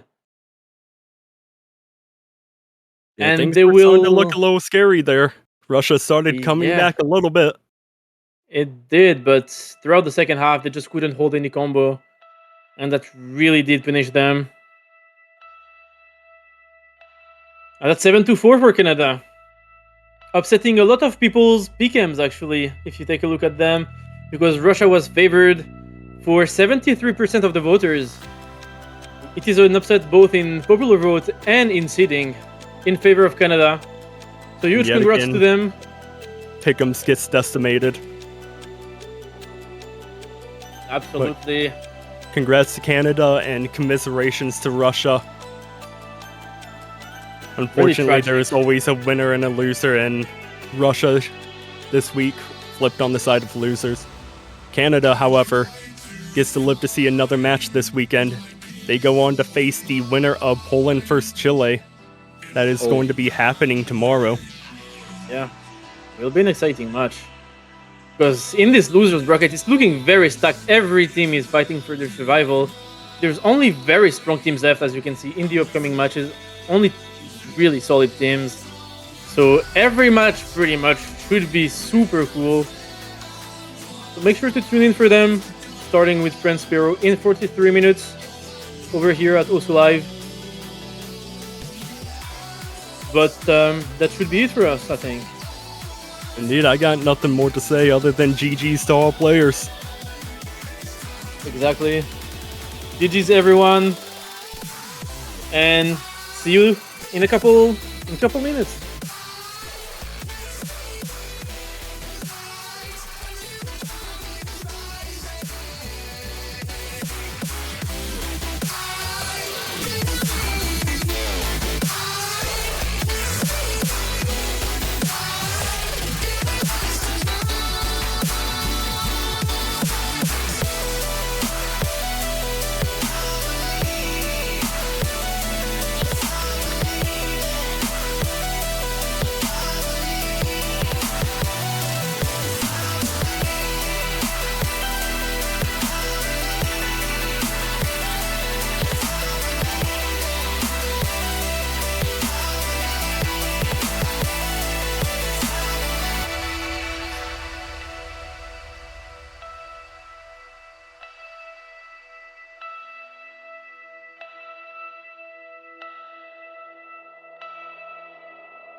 少し大きくなりすぎたかな。暗闇はいつも怖かったあの頃とは変わってしまわぬように白だけ踏んでこのまま半透明の感情抱いて生きてくの。赤く燃える光は道しるべ。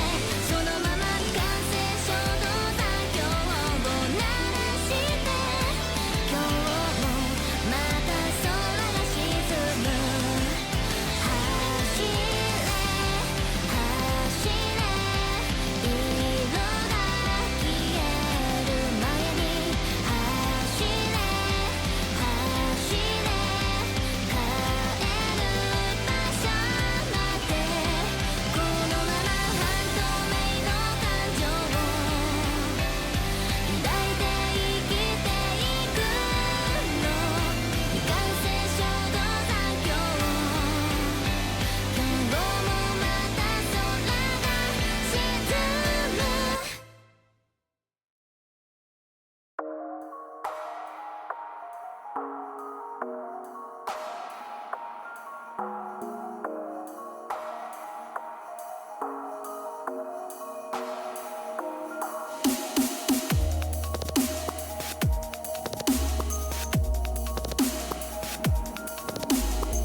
Hello, everyone, and welcome back to the 2025 Osketch World Cup semifinals.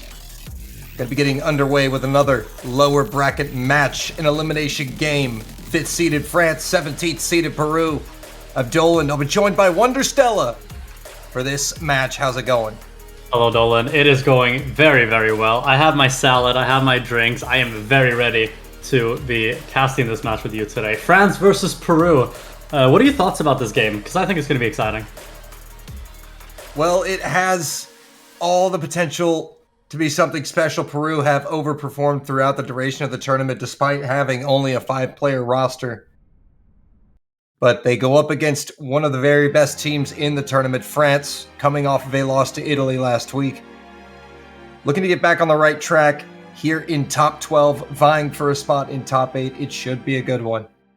It really should be. And France, key thing there in their match last week, missing T. Tobis, who's quite the important player, but seemingly having him available today. So definitely going to be helpful for them, but that does not mean it's a free win against a team like Peru. You might look at that 17 seed and you think, well, this should be free.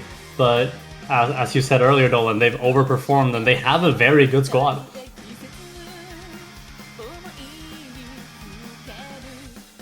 Indeed they do. Looks like France has won the role. Third party in the lobby tonight will be Tiger Eyes 144, our official.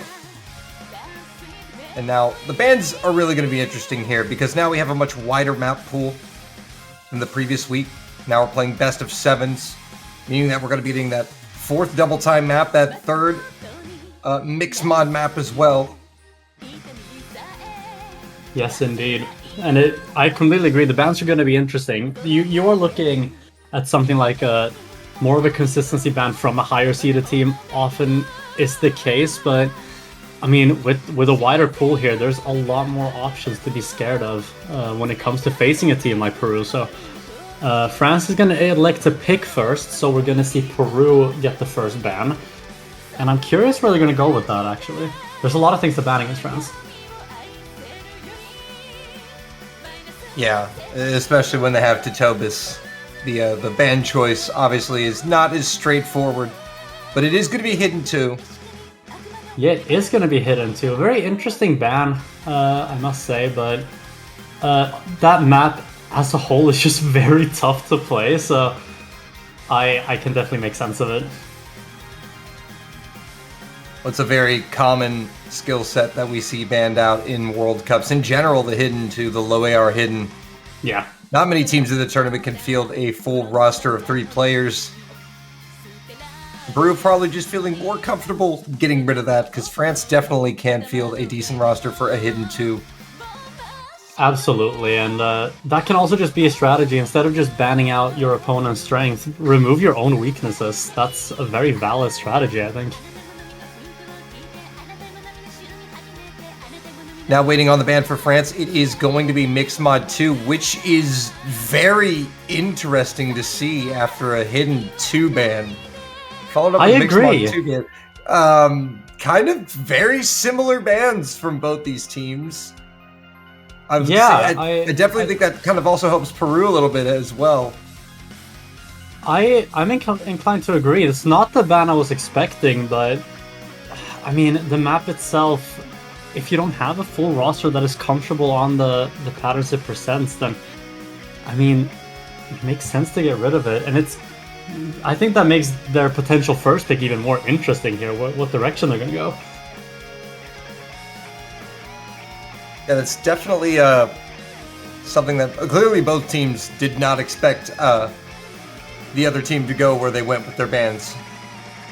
Because this is a very rare ban combination to see. It definitely is, and I'm curious if is France gonna go for attempting sort of like a skill pick here, like more of a technical pick to try and just show their higher seed against Peru, or are they gonna go with more of a mod specific pick here? I'm definitely curious. It's actually gonna be mixed mod 1 after banning that mixed mod 2.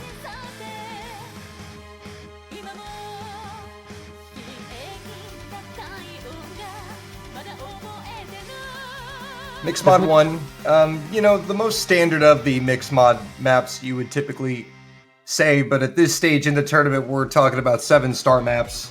So obviously there's nothing too standard here. Yeah. Yeah, the word standard map when it comes to catch at this stage doesn't apply to as many maps anymore, so but it is gonna be the pick, and I do like it. It is maybe a little bit more on the comfortable side. And France is definitely a team that should be able to field the full roster for this. I do not doubt that for a second.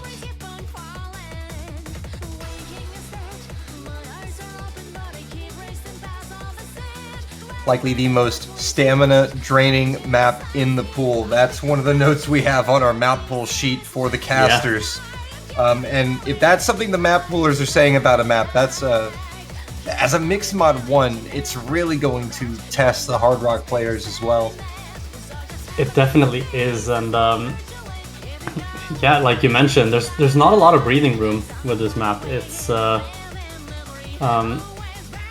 it just goes on, and I'm happy about that. I think this song is an absolute banger. Shout out to the people responsible for this. It's one of the Osu originals of this pool, so big shout out there. But yeah, very curious to see how this map is going to go. And like I mentioned earlier, and especially seeing the roster that France has put up here, very, very strong, but the Peruvian players on that blue side, those are scary when they're in their groove.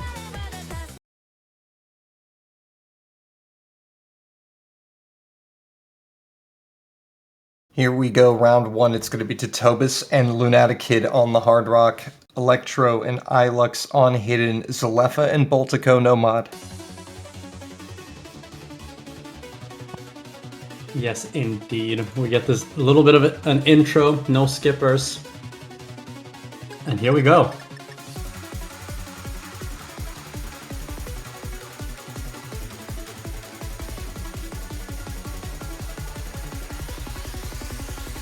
We're gonna see a couple misses there. Very early miss from Lunaticid, and Ilux is gonna follow that up.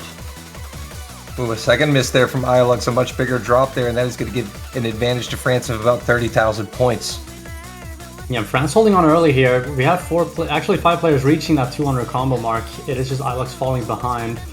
And right now it is a bit of a lead for France, but there's still quite a ways to go on this map. Both Nomad players looking very comfortable right now, as well as Totobus at the top of your screen for France. Yeah, looking very good, and Electro on that hidden as well. Not budging whatsoever, and Ilux is going to fall again. Finding a couple misses there, going to increase the lead from France. Yeah, Ilux definitely struggling here, and a miss is also going to come out from Boltico, the Nomad player for Peru, going down, and now France with a very comfortable lead here of about 90,000 points. Yeah, and Electro is going to be the first French player to miss, but that's going to be traded by, or rather, that is a trade off of Ilux miss, so the lead is going to stay with France, especially with that double miss coming out from Peru. And you can see why France would go for a pick like this to open up the game, the most stamina-draining, intensive map of the pool, to really drag Peru into the deep end early out the gate. Absolutely, they are not showing any weaknesses here with this pick, and Lunaticid is also gonna fall once again, so losing that bigger combo, and the lead is gonna increase even more for France, especially with another mix from Ilux. And the French looking very comfortable here. Electro on a very nice recovery after the early miss. Yeah, Electro's recovered really nicely, and double S still from Titobus and Selefa. They are not budging whatsoever. The Peruvian players are seemingly finding a bit more consistency. Titobus gonna lose that full combo on the Hard Rock. Peru's gonna have to see more misses come out for France, but that is the start. It is a start, but once Titobus gets back up to 200 combo, they won't be gaining any more ground. They're going to need to see a lot more misses out of France in the final quarter of this map here. But France just looks so locked in, and when they have found the few misses that they found, they've been able to recover quite nicely. As Titobus already up to 200, they're going to see 150,000 points as the margin. Yeah. And now it's just a matter of question for France to hold on to this lead that they have. And now the Peruvian players have found their form, but that's not enough when you're already behind, as Baltico is going to lose that combo. It will be an opening point for France on the Mixed Mod 1 here. It will now, indeed. Zalefa! Yes, Zalefa going to lose that full combo. That was what we were keeping our eyes on, but it's not going to be able to hold on to the end. But it's not going to matter when it comes to who wins the point, as France is above 200k with their lead here. France looking for 3 million points. Are they going to get it here into the ending sections? They'll come up just short, but it's a very impressive team score. 2.97 million points. 1-0 France. 1-0 France, pulling no punches here, and they're putting pressure on Peru early here, as we are moving over to Peru's pick.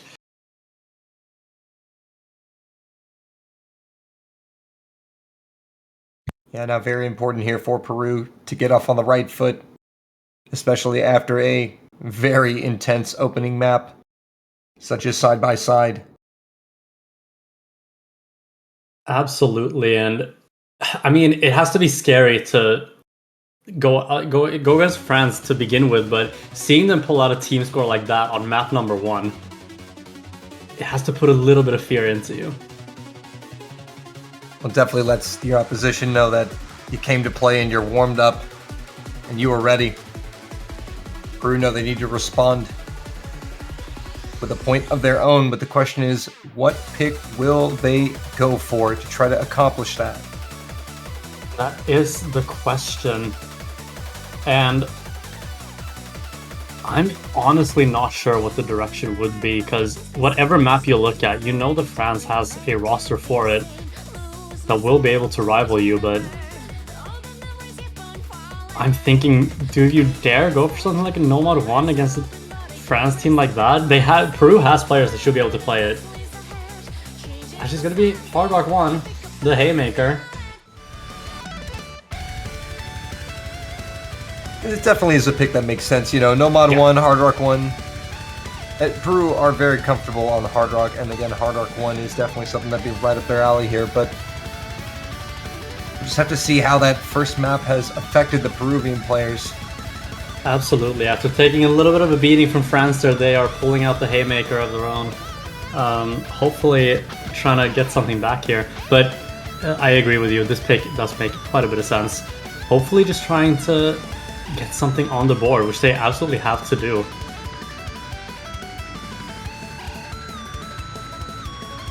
We're going to see Mauricio come in here for Peru. The main thing to watch out for here is going to be the 1/8 triple section. Definitely the most difficult patterns of the map. But yeah, other than that, it's pretty much a consistency test, very much like Nomad 1. Yeah, you could argue that this is more of a consistency test than the Nomad 1, but this is going to be very stream intensive, very heavily focused on dense patterns here. So the good lucks, have funs are being thrown out in chat, and that means only one thing, folks. We are getting into Hard Rock 1. This is undoubtedly the best background of any map of the whole tournament. Oh, absolutely. I haven't been keeping up with the map pools. Is there Yoshi to find in every map pool this year again? I think so. There's been a lot of Yoshi. I don't know if it's been every map pool, but it's been like almost everyone. Okay. It's a fun little mini game as all the players reach 200 combo. You can see that nothing really to be alarmed at here. Pretty much standard Hard Rock patterns. It's just really Hard Rock proficiency being tested, obviously with the AR up there with a 6.7 star map, and Mauricioso is going to be the first one to find a miss for Peru. Advantage will be there for France, about 20k. It is indeed going to be an early advantage for France. Now, keep in mind there was only one miss, so nothing is decided yet, but it's not what Peru wants to see, as Salefa and Lunaticate are going to trade misses.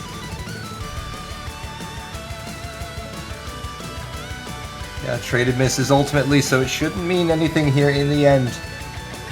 France holding on to about a 16,000 point advantage as we get into the second quarter of the beat map. Lunaticate is going to go down, traded by Electro.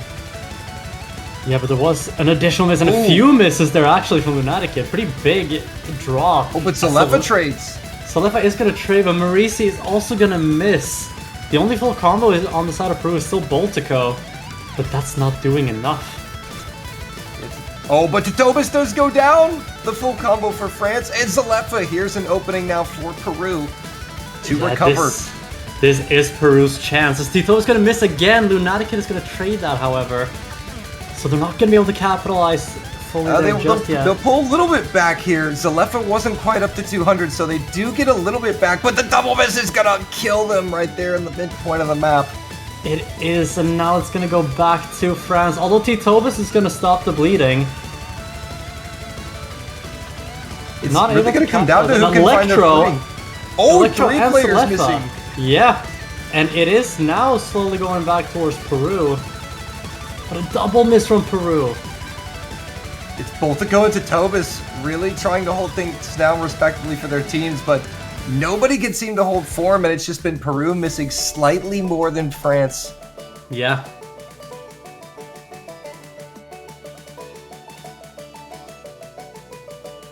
And Peru are honestly playing quite well, I would say, but I mean, France are France right now. They're playing very well, not giving them the full opportunity that they wish to have. And that slow section is going to build all the combos back up to 200 as things start to get more dense here. Next miss could be super impactful, but basically Peru is going to need an untraded triple miss essentially to get back into this one. Yeah. And time is rapidly running out here. And France, I mean, they found their footing, but Salefa, Marisi, and Lunaticate are going to miss. Electro as well, but I think that's going to be too little too late for Peru. Indeed it is. It's going to be too little too late. 100k into the ending KI here. And really, it's all eyes are on the battle for the MVP slot in the lobby here between Totobus and Boltico. Yeah. It's actually Boltico ahead right now. Yeah, Boltico has to be said performing very, very well on this Hard Rock one. Yeah, that is an insane score out of Boltico. 984. Yeah. Or 87, excuse me. Not many people can say they beat the entire France team on a Hard Rock pick, so very impressive play there, and it's back to France's pick. Yeah, but you see Totobus and Electro also having a really good time on that. 2 950Ks. Absolutely. But all things considered, the bottom score was Lunaticate, but not by much. Yeah. So it really is a team game here. Absolutely, and it should be said, as I alluded to a little bit earlier, I don't think Peru played that poorly by any means, considering the difficulty of the pool. It's just hard to go up against a team like France at this stage. And a 100k margin's a very respectable gap against France. It's just really difficult for Peru because they don't have any real clear-cut advantages against a team like France at this stage. Yeah. And as you said, this is a notable step up in difficulty from pools from last week to this week. So we knew one of the big factors for this match was going to be, does Peru get scaled out by the pool? Yeah, that is the big question when you enter the semifinals pool, as we see France pick Nomad 2, the Ken map, Resonance of Ice Stalactites. And this map is a treat to watch, honestly. This is a really cool map.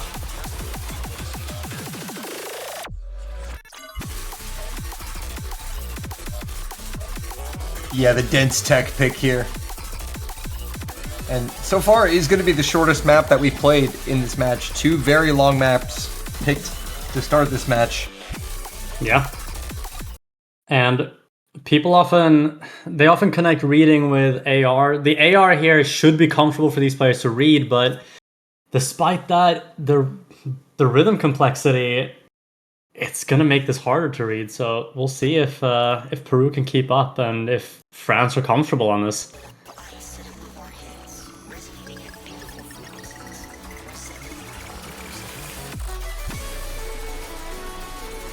I mean, this map has everything. It's got anti-flow, it's got hyper sliders, it is nasty. Just technical 1-8 patterns. And again, it really starts to kick off just after 200 combos, so from start to finish, doesn't really let you breathe aside from this opening section right here, which Boltico is going to drop as well as Ilux, and that is not what you want to see here.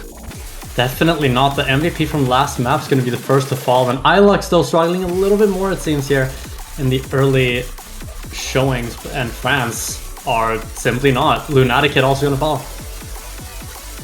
Yeah, already 3 full combos down for Peru. And France will finally trade that. A double miss coming up from Titobis and Zalefa. Only 1 full combo remaining. That just shows you how difficult this map is. Yeah. Electro holding on strong though as we enter the second third of the map. As Lunatic Kid is going to lose that combo again, and Peru are struggling to get back to 200 combo. Yeah, it's Ilux and Boltico really struggling here. And the French, they found clean breaks when they did. You notice the accuracy still above 99% for Zalefa and Titobis, who both find yet another break, but Ilux and Boltico have been consistently dropping. Yeah, and that's making the big difference here, as the lead is sitting there around the 175,000 mark. And a little bit of a slower section here, but it's going to pick up quite soon. Zalefa's going to miss on that slider. As well as Electro, but traded by Ilux. Slightly favors Peru there. Yeah, Boltico's going to fall as well, and once again, the combo advantage is with France. Yeah, right as Titobis hit 200 combo, Boltico going down is going to hurt drastically as Boltico and Ilux find other misses. Traded by Titobis, but that will favor France in the long run as we enter the final quarter. It is approaching the point of no return here for Peru. It is indeed. Electro and Zalefa are going to find a double miss, which is going to help, but going to have to see more. Although Peru are not trading those this time, so... Yeah, untraded. Oh, there we go. I say that, but Ilux will trade one of them back. But that score gap was flying back to Peru's side. But again, it would take a meltdown from the French in this last section. Yeah. And I don't see that happening at the end of the map here. Well, it wouldn't even... Like, not even a complete team wipe here from France would be enough at this point. 150k. Like, unfortunately, those last couple misses from Peru, I do believe, have sealed their fate. Yeah. Yeah, I believe this is the last spin of the map, and it's going to be 3-0 France. Taking a commanding lead early. Now the pick goes back over to Peru, and boy, you have to wonder if it's going to be Nomad 1. Of course, they may not want to play the consistency game. Indeed, they are mentioning Nomad 1. They are mentioning Nomad 1. I don't know what they're saying about it. I do not speak Spanish. But it's at least being mentioned.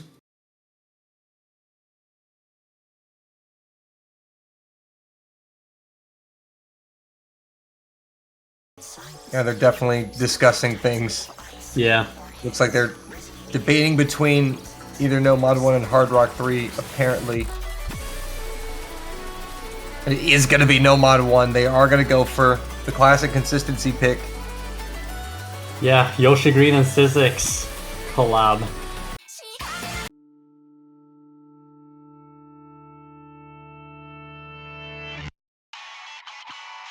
And I can't fault them for this pick at all. I think this makes a lot of sense. This is realistically one of the more playable maps in the pool, and if you want to try to challenge a team like France, it makes sense to go for something that you might be more comfortable on, even though you risk France also being very comfortable on it.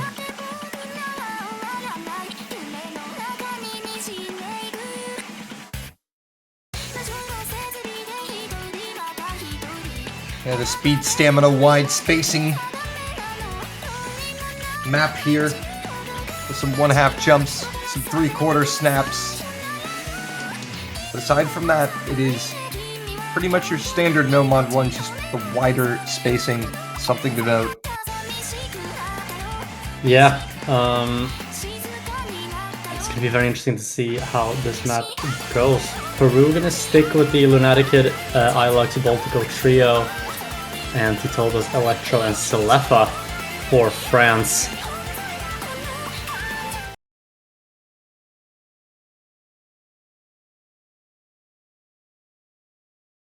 This map is 270 BPM, so it is quite intense.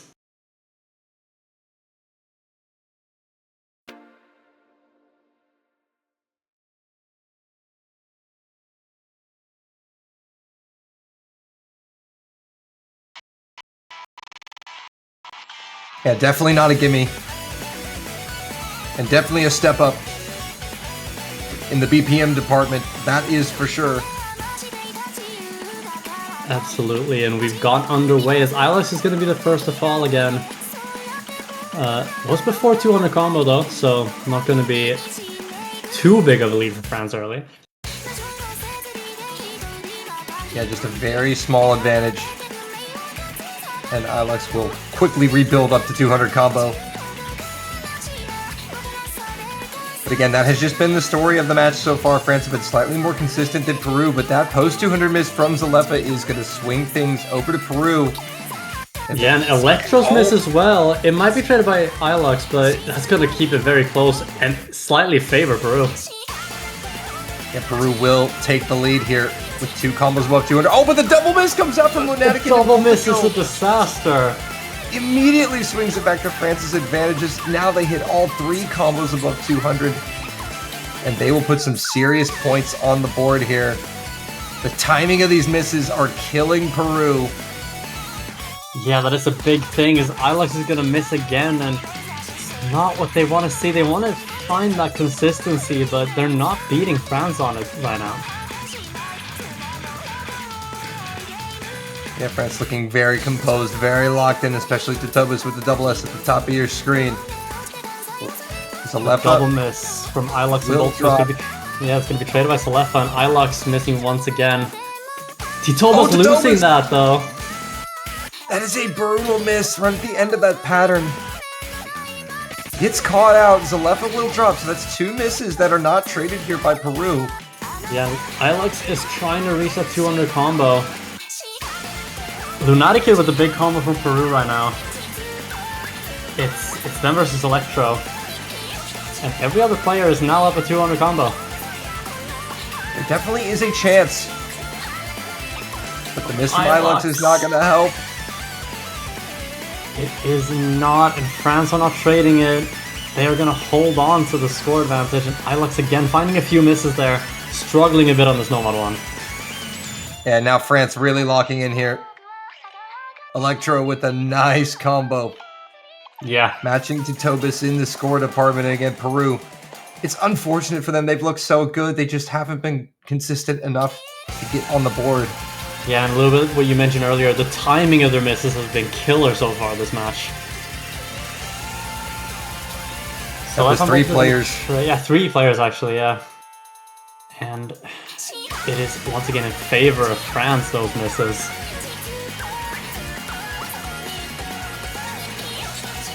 It is going to be a 4th point on the board, despite Lunatic Kid's best efforts will go down there after 1200 combo. But Electro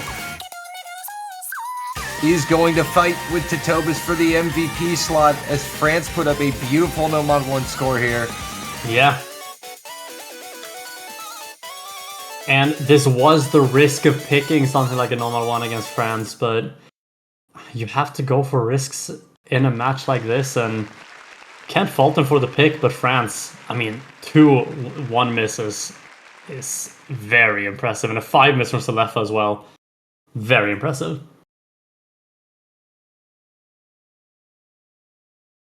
France looking absolutely deadly there. They will get the next pick. And the map pool is wide open for them. And Peru, unfortunately, they are going to have to go into different skill sets. And things are looking pretty bleak. It's really hard to win a match when you go down 4-0, but they're going to have to find a way to do it with what's left in the pool. Absolutely, and I mean, I don't even know. I would love to be inside the minds of the Peruvian players here. I'd love to know what they think and what's going through their mind, what direction they want to go. But right now it is time for France to pick, and it's going to be Mixed Mod 3.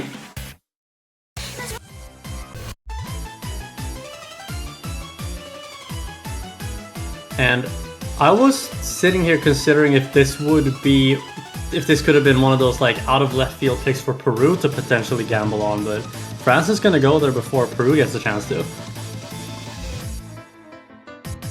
Yeah, the more mechanics themed mixed mod pick.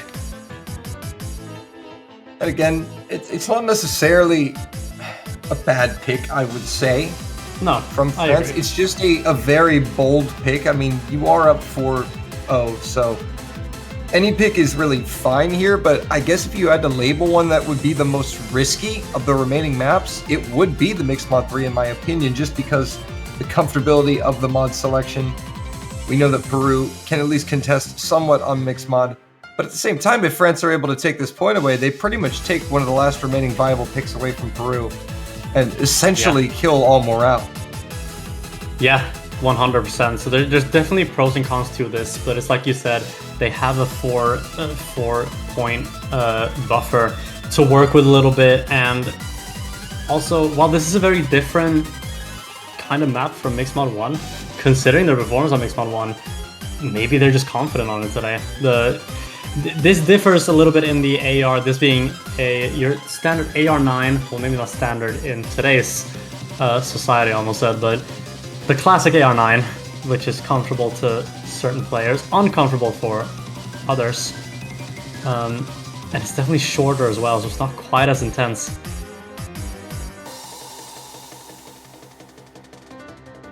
Mauricio will come in to the match for their second map, I believe.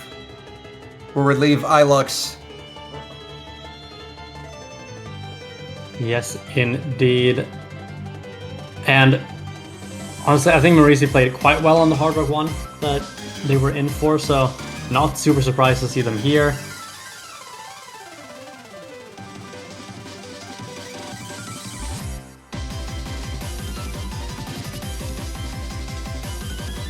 The winner of this match will play Japan in their top 8 match, battling for a spot in finals week.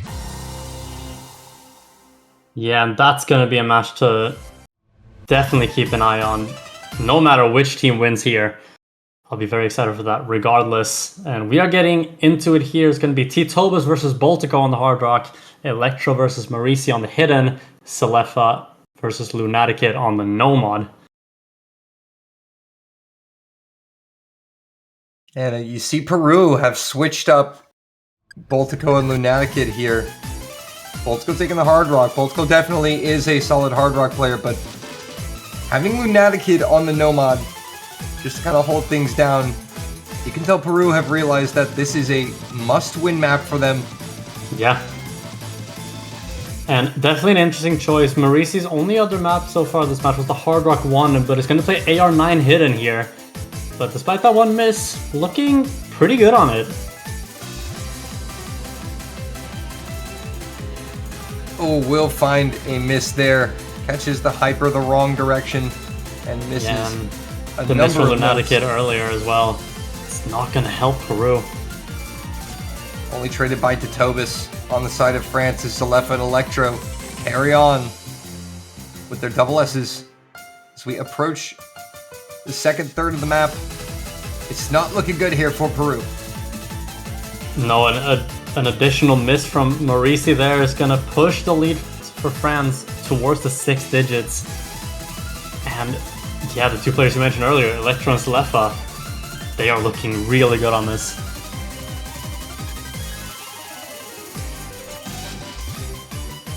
It's now getting to the point of no return here for Peru as Totobus goes down, traded by Marisi. Electro will also drop, is traded by Boltico. Yeah, right now it's the combo Selefa versus the combo Lunatic Kid when it comes to the big combos, but the score difference here, it's not looking too good for Peru, like you said earlier. They are getting some misses here out of France, but again, another trade. They just cannot seem to capitalize off anything the French give them. Yeah, and especially Marisi struggling quite a bit on this hidden. Down to that A rank accuracy. Now here's a completed team miss overall for France, and only 2 of the misses are traded back, but Peru just, they needed so much more, and unfortunately, once again, the story of the match is the consistency. Yeah. France shining.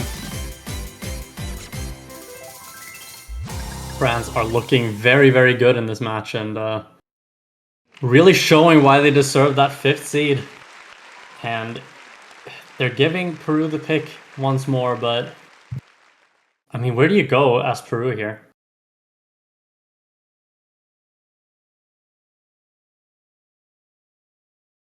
I mean, that's a difficult question, right? It's just, it was one of the brutal realities that Peru had to face coming into this, was just knowing that some days they're just the better team in every single department, so it's going to make it more difficult for you to navigate. So if you're Peru, you just have to pick what map you as a team feel the most comfortable on, and you see them talking about that Hard Rock 3. Yeah, they are bringing that up into discussion again, and you're wondering if that's going to be a direction to go, and I think it is going to be Hard Rock 3, the Selene map. And, I mean, honestly, they could pick any map, and I honestly wouldn't really hate any of it. Because you kind of just have to try something, right? You have to try and go in a direction we haven't really seen yet, or just go for their own comfort pick, so definitely makes sense, I think. Yeah, they're definitely doubling down on the Hard Rock strategy, but... And again, the unfortunate thing is they can't pick hidden. Yeah. It's just not a skill set that they're favored on, so their map pool is getting really narrow at this point, and unfortunately there's nothing they can do about it. Yeah, and I was looking at the double time pool, but double time against this France team, I mean, that's also very, very scary, so... Gonna stick with the Hard Rock, hopefully stay alive a little longer.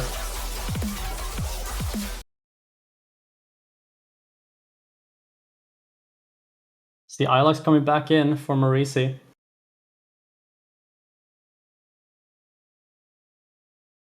And we'll be taking that preference hidden mod on top of the Hard Rock.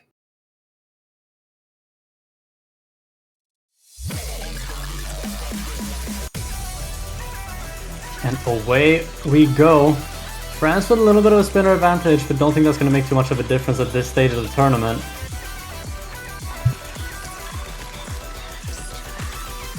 Peru potentially staring down their last pick in the tournament if they can't get a point on the board here.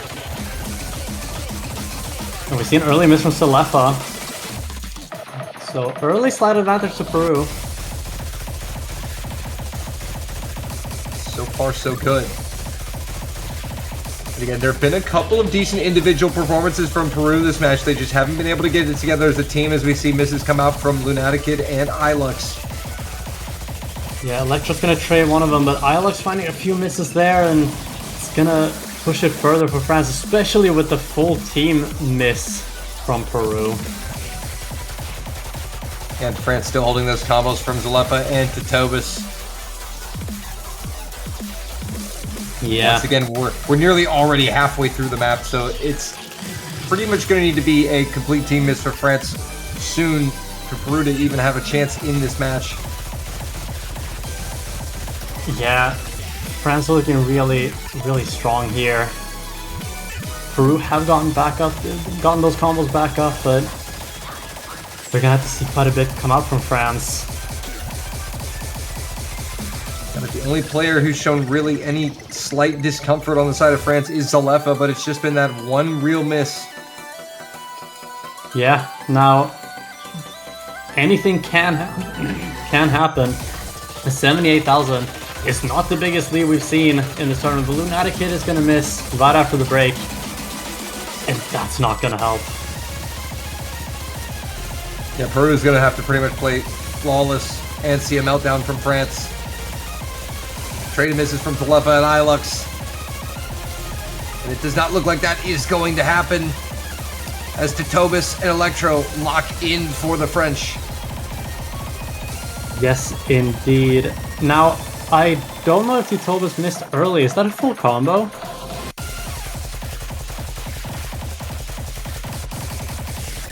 I believe no. Well, not anymore. No, it's not. No, all right. My bad. Need to get better at knowing when to ask questions. As Titobus gonna miss again. Coming into the ending here, misses are going to come out from almost everyone in the lobby here, except for Boltico and Electro, who were holding things down pretty good at the end there. Yeah. The window is actually only going to be 66,000, so it is the closest margin we've seen so far this match. So the Hard Rock picks from Peru have actually been quite solid picks. They've just not been able to find the consistency like you've been talking about. The consistency just hasn't been there compared to France. And Boltico will unfortunately come just about 1,000 points short of the MVP as Electro takes it over him. But a really good performance from Boltico on Hard Rock once again in this match. And it's just unfortunate for Peru, the lowest seeded team remaining in the tournament, to have to go up against, well, the highest seed remaining in the lower bracket. Yeah, and that's just the nature of tournament sometimes. The bracket is not always going to align in your favor, but it's also at this stage where every team that has gotten this far is very, very capable. Oh, and this is a brutal map to pick, but is probably the most logical choice for France here to try to end this right here, right now. It is going to be double time 4. It is indeed, and this map it's very unique and it's very tough. And I completely agree with you. Picking this here, I think, makes a whole ton of sense. We are going to be seeing a lot of control focus here. The long sliders are not shaped like you'd be used to. And yeah, it's going to be a lot of control focus, like I said. Going to be very interesting to see how these teams are going to perform. We've seen some really good performances on this, but it's a tough map to do really well on.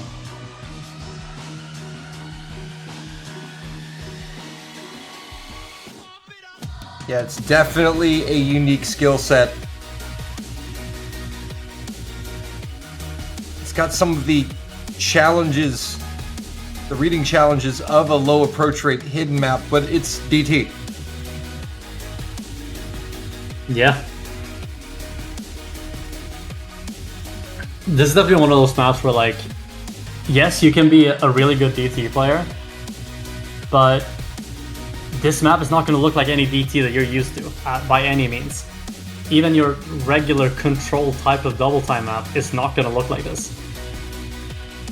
So it's a very interesting map in the pool. I think this is one of the coolest maps in the pool, personally, and I'm really glad to see France pick it. Hopefully for them, they are going to hope that they can lock out the win here. But Peru, they're going to hope for that break point and try to stay alive just a little bit longer.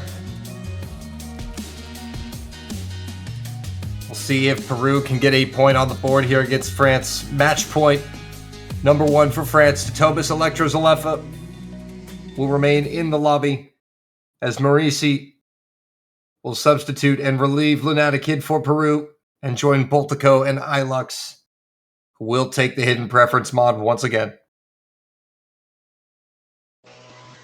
Yes, indeed. And I mean, Peru, they're just gonna have to lock in for this. See them getting the jitters out of the way. It is reverse sweep or bust for Peru here at this point. Yeah, it is 7 straight points that they're gonna have to take back. I mean, looking like a harder mountain to climb than Mount Everest, as Ilex is gonna be the first of all. I'm finding several misses here early on. Maurici will also go down, as well as Boltico, and a team miss already completed, only traded by Zalefa for France. Titobus and Electro looking very poised and comfortable. Electro will go down. And Titobus as well, so all players are down, but it's already 160, 175,000 points in favor of France, despite the misses. Yeah, we especially see Maurici struggling quite a bit on this, Ilux as well, but yeah, this just really showed that this was a pick that France knew that they could seal it with here. Now granted, we still have more than half the map left, but this 300,000 lead, it's looking pretty commanding. It's pretty much already over here, and we're only halfway through the map. That is going to take an absolute complete meltdown from France, and Peru will have to hold a decent, respectable combos here. So at the break, 350k, that's just too much to ask for, and it is going to be a clean sweep, it appears, for France here today. Yeah, what we're looking at now is who will take that MVP, and Titobus is looking pretty, like a pretty strong contender for that. Yeah, definitely leading the way. Approaching 800,000 points. We'll find a drop there. You see how brutal some of these long sliders are, as nobody else in the lobby can really keep up. Yeah, these patterns are brutal. These are not easy to keep up with. So I'm not blaming any of the players for finding misses here, but yeah, the lead is up at 440,000 for France, and it's been unsurmountable for most of the map. And we are gonna see the MVP come out for Titobus, and the win for France, 7-0. That is GG, well played from Peru. 476,000, the final margin. 7-0, France will advance into the top 8 of the Catch World Cup, and they will play Japan for a spot in finals week. And Japan, well, now they've got 7 scores, some data that they can analyze, and I'm sure France will be going over that Indonesia-Japan MP link as well. But Peru will be eliminated here in top 12. They outperform their seed. And end on a high note, really. It's been a decent year. Absolutely. I think they should be proud. They might have been... They've just simply been outclassed by France here, so I don't think they should beat themselves up by any means from this loss. They've been very good this year. Like you said, outperformed their seed quite well. But good game, well played to both teams. Congratulations to France for moving on. And France versus Japan, how do you feel about that one? Oh, should be an absolute barn burner considering the scores that Japan put up today. Molkus looked to be in great form and should be a great challenge for Titobus on this map pool, but France were quite dominant, and on a few of those maps, those team scores were looking pretty good and should compete with some of the best in the world. Yeah. And that will be it for now. I believe the next match is that France versus Japan, or is there one before that? We'll have to see. It's definitely one of those interesting weekends where we have multiple hypothetical matchups. So we're going to have to check these schedules here. But the next match that we know for sure of, it is going to be France-Japan, actually. That will be in 16 hours from now, and then Poland and Chile will be right after that. Yeah, we have some great matches for you guys coming tomorrow. But for now, thank you guys for tuning into this one and watching the matches today. There have been some bangers. See you tomorrow. Bye-bye, everybody. Bye, banners.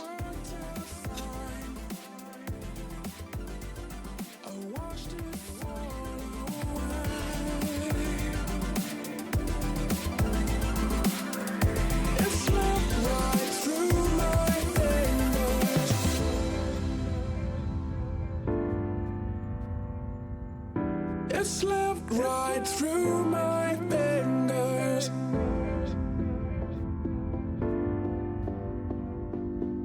It slipped right through my fingers.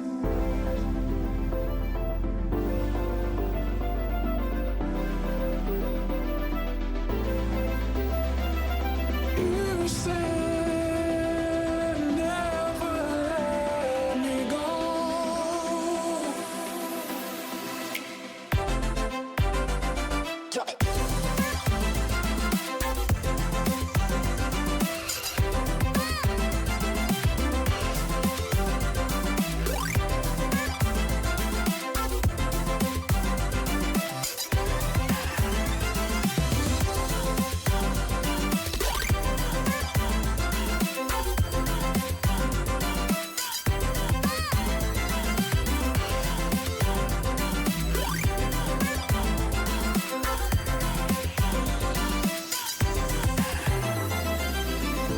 It never worked out fine.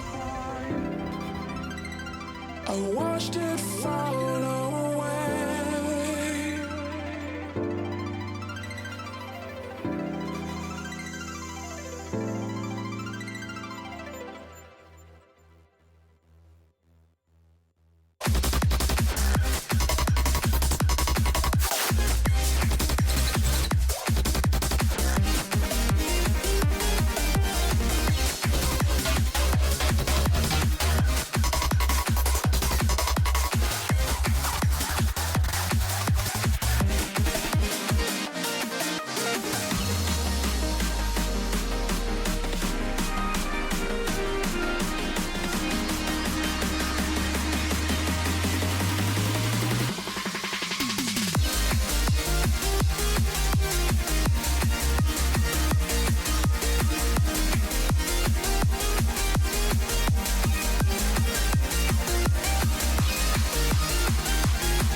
Hello, everyone. Welcome back to this semifinals week in CWC. We do have a couple of matches left, very exciting ones. This time it will be Argentina Finland in the winners bracket, two top seeded teams that we'll be facing off today. I'm Real Mas, and I'll be casting this with El Skefe. Yes, hello everyone. First winner bracket match of the weekend, Realmas. It's a bit late for that, right? 70 UTC, but it's semifinals. And as we all know, the winner of a semifinals matchup is a guaranteed podium finisher. So we will know the first podium finisher of this year. Argentina finishing on the podium last year. Finland still trying to hunt down their very first podium in CWC history. So a lot at stake here for both teams. Yeah, for sure. And Argentina this year is really trying to push for that, even the top one finish, honestly. Yeah. It's not even a matter of going for the podium, because I think they know they're good enough. But Finland, they're not in the podium yet. They really will have to fight for it, because we have a couple of, I would say the top 6 is very stacked and anyone can really get top 3. But maintaining the winner's bracket here for the winning team will be crucial for that podium. Yeah, exactly. Getting into that winners finals, it kind of saves you from playing 2 matches next weekend as well, right? Loser bracket teams play 2 next weekend. So there's just, and you have a guaranteed podium already, right? It's guaranteed third, maybe even second. So there's a lot of stake here for both teams. But as you already mentioned, the big favorite here, Team Argentina, looking like probably at this point, maybe even the strongest team in the tournament even. The way they just completely decimated Poland last weekend on the back of 6 1 million scores from Sorganza. I was there to cast it, and it's absolutely incredible, the performance that he put on, but most notably his entire team, really. There just doesn't seem to be any weakness whatsoever, so in my opinion, the big favorites. And on the other hand, you have Finland that were upsetting Russia last weekend, making it to that top 6 already, and trying to aim for more, but against a team like Argentina, that's just really, really tough feat here. Yeah, for sure. Finland has had a very clean bracket, even against strong teams. But Argentina is a whole other story. I would say that there's really only 2 teams that look like they have a roster of 3 for everything that manages to scale very well into these late pools that get very difficult, honestly. And Argentina is a team like that really just doesn't have a third player issue even on everything. Finland, with how difficult this pool is scaling, there is concerns about whether they will be able to rely on 3 players for everything. That was kind of what held them back last year. Might be the same this year, we will see, because this pool is kind of a beast. Definitely, and it kind of feels like Finland is just a 4-man roster nowadays.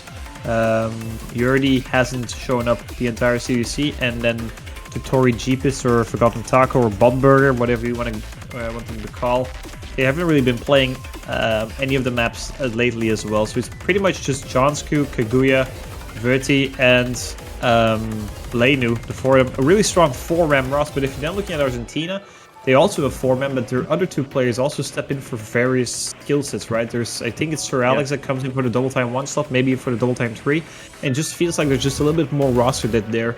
If you're looking at Finland, pretty much all eyes are on Verti. He's been playing really, really well for the Finnish roster, is top 10 worldwide, and he's just going to have to pull his weight here for Finland to find something in this match. Yeah, for sure. And we do see the bans coming in. It will be an HD1 ban for Finland and DT4 ban for Argentina. What do we think about these ones? DT4, I think it's a really reasonable ban. It's a really rough map.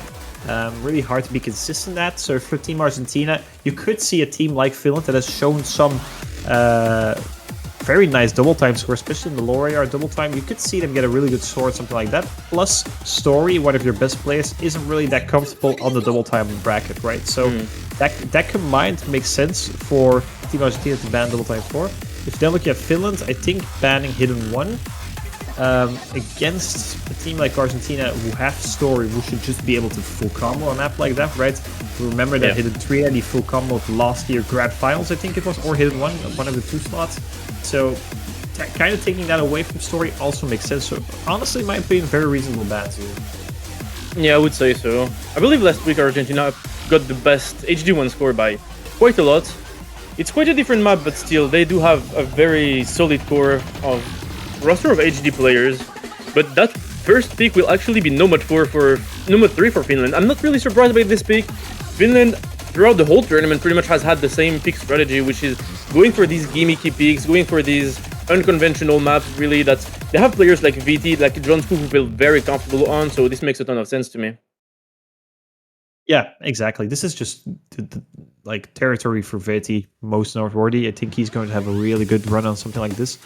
And, well, honestly, if you look at Argentina, they're just not really known for their low AR prowess, especially on Nomad, in my opinion. Then again, they should still be able to play this relatively well. It's definitely not a free point for Team Finland here, but it does make a lot of sense, as you said. So, getting into it here, we see Story, Sargaza, and Narcs being the 3 players for Argentina, Johnsku, Veti, and Kaguya for Team Finland. Really expected roster as well from both teams here.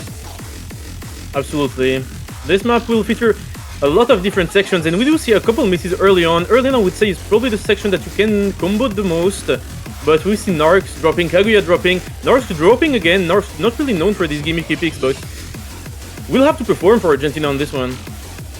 Exactly. The beginning section is probably the easiest, as you mentioned. As soon as we get to the doubles, it just ends up being a straight-up nightmare.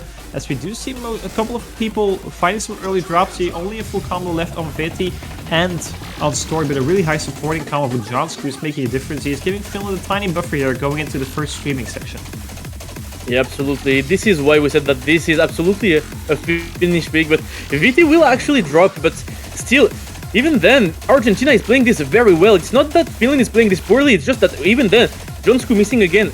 It's traded by Story, but Argentina is really solid still in this pick. Narcs falls. It's only Sir Gonzax with a big combo. Matched by Kaguya, however, so even with a couple of misses from Johnsku, it will not really be enough to make an advantage for Finland.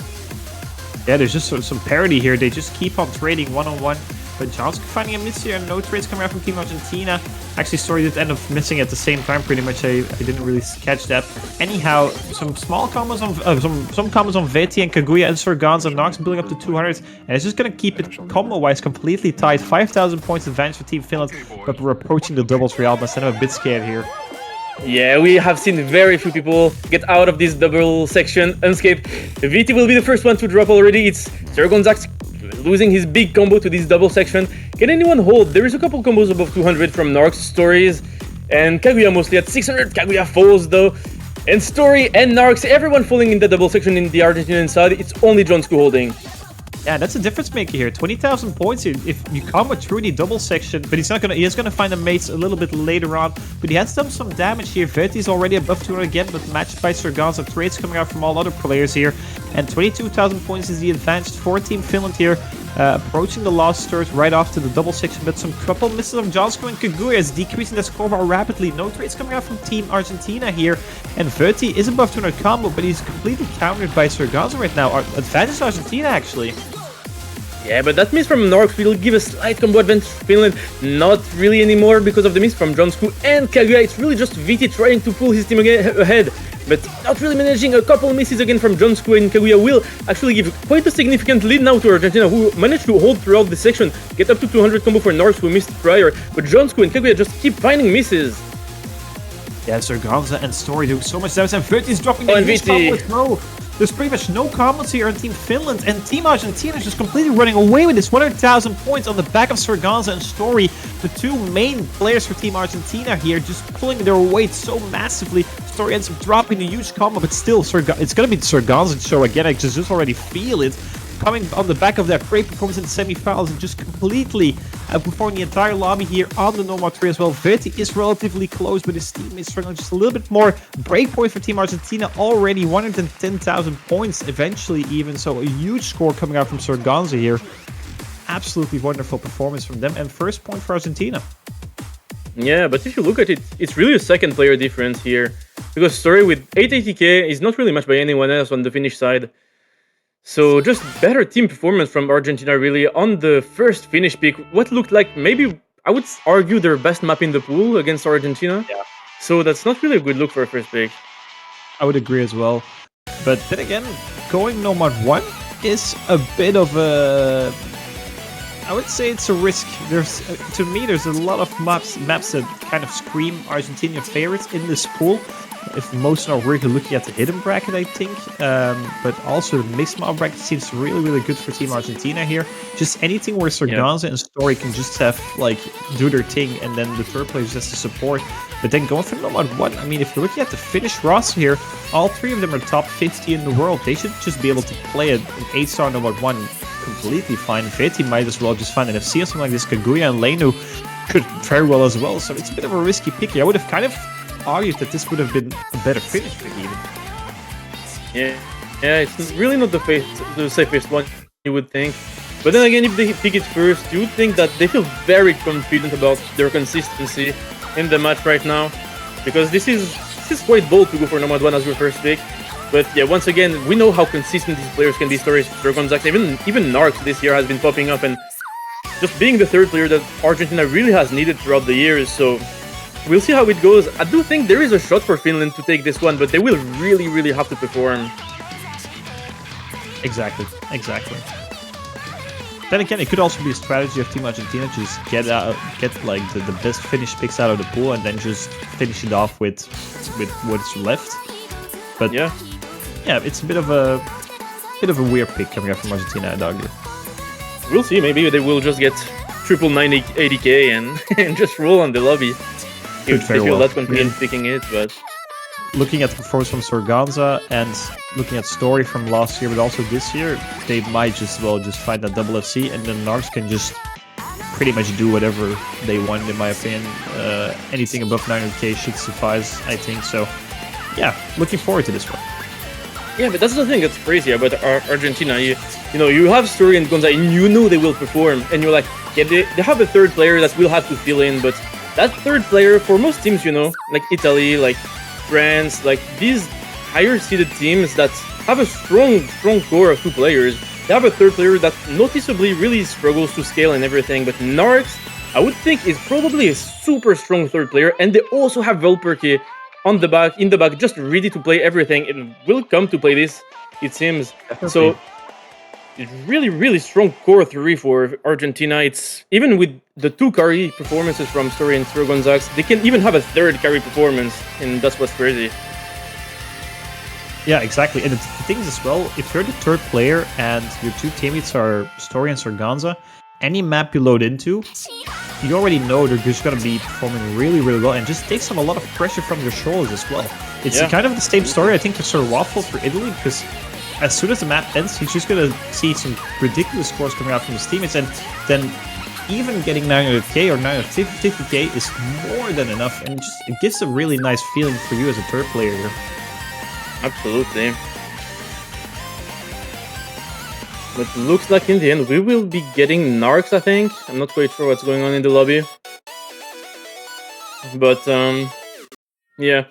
I do think on paper, if we take a look quickly at the pick'ems, Argentina is favored by 92% of voters. So on paper, Argentina is the clear favorite. Still, last week it is worth mentioning that Finland upset Russia, seed 3, but the pool is quite different, and I think that's what's making the difference here. Yeah, the difficulty spike this pool this week is very hard. It's very noticeable as well. Then again, they had a really, really solid team performance against Team Russia because Team Russia was definitely not playing well, playing bad rather, and they were just able to overcome them. And the result of that is that Team Russia drops down to the loser bracket and immediately drop out of the tournament as well into that 9th and 12th slot. So just the difference between 9th, 12th, and top 6 is just huge for Team Finland here as well. Absolutely, and I recall Finland having an extremely strong Nomad 1 performance above 3 million team score. This one noticeably harder, obviously. We do see Kaguya being the first one to miss. We do have 3.5 minutes though going, and it's a very intense map all the way through. So they will have room to recover. Very snappy patterns here. Pretty much anything is missable on this Nomad 1. We've seen a lot of misses coming out from many teams. As we see here, we are finding a second break here. No one else finding a miss of 30 as well, finding a second Finnish team, dropping the second FC rather. Only later remaining for Team Finland here, and they're looking at 3 double S's coming out for Team Argentina here.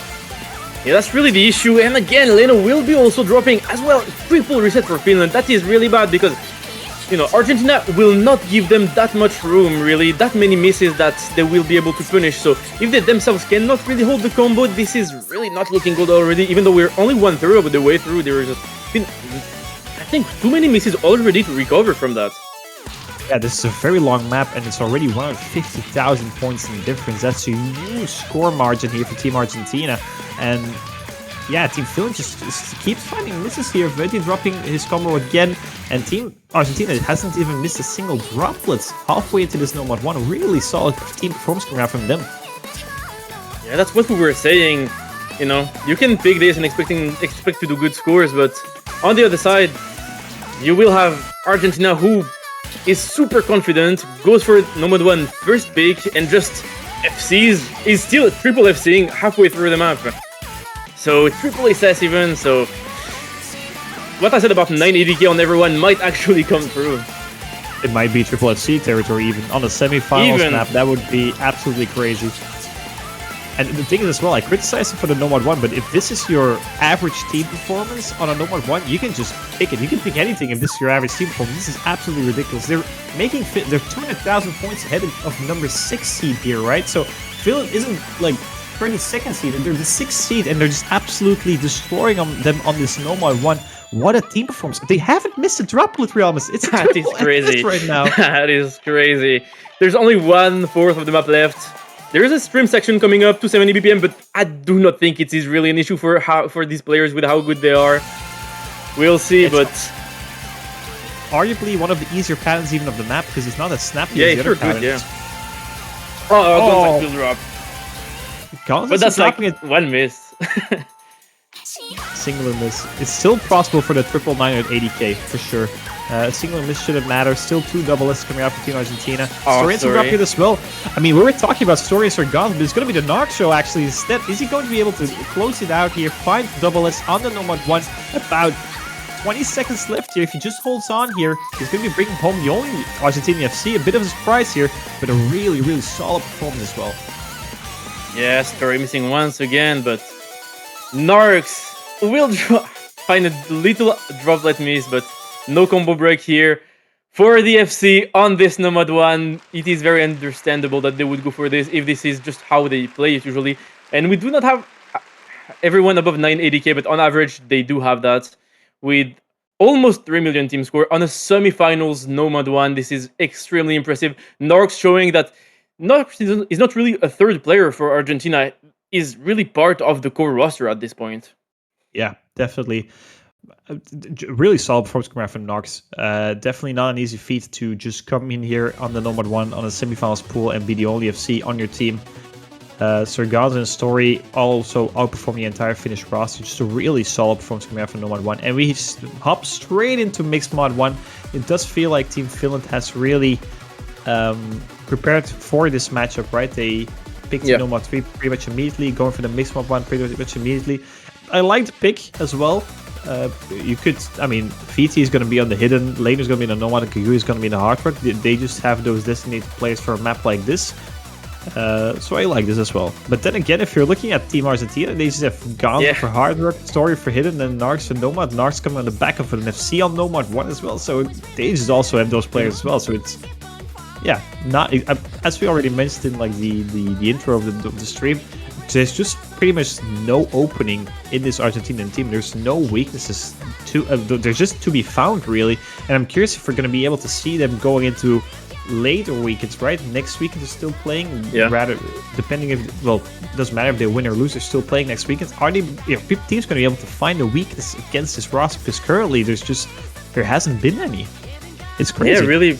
Because on paper you look at this and you think it's good for Finland, but you look at can Kaguya outperform Gonza on HR? Super difficult. VT beat Story on HD, also doable, very difficult. And Narcs has just FC'd the Nomad 1, so on mixed mode, this Argentinian squad looks so strong. And while it is a good map, I think, for Finland, what matters in the end is beating Argentina on it, and it looks like a tall order, really.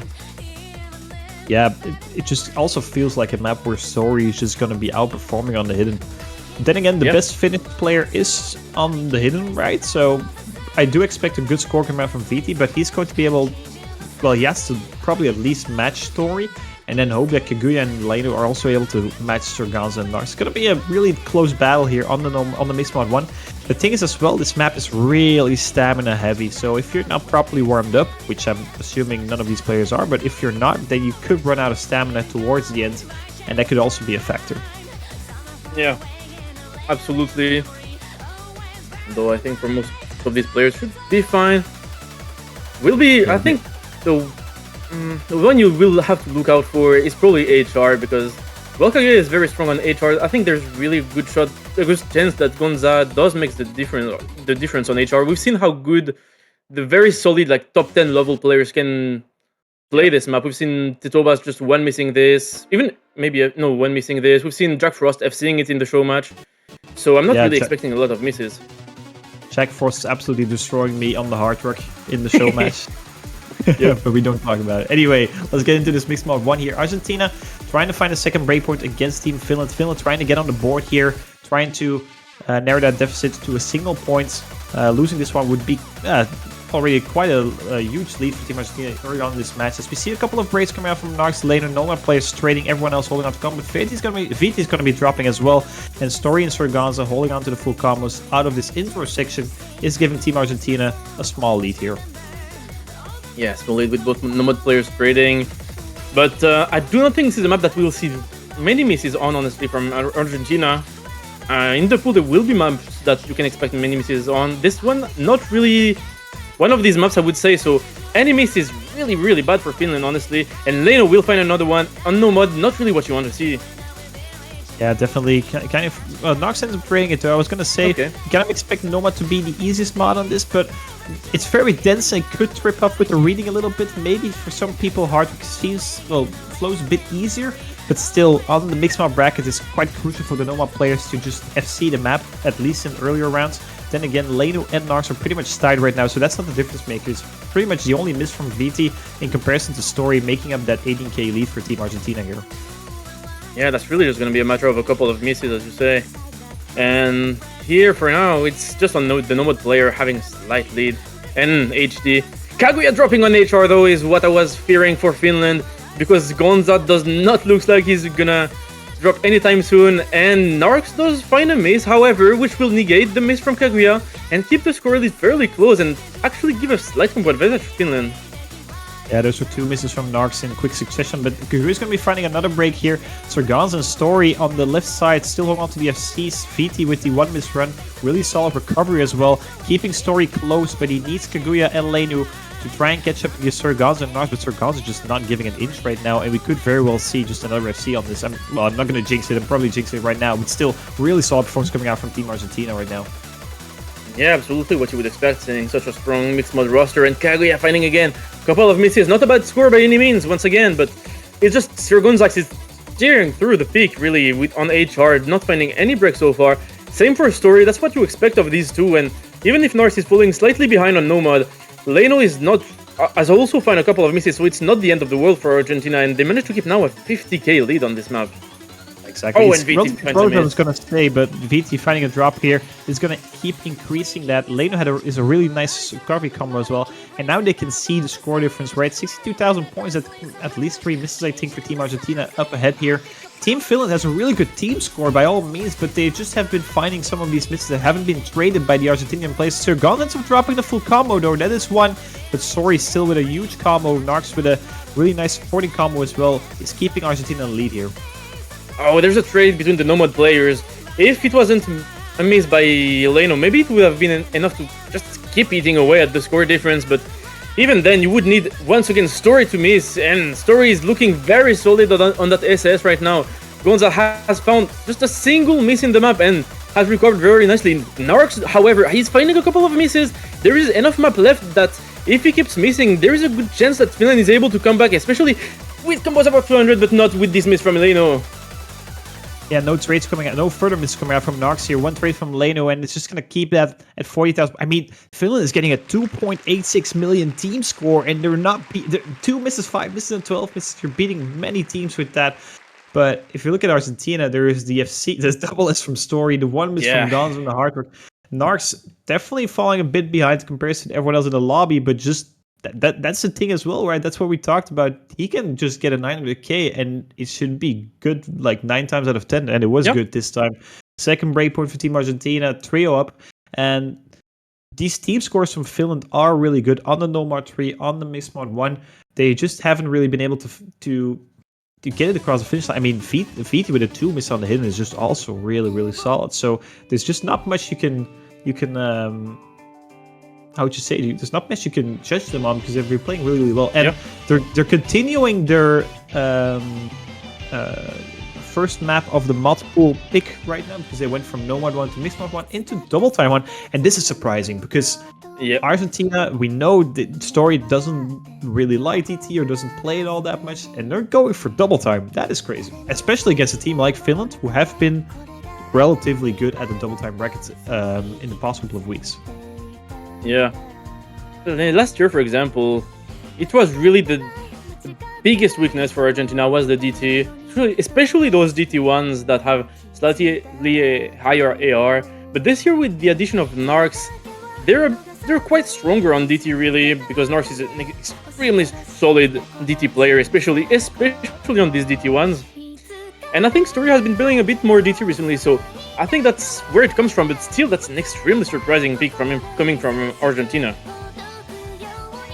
Yeah, but definitely surprised. There's been a couple of surprises coming out from the Argentinian roster.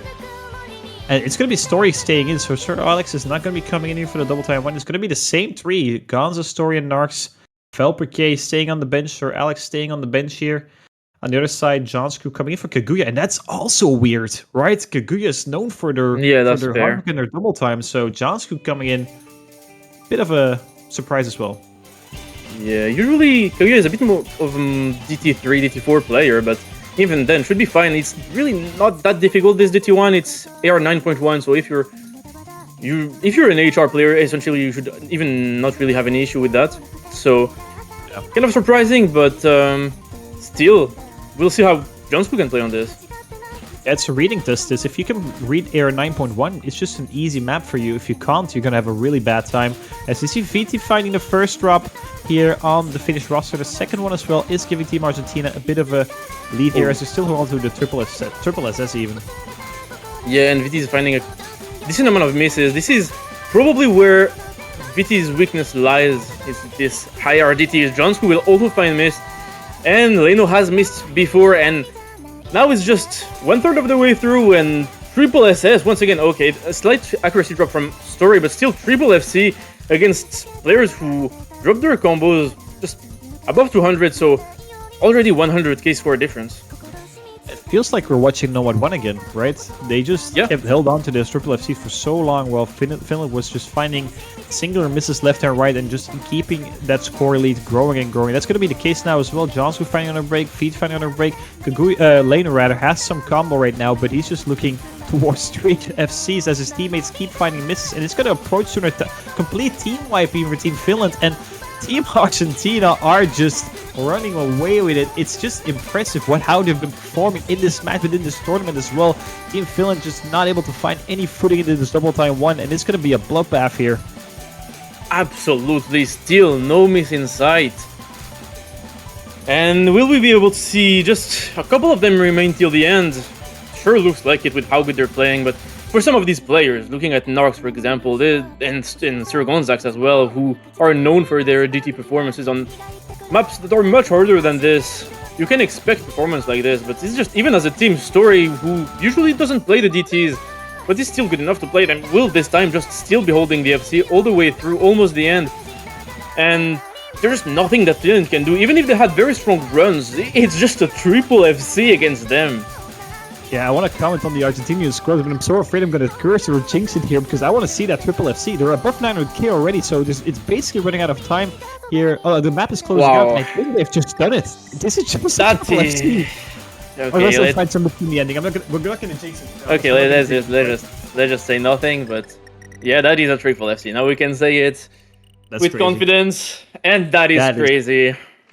That is absolutely insanity. And if you're United States or Italy, and you're about to start your match, which is starting on the B stream, and you're looking at this, I mean, even if you win your match, you're playing against this. You're playing it. Oh, if they close it out, right? But currently, it's just looking like it, and this is just what an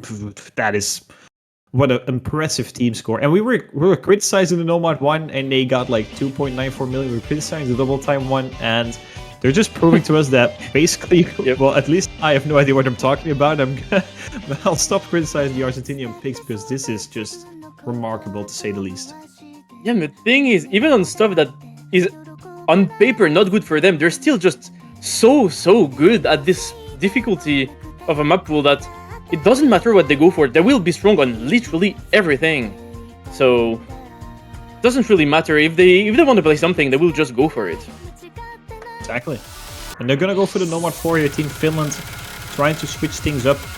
Team Finland has also some really solid scores on the convert slots this year. If I recall correctly, they were the best team on Nomad 3 in the qualifiers, which was the convert slot. So, yeah, it makes sense. Yeah, we're gonna comment on, we're gonna say it again, but you're just looking at 3 players that are playing really well in the tournaments and today as well. They're just really feeling themselves. Coming on the back of a triple FC, I'm expecting good scores from Argentina, but then again, this is not an FC map. Seeing this would be absolutely crazy, and I think that could be something for Finland to find an opening here. So I like this pick coming out from Finland. Yeah, they know that going for just the maps that are very FCable, do not go for them because Argentina will FC or get very close to FCs. So going for these higher skill cap maps, also scary because it's Argentina with all these players who can play this very comfortably, but still play to your strength. There is not much more that they can do really. Exactly. Bit surprised to not see Kaguya here on the Nomad 4. Johnson's staying in. Actually, Johnson's really solid counter play. Maybe I would have expected Kaguya over Lenu, but then again, still a relatively solid Finnish roster. No change on Argentina either. I think it might just be Narx all the way for the entire weekend. Maybe Velpike comes in for a hidden pick if we ever go into that bracket. Anyhow, we saw an early drop down from Lenu, and now it's straight from Ground School and Narx. It's giving Team Argentina a bit of an early advantage here, but it's relatively close. Yeah, it will really be about how, if they can keep this score advantage very close or in their favor in the long term, because we'll see a couple of misses early on. Story and VT actually will find misses traded evenly for now. It will stay around 15k score difference. Everyone else looking very good actually and very solid on this map. Leno will find a break though, and even you can't really have your third player lagging behind on this because Argentina does not really have a third player issue. Everyone is gonna perform, so VT finding another break, and slowly it's really going once again in the way for Argentina. Yeah, they just do it so slowly. They just keep holding on to these combos. Story gonna be finding a second break, but yes, Narx and Surganza with these combos. Surganza still holding on to be a full combo, I believe. Currently, a complete team wipe from Team Finland here, and only a singular trade coming out from Story again. And then Narx and Surganza. If Surganza is seeing this, I'm gonna go lose my mind. Narx finding a drop here. It's gonna keep it close, relatively speaking. Team Finland trying to build those combos. It is within 100,000 points, but they have to keep holding on here. Yeah, it is just crazy. Even the pop-off potential on Argentina is so crazy. You have 3 players who are amazing and can play everything. We do see a couple of misses from Sir Gonzax and Norks, but still, that's not nearly enough for Finland to come back. But anyone has the potential to pop up and do amazingly on any single pick, really. So even these picks with several misses, not looking good for Finland. With Leno missing again, because the team score is really what's making the difference here. With everyone on Team Argentina really performing well, despite a couple of misses, it's still just less than Finland. Yeah, definitely vetoing onto a huge combo now, but Johnson also buffed 2 on combo, but then you're looking at the Argentinian side and they're just completely matching those combos, so yeah, again, they average more than 900k per person on like a Nomad 4 as well, so that's just a really solid team force coming out from Argentina. Team Finland has 2 900k plus scores as well, Leno lagging behind just a little bit, but they're just not able to get close enough, right? 88,000 points. Everyone on the team needs to get 30,000 points more, and that's just a really, really tough thing to ask from these players. And that's just giving Argentina a 3rd break point, a 5th point in a row, and they're to pick next as well. And they're going hard to 3 immediately as well. Yeah, it makes sense. At this point, I wouldn't even be able to say what are the good picks for Argentina, because pretty much everything is a good pick for them. But HR3, the mechanical, kind of techie HR pick. I mean, yeah, they do have an extremely strong HR roster. If you look at it, HR is arguably their strongest mod, with Sir Gonzax, Story, and Narks, all 3 being known for really being really solid HR players. Velperke as well. They have that 4th player as well. Yeah, Velperke, that is true. He has some really solid scores in Hardcore as well. So yeah, honestly, as you're saying, Hardcore is definitely their strongest mod break. We haven't seen it just yet. We saw Sir Gonza in the mixed mod 1 having a really nice run, but it makes sense for them to go on this Hardcore 3. The only issue with it is that Hardcore 3 is one of the easier maps in the map pool. It is closer to the quarterfinals than it is to the finals level, I would say. While some of the maps, like for example Double Time 4, is probably more to the finals level, and that could be an opening for Finland as well. But still, then again, all of the Argentinian picks went absolutely phenomenal for them. So I'm expecting this Hardcore 3 to just be maybe a triple FC again, or is that too much to ask for? That might be a bit much to ask for. But yeah, with how consistent they've been, can you really question them? Exactly.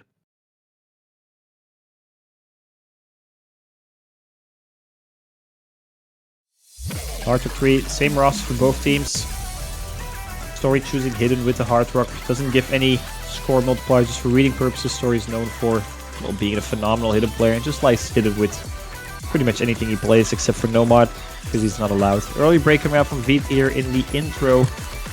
But Nars is going to be trained. That's going to be a quite an advantage for Team Finland here as we build into the streaming section. Very slight, however. Once again, it is about the long term. We've seen Finland stay relatively close in the intro of the maps, but it's about minimizing these misses around the middle of the maps and the end, and staying very competitive. And that will be a miss from Leno. And is this where the bleeding starts for Finland? Yeah, that's the question. They had to lead. Sir Gonza had some training it though from Leno. No FC coming out from Sir Gonza, and that's going to give team. Okay, Leno ends up missing again, so that's not going to switch it just yet. Both teams have 2 combos above 200, and Sir Gonza is. No sense in finding a miss though, but Leno traded a little bit earlier on and finding another break. Leno definitely struggling just a little bit more in comparison to Johnsko and VT here on the Hardcore 3, but it is within reach. 17,000 points is just pretty much a singular miss separating these 2 teams right now. Yeah. And we have a couple of misses from Narc, so a couple ones could be expected, but for that to be taken advantage of, Finland cannot really afford to find any more misses, especially on the players like VT and Jonsku. But Narcs, as I said, will be finding a miss, and it's however traded by Leno once again. This is not what they want. They cannot capitalize on the misses if they are traded. Yeah, exactly, and well, it's just a 3rd player difference right now. Nars is struggling a little bit more, but Leno is just struggling a little bit more. 30,000 points separating them two. VT and Johnson are beating Story and Sir Gonza right now, so they're doing their job. VT ends up dropping ones though, as soon as I say that, it's going to tie things up between VT, Johnson, Sir Gonza and Story. But the difference right now is between Leno and Narcs. Team Argentina, 40,000 points going into the last quarter of this Hardcore 3. Story still holding on to the full, not a full combo, and an early drop. It seems like Johnson is still holding on to the full combo, I think. Or maybe, actually both of them are still on full contact. Anyhow, 30,000 points, Narcs finding another break here. Is going to close it down. Finland is within reach here. If they just hold on and they see a single miss coming out from Team Argentina in the ending section, which is a bit harder with the triples, it could very well be a finish point here. Let's see how it goes. Narcs has recovered 200, so it will stay around 23,000. It is a miss from Story and Narcs, actually, and Finland will be able to take the lead as long as they hold throughout the ending section with the 1/3. Narcs missing once again, and it's looking good for Finland with the FC still being held by Jonsku and VT recovering very nicely as well as Leno. We do not have many notes left, and it looks like they will be able to take it, actually. They're breaking here, Team Argentina. Team Argentina not winning their third map here. Team Finland on the board on the back of a beautiful full combo for Jonsku, stepping up when Finland needed them. VT as well with a really nice score here. Yeah, Team Finland's getting on the board here. I think 5-1 scoreline, breaking Team Argentina, keeping it within 2 breakpoints. To win this match is still a huge task, but it is a start here, right? We have to get on the board to get 7 points. So really solid performance coming out from Team Finland, especially Jonsku. Really solid score. Yeah, and what you said actually made tons of sense. If they go for, I mean, it's not them who went for this HR3, but these lower difficulty maps, they can expect to have very solid scores, or even FCs like the one from Jonsku, and it can be a way for them to get the advantage just off of a couple of misses from the Argentinian players. It ended up working out, so I think now this is the type of map they should be looking at. Exactly.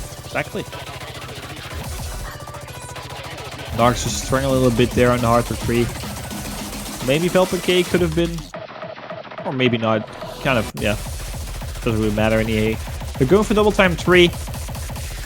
Double time 3, a really short map. I think the shortest map in the pool. Below 2 minutes after double time is added. AR 8.8 if I'm not mistaken, and DT slapped on top of it. It's really heavy on the precision. It's double time with some, well, really bursty patterns, a lot of streams, but also really heavy on precision. But I think it's a good pick coming out from Team Finland here. Yeah, it is. They've been actually playing pretty well on these more control-heavy DT picks earlier in the tournament. This one scales, but it's really still very manageable compared to picks like DT4, for example. So they absolutely do have the potential to maybe get close to an FC or FC once again, like Jonsku did in the map right before. So this is something that they're looking at, really just one big carry performance and everyone's still holding fairly close, not too lagging too behind. And this can be a way out for them. Yeah, exactly. Early breaking round from VT, a second one as well. Jonsku finding a miss already. Team Finland not enjoying the intro right now. And it is a short map, so that score bar is going to increase rapidly in comparison to other maps like the Nomad 1 or the Mixed Mod 1 here. So any miss is just going to, yeah, really favor Team Argentina. Another one from Leno, another one from VT, and just, yeah, triple FC again for Team Argentina. And no combos pretty well. Jonsku above 200 combo, but his teammates not above 200 combo. Is just giving Team Argentina already. It's already a 6-digit. It's approaching a 6-digit lead here. Yeah, Narcs finds a break, but you can't even really give a single inch to the Team Argentina because they will take it and run away with it with just a couple of misses. Again, VT not really managing to find stability, it looks like, in this DT3. And just like that, it's above 100k already, like only 1 minute into the map. And as long as Argentina does not find any more misses, even if Narcs does find a couple of misses again, with those misses from VT, it will just not really matter.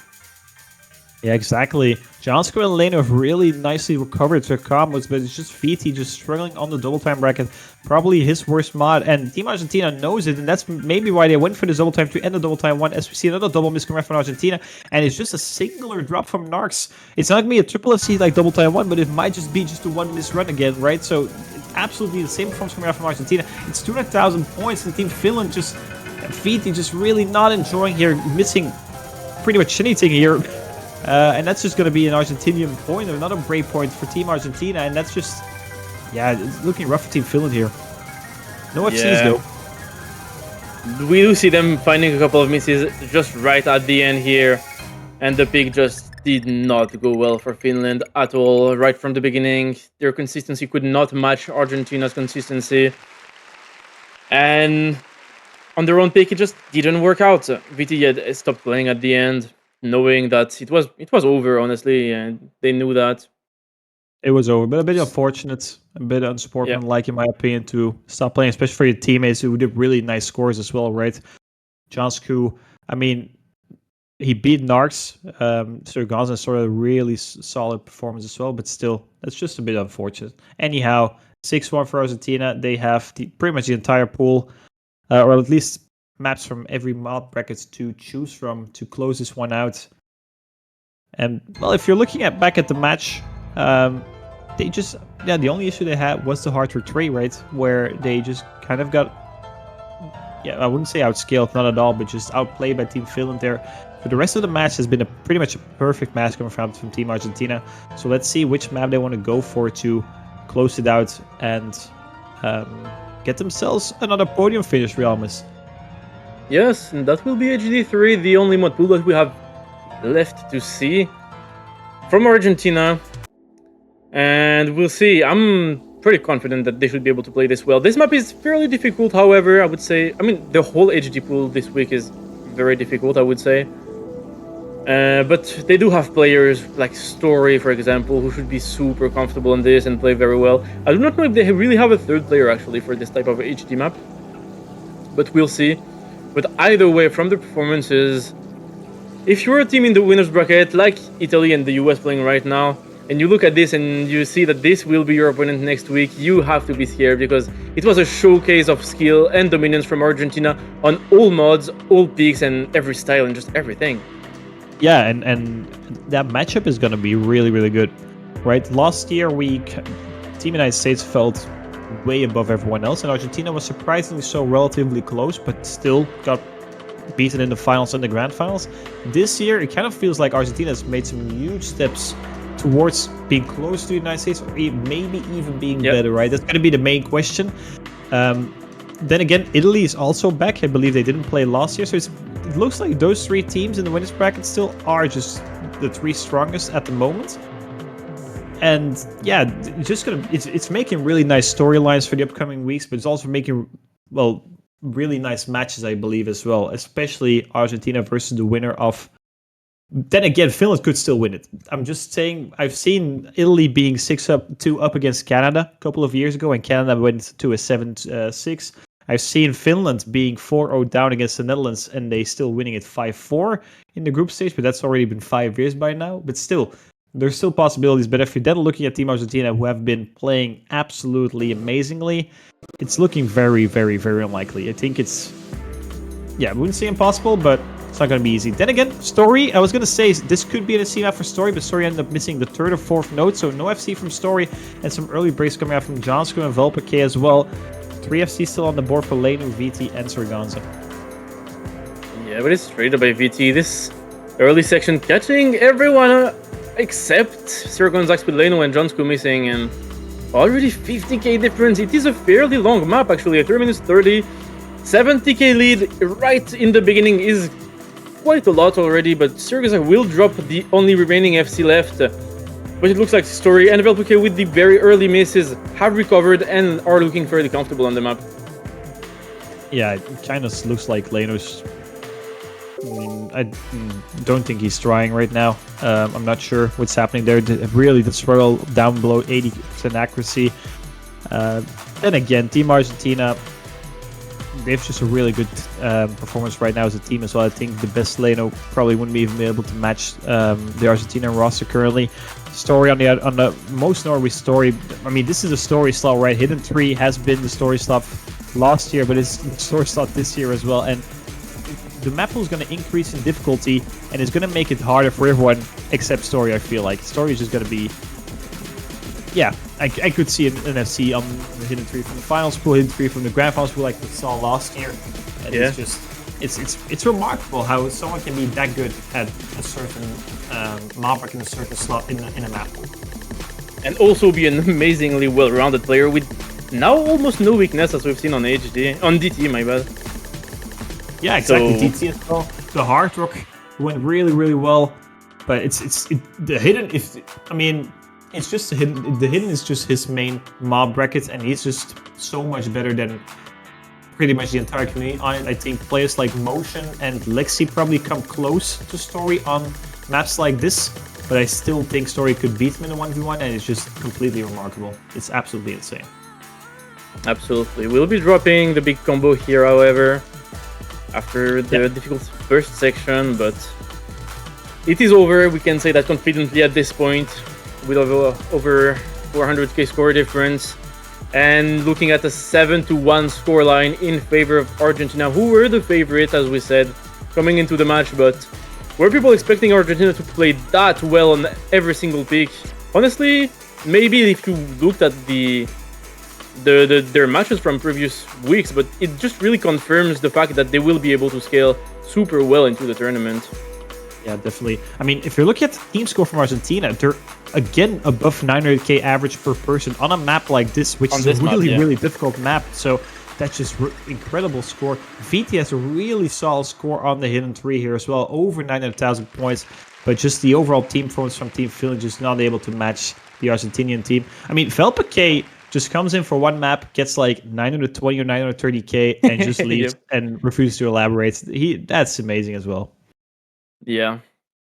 So Finland drops down to the losers bracket. They are not out of the tournament yet. They could not win against Argentina, but they will be facing off other opponents next week if they can get past that.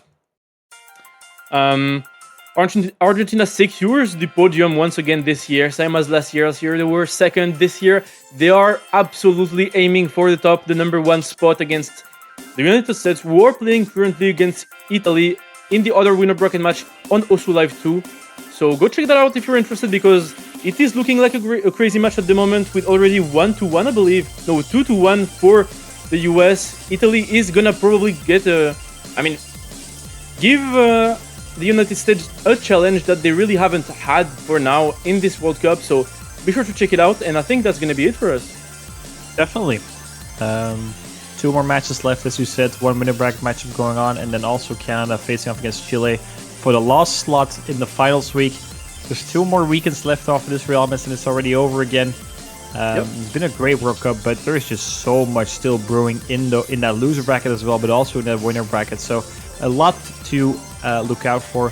But definitely go watch on Osu Live 2. I'm sure we'll probably rate or something with the Osu Live 1 channel, as the United States and Italy are producing a masterpiece as well. A really close matchup between 2 teams that have some history as well. So definitely something to look out for. I'd like to thank everyone for watching this one. Argentina, huge congratulations to them. Finland, also best of luck in the loser bracket next week against Team France, which is also going to be a really good matchup. And Realmus, thank you as well for casting this one. It was an absolute blast. Thank you too. It was very fun still. And see you guys around. Yeah. Bye-bye, everyone.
違う